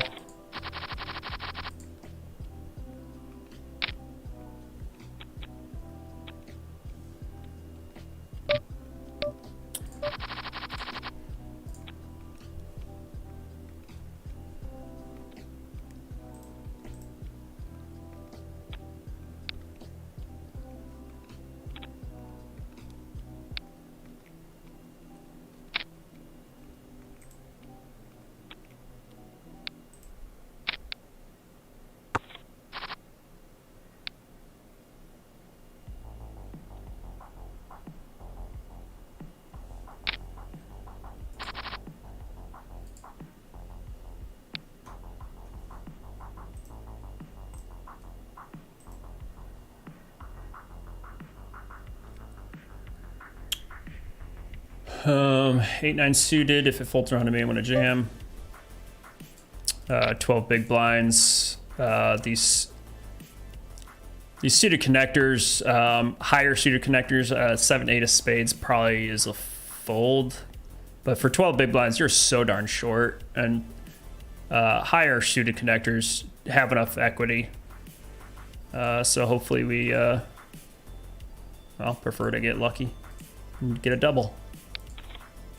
But again, I don't mind stealing blinds. Definitely jamming 7s here. Even if he raises, this is a jam.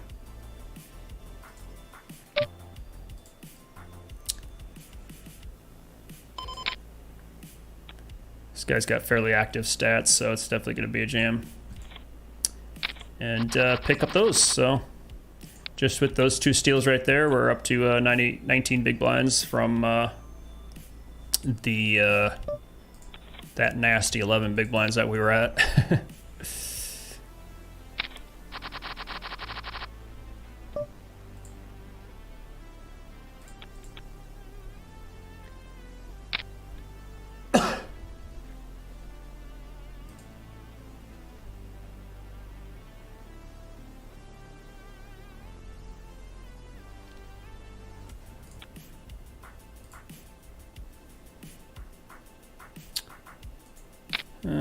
Let's see.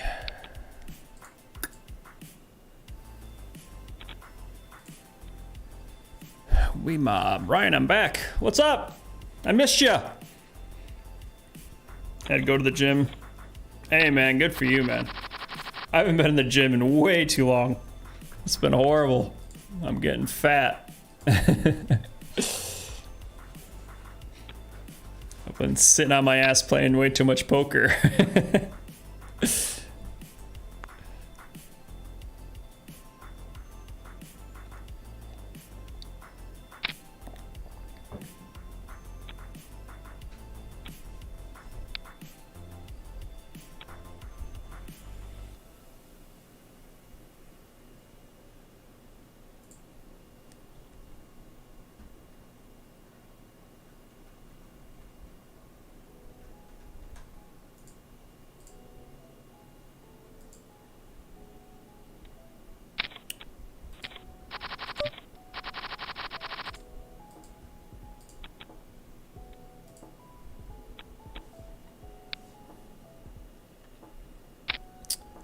How's your workout? Working on your biceps, your chest, glutes. He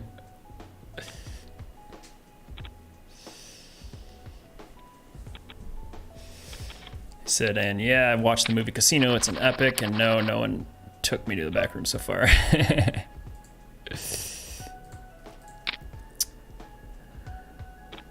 Pretty much prepared for him. I'm into MMA since 14. Now I'm 36. Oh, so you're a crusher. Kick my ass. Pocket eights here. Started with about 25 bigs. Definitely gonna be jamming if this guy goes wild. Happy to steal blinds though. And closer to 30 bigs. Got 17 bigs here. How you doing tonight so far? By the way, I've rewatched the stream to catch up on the missed part. Yeah, it's been active. It's been I've had some slow parts and some crazy parts for sure. Cracked the big hand was cracked kings with tens, spiked to 10 on the river, which was beautiful. And then got lucky on my other table, but kind of unfortunate in some spots. Lost a big coin flip, had a lot of equity versus jacks, but still lost. This is really crappy. I might have to make an exploit fold. Pet Buzz, I got 600 hands with him. Looks like he's a pretty standard, straightforward player. I mean, I'm gonna have to call at least one. I don't know. It's kind of a 6-pot. I'm so darn short, but he's gonna have ace queen, ace king, ace jack. I'm happy to just check down. I don't know why he checked back turn though. If he bets here, I think I'm gonna have to call. Oh, he had a queen. Oh, wow. Yeah, just unfortunate. I only had 17 big blinds, so pretty sick, but I feel like I lost the minimum. Yeah, pretty sick. That sucks. That's just a cooler. When you're down to 16 big blinds and you flop top pair, you're gonna go with it. And he made a really good check on turn. That sucks. That's just pretty much a cooler. You flopped a trip ace, trip queens. Let me see if I can replay that again.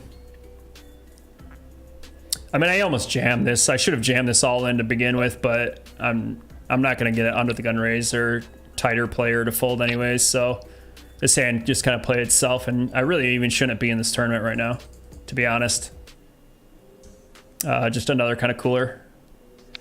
But you know what? I can't beat coolers. All I can do is play the best poker I can with what I'm given, and Although I cracked kings and run up my stack to a monster stack, I've got nothing but trouble ever since then. And I played correct. I'm not gonna beat up on my game at all. I'm pretty sure, I'm confident I played pretty damn good tonight, at least in the 200. Maybe some mistakes here and there, but and then on the $20, I'm still grinding 20 big blinds. I lost a big, well, no, it wasn't a big stack, it was a small stack. He only had like 6 big blinds, and I was already on the big blind. Ace-9 is definitely strong enough to call. Just didn't win that coin flip. I'm gonna have to get super duper lucky here now with only 3 big blinds. But yeah, it was a wild ride. I got up to like 4th in chips, I want to say. Obviously, I'm still not out, but 3 big blinds is not looking good. Really frustrating to run up to such a huge chip stack. And I've just got nothing but lose, lose, lose, lose, lose. I'm going to have to rewatch and kind of see those hands again too, but I doubled up the 2 players that were over on this side. Lost big coin flip. That's kind of where it started going downhill. Jacks versus ace queen, and I believe it was a ace on the river. That was pretty much my downfall.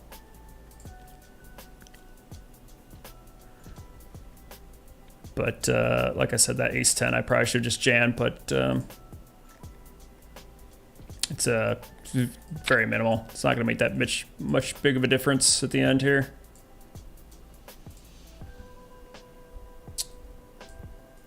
But I've come back from 1 big blind before, so never give up hope until you are officially out.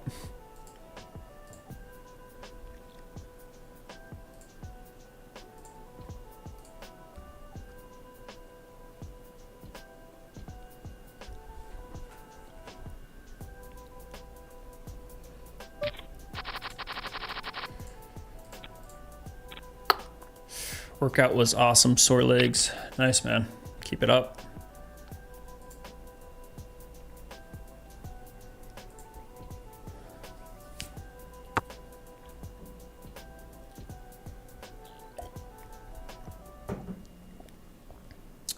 I think I got my stack up to like 300,000 at one point. It was pretty sick. Oh, pocket kings.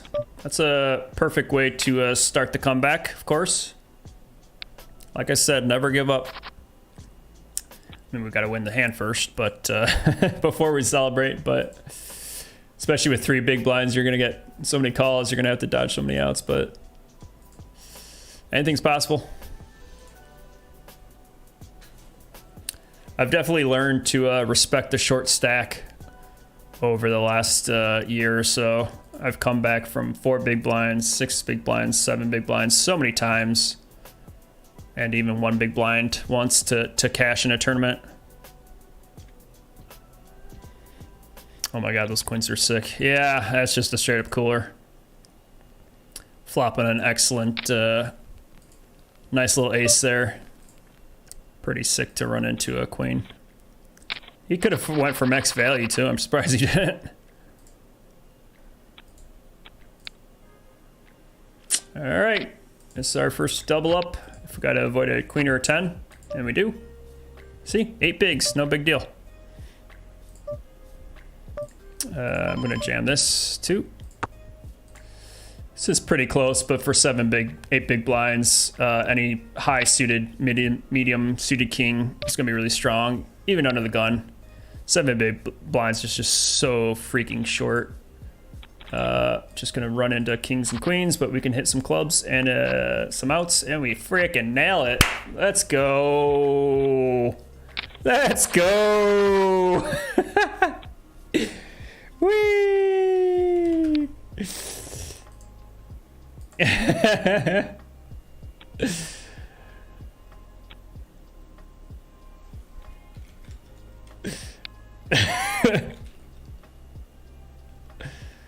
Oh man, Stay's been giving me a headache.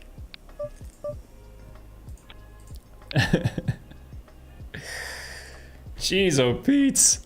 Ah. Hey, 25 big blinds. That's a little bit better than 3 big blinds, right? I told you. I told you that's all it takes, man. I told you can come back from 3 big blinds. No one believed me. Oh my god. Let me look at that hand again. King 9 suited. I'm pretty sure. I could be wrong.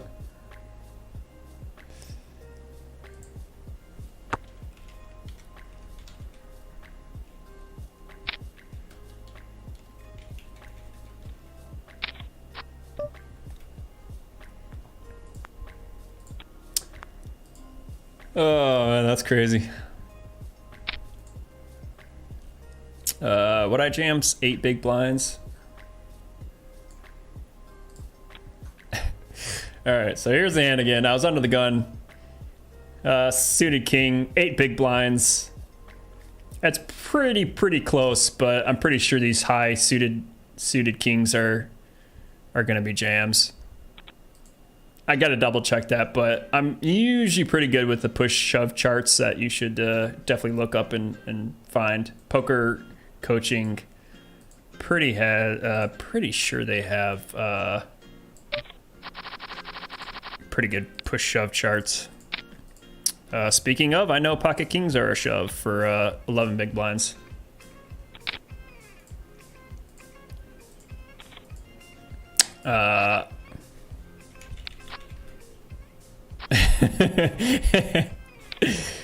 I said, boo, pocket kings, and then you just run into pocket kings. That's sick. All right, ace jack though, jamming. I got 2 limpers, so.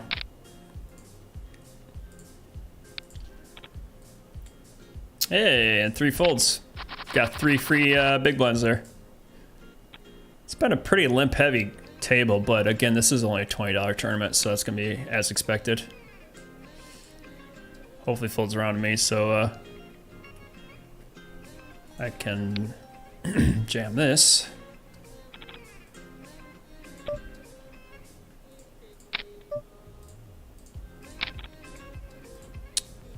Raise it up with ace 10 offsuit here.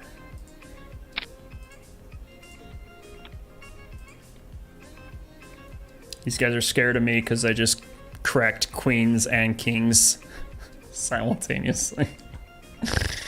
Whee! Actually, I can fold this. If this was suited, I'd probably call. Ace jack offsuit would probably be a call, but against that jam, I think I have to fold. Probably pretty close though.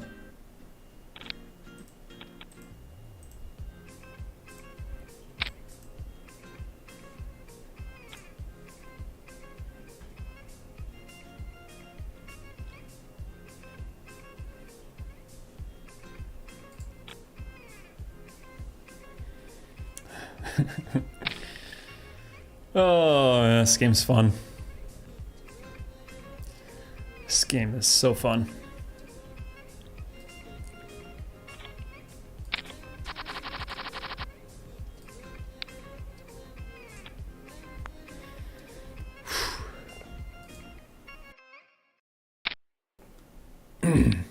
Wow, epic shit. Yeah, that was fun, wasn't it?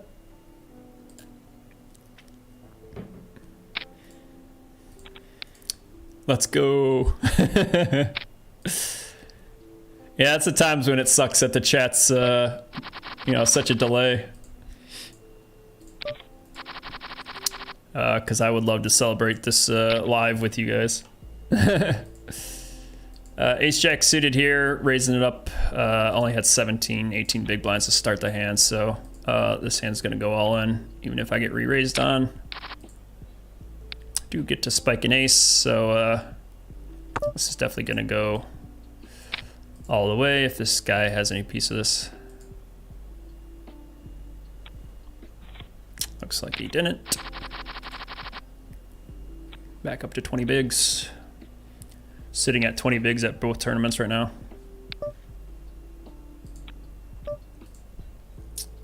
This is probably pretty close, but any seated cards I'm gonna call from the big blind.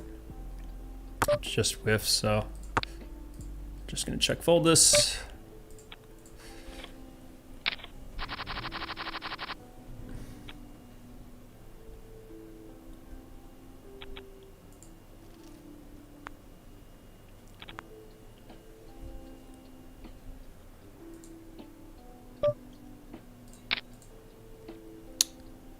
You're supposed to be calling pretty wide here, even though he's jamming. I'm gonna fold to a jam. Moon Lady says, that was awesome. I know, that was insane, wasn't it? I don't think I've ever cracked kings and queens at the same time before. And the fact that I was down to 3 big blinds. But poker's a dirty game, man. Anything could happen still. I could be cooler the very, very next hand and get knocked out. But hey, positive thinking. That's what I'm talking about. I told you, come back from any big blind amount. It doesn't matter, 1 big blind. This is probably pretty close, to be honest. Ace-9 off. I feel this is like on a tight side, but I'm gonna fold it.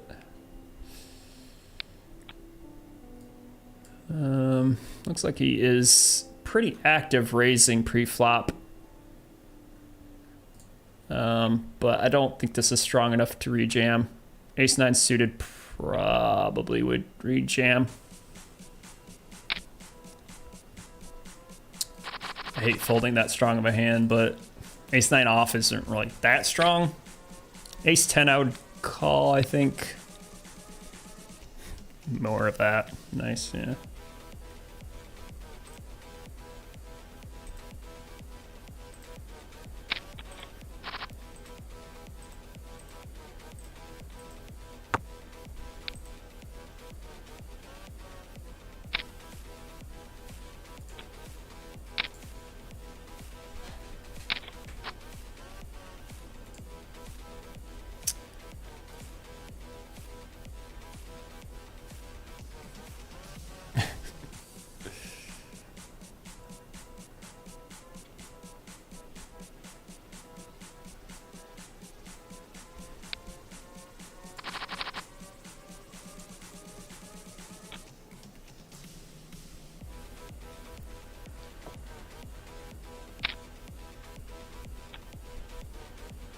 Well, ever since that me cracking queens and kings, I went from 3 viewers to 10 viewers.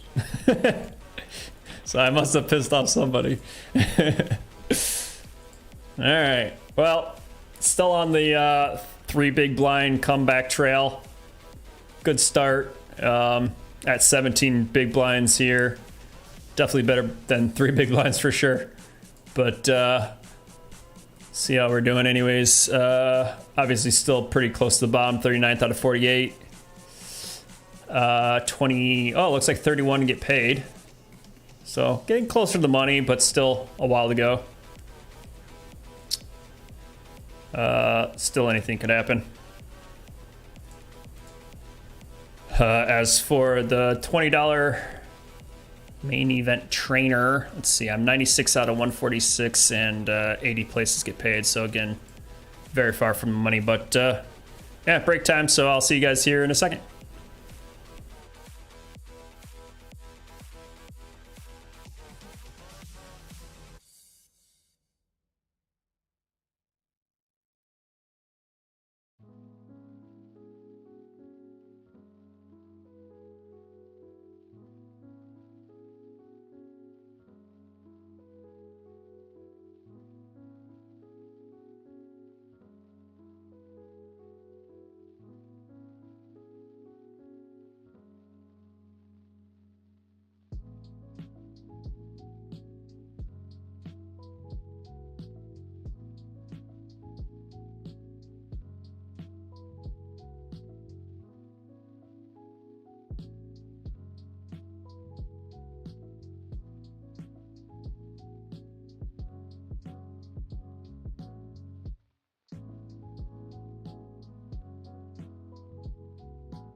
Well, definitely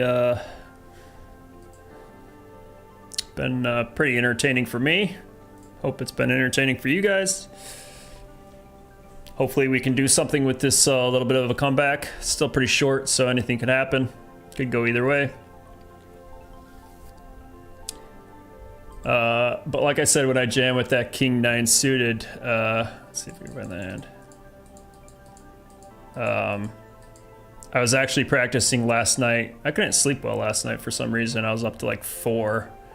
But I'm a poker coaching premium member, and I was like, they have this new app. Well, they've had the poker coaching app, but they had seemed like a new push shove fold chart like trainer or quiz essentially. So I'll just pop up random different spots. And I just like put it on like hard mode and just practiced a couple different spots. And you know, when you're 10 to 15 big blinds, you really got to know those spots. But also in this, you know, especially in this kind of spot, even when you get down really short to obviously, like I said, 3s, 4, 5, 6, 7 big blinds, you should still have a proper shoving range. I see way too many people get down to like 8 big blinds and just give up and jam Queen 5 offsuit. That's not a jam from any position. It's probably pretty close, small blind versus big blind. I don't have my jams nailed down perfectly. It's, again, I'm not a robot. It's damn near impossible to, but that's why you practice and you never give up.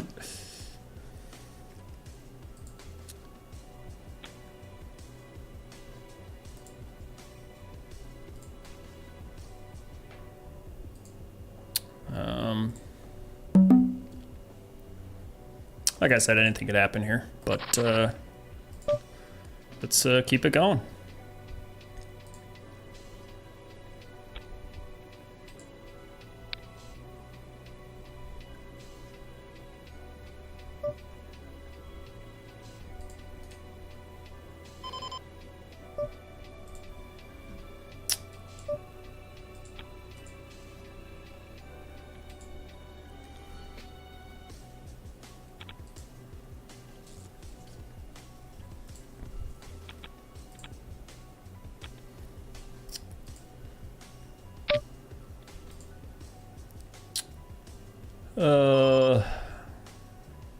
I would love to jam this. 9-10 would probably be a jam, maybe. Not sure though. The push fold stuff's easier. The learning when you're supposed to like 3-bet jam is totally different. That's a lot harder because you got to have a stronger hand. Like Queen 9 suited, I just bragged on how good I am at, oh, thankfully you raise. I can fold this now. It's like 14 big blinds. Like you can jam pretty wide from the button. Queen 9 suited, I don't know if that's a jam though. Yeah, see those spots, the 3-bet jams. Once somebody else comes in, it kind of throws me off. I have no idea what to do. Ace jack off here, 13 bigs, definitely gonna be a jam. Even against that under the gun limper.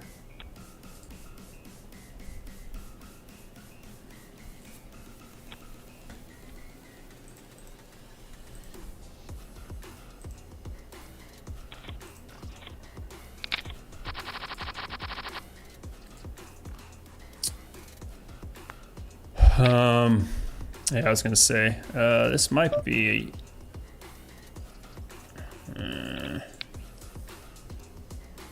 That's probably ace five suited. I know is one of those hands that is more of like a jamming bluff, but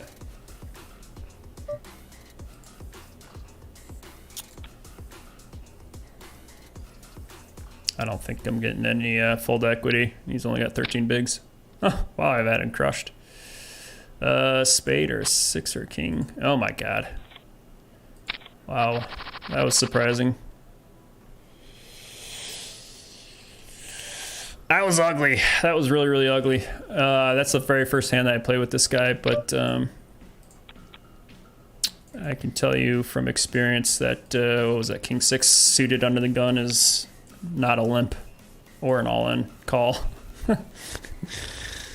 Yeesh, yeah, that was ugly.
My moon went out.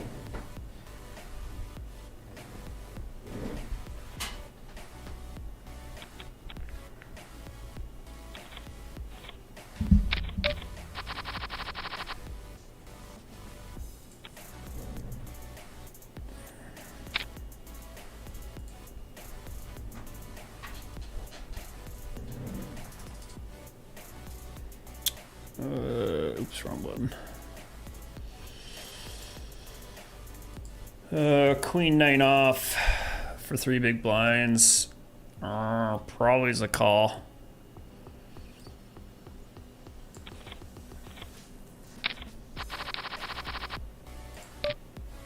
Ugh.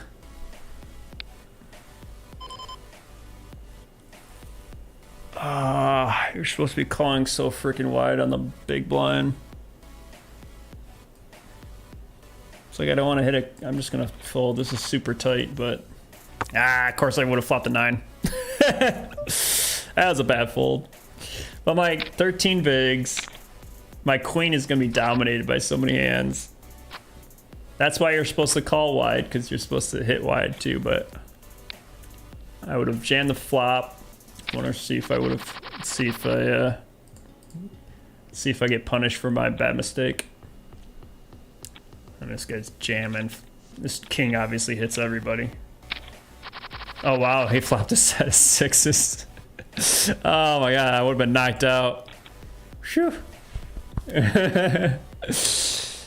Oh my god, I would have been out. I'm like, I know this is a tight fold. I'm supposed to be calling so many cards. That was yucky. We are getting closer to money though. Oh my gosh, it's gonna be close.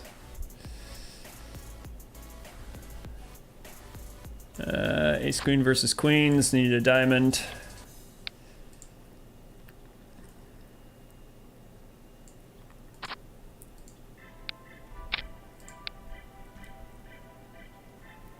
Whew. Oh, back down to 11 big blinds. And I barely even played a hand. I was up to 27 big blinds, I think. Actually, I have 11 big blinds on both tables.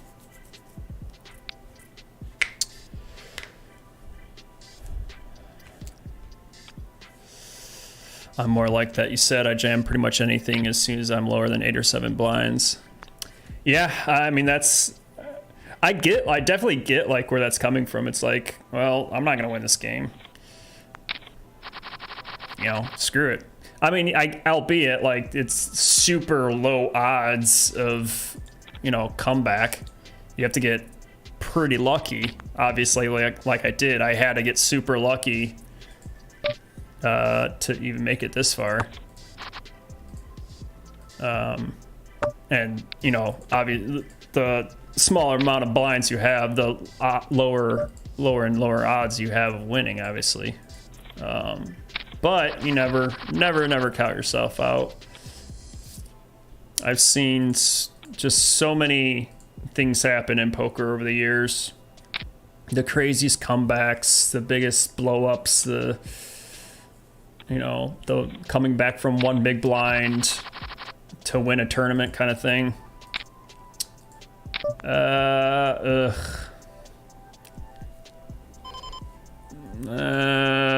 See, this is pretty close, but I think this is a yucky spot for sure. I don't feel like I have the best hand. 10 big blinds. These guys got pretty active calls, so they could be opening and calling lighter. I'm hoping so, obviously. But ace jack for 10 big blinds. I just don't think I can fold for 10 bigs. So hopefully we get lucky here again, or get 2 folds. A coin flip at least. Need a jack or an ace. Jack or an ace, baby! No dice. Bye-bye. Can't do anything about that, guys. Sorry. But I'm pretty proud of that run. Ace jack's not going anywhere. Can't do anything about that. I hate ace jack. It's like one of my least favorite hands, but when you have two big blinds, or 10 big blinds, it's just so high up. Like, let's just think of all the hands that I'm beating there. You know, king jack opens, queen jack opens. I have those crushed. Jack 10, I have that crushed. Gonna get, oh no, I'm drawing dead here. And got busted out both tournaments pretty much simultaneously. Good game. Good night. I'm pretty sure I jammed that correct. It's probably bottom of the range, but that's the exact same story. But yeah, I hate doing this. Obviously, when there's another play that comes along, but I dominate so many hands. Ace 10 opens up, I dominate. Ace 9 opens up, I dominate. Obviously, this flatting range is pretty tight, tighter, but they're still going to call. I looked at his stats too, and he had kind of wide stats, so I'm like, he's probably going to call with a lot. I'm going to fold out by rejamming. I might fold out like pocket 4s, 5s, 6s, 7s, maybe not 7s. So it can go either way. But again, 10 big blinds. If I had 15 big blinds, same story. Again, against one player, I probably would jam it. Against once this guy calls, I might tend to call more often. That's pretty sick too. I was only like 10 spots from the money, so that sucked big time. But and then to go back to this hand that I just got knocked out 20 seconds later. Again, I was just talking about push shove charts. This is really close to a jam. Really, really close. I'd rather be doing this from the cutoff of the button, so that I could actually be wrong here, but I only had 10 big blinds. Again, 10 big blinds, you're going to be jamming any pair in these later positions. I'm in the hijack. Pretty sure any pair is a jam, so I know this is like super, super bottom of the pairs, obviously. So yeah, went on a good run. Went up and down, roller coaster for sure. Pretty crazy night. I hope you guys are entertained. I had fun. Got really close to the money there. pretty fun night. Had some coolers and bad beats and stuff like that. Tomorrow, so that was the end of tonight. So busted in all 4 of these. The other one ended. So, yep, down for 330. Lost 330 today, which kind of stings, but, you know, can't win them all. But tomorrow's the big last day. It's gonna be awesome. I'm really excited. Start off with the Winter Series event 34, $100 big stack marathon. Starts at 2 o'clock. So I'm gonna see you guys at 2 o'clock tomorrow. And then it's going to be a long wait, 4 hours until the main event. That's at 6 o'clock. 6:30 is the mini main event. I'm probably not going to show that one because it's only $30, and I'm probably not going to pay attention to that one too much. But still going to play it. And then obviously at looks like 7 o'clock, the huge, big high roller freeze out, $1,000 buy-in. That's the biggest buy-in I've ever played in a online, so that's going to be one to watch for sure. So I'll definitely be highlighting and focusing on the main event and the high roller. And then got looks like $100 and then $50 to end out the night. So tomorrow's going to be super long night. Hopefully we run deep. Hopefully there's not as many roller coasters as there was tonight. But yeah, thanks for watching. It's been fun. Had an interesting night for sure. I'll see you guys tomorrow at 2 o'clock. And yeah, have a good night.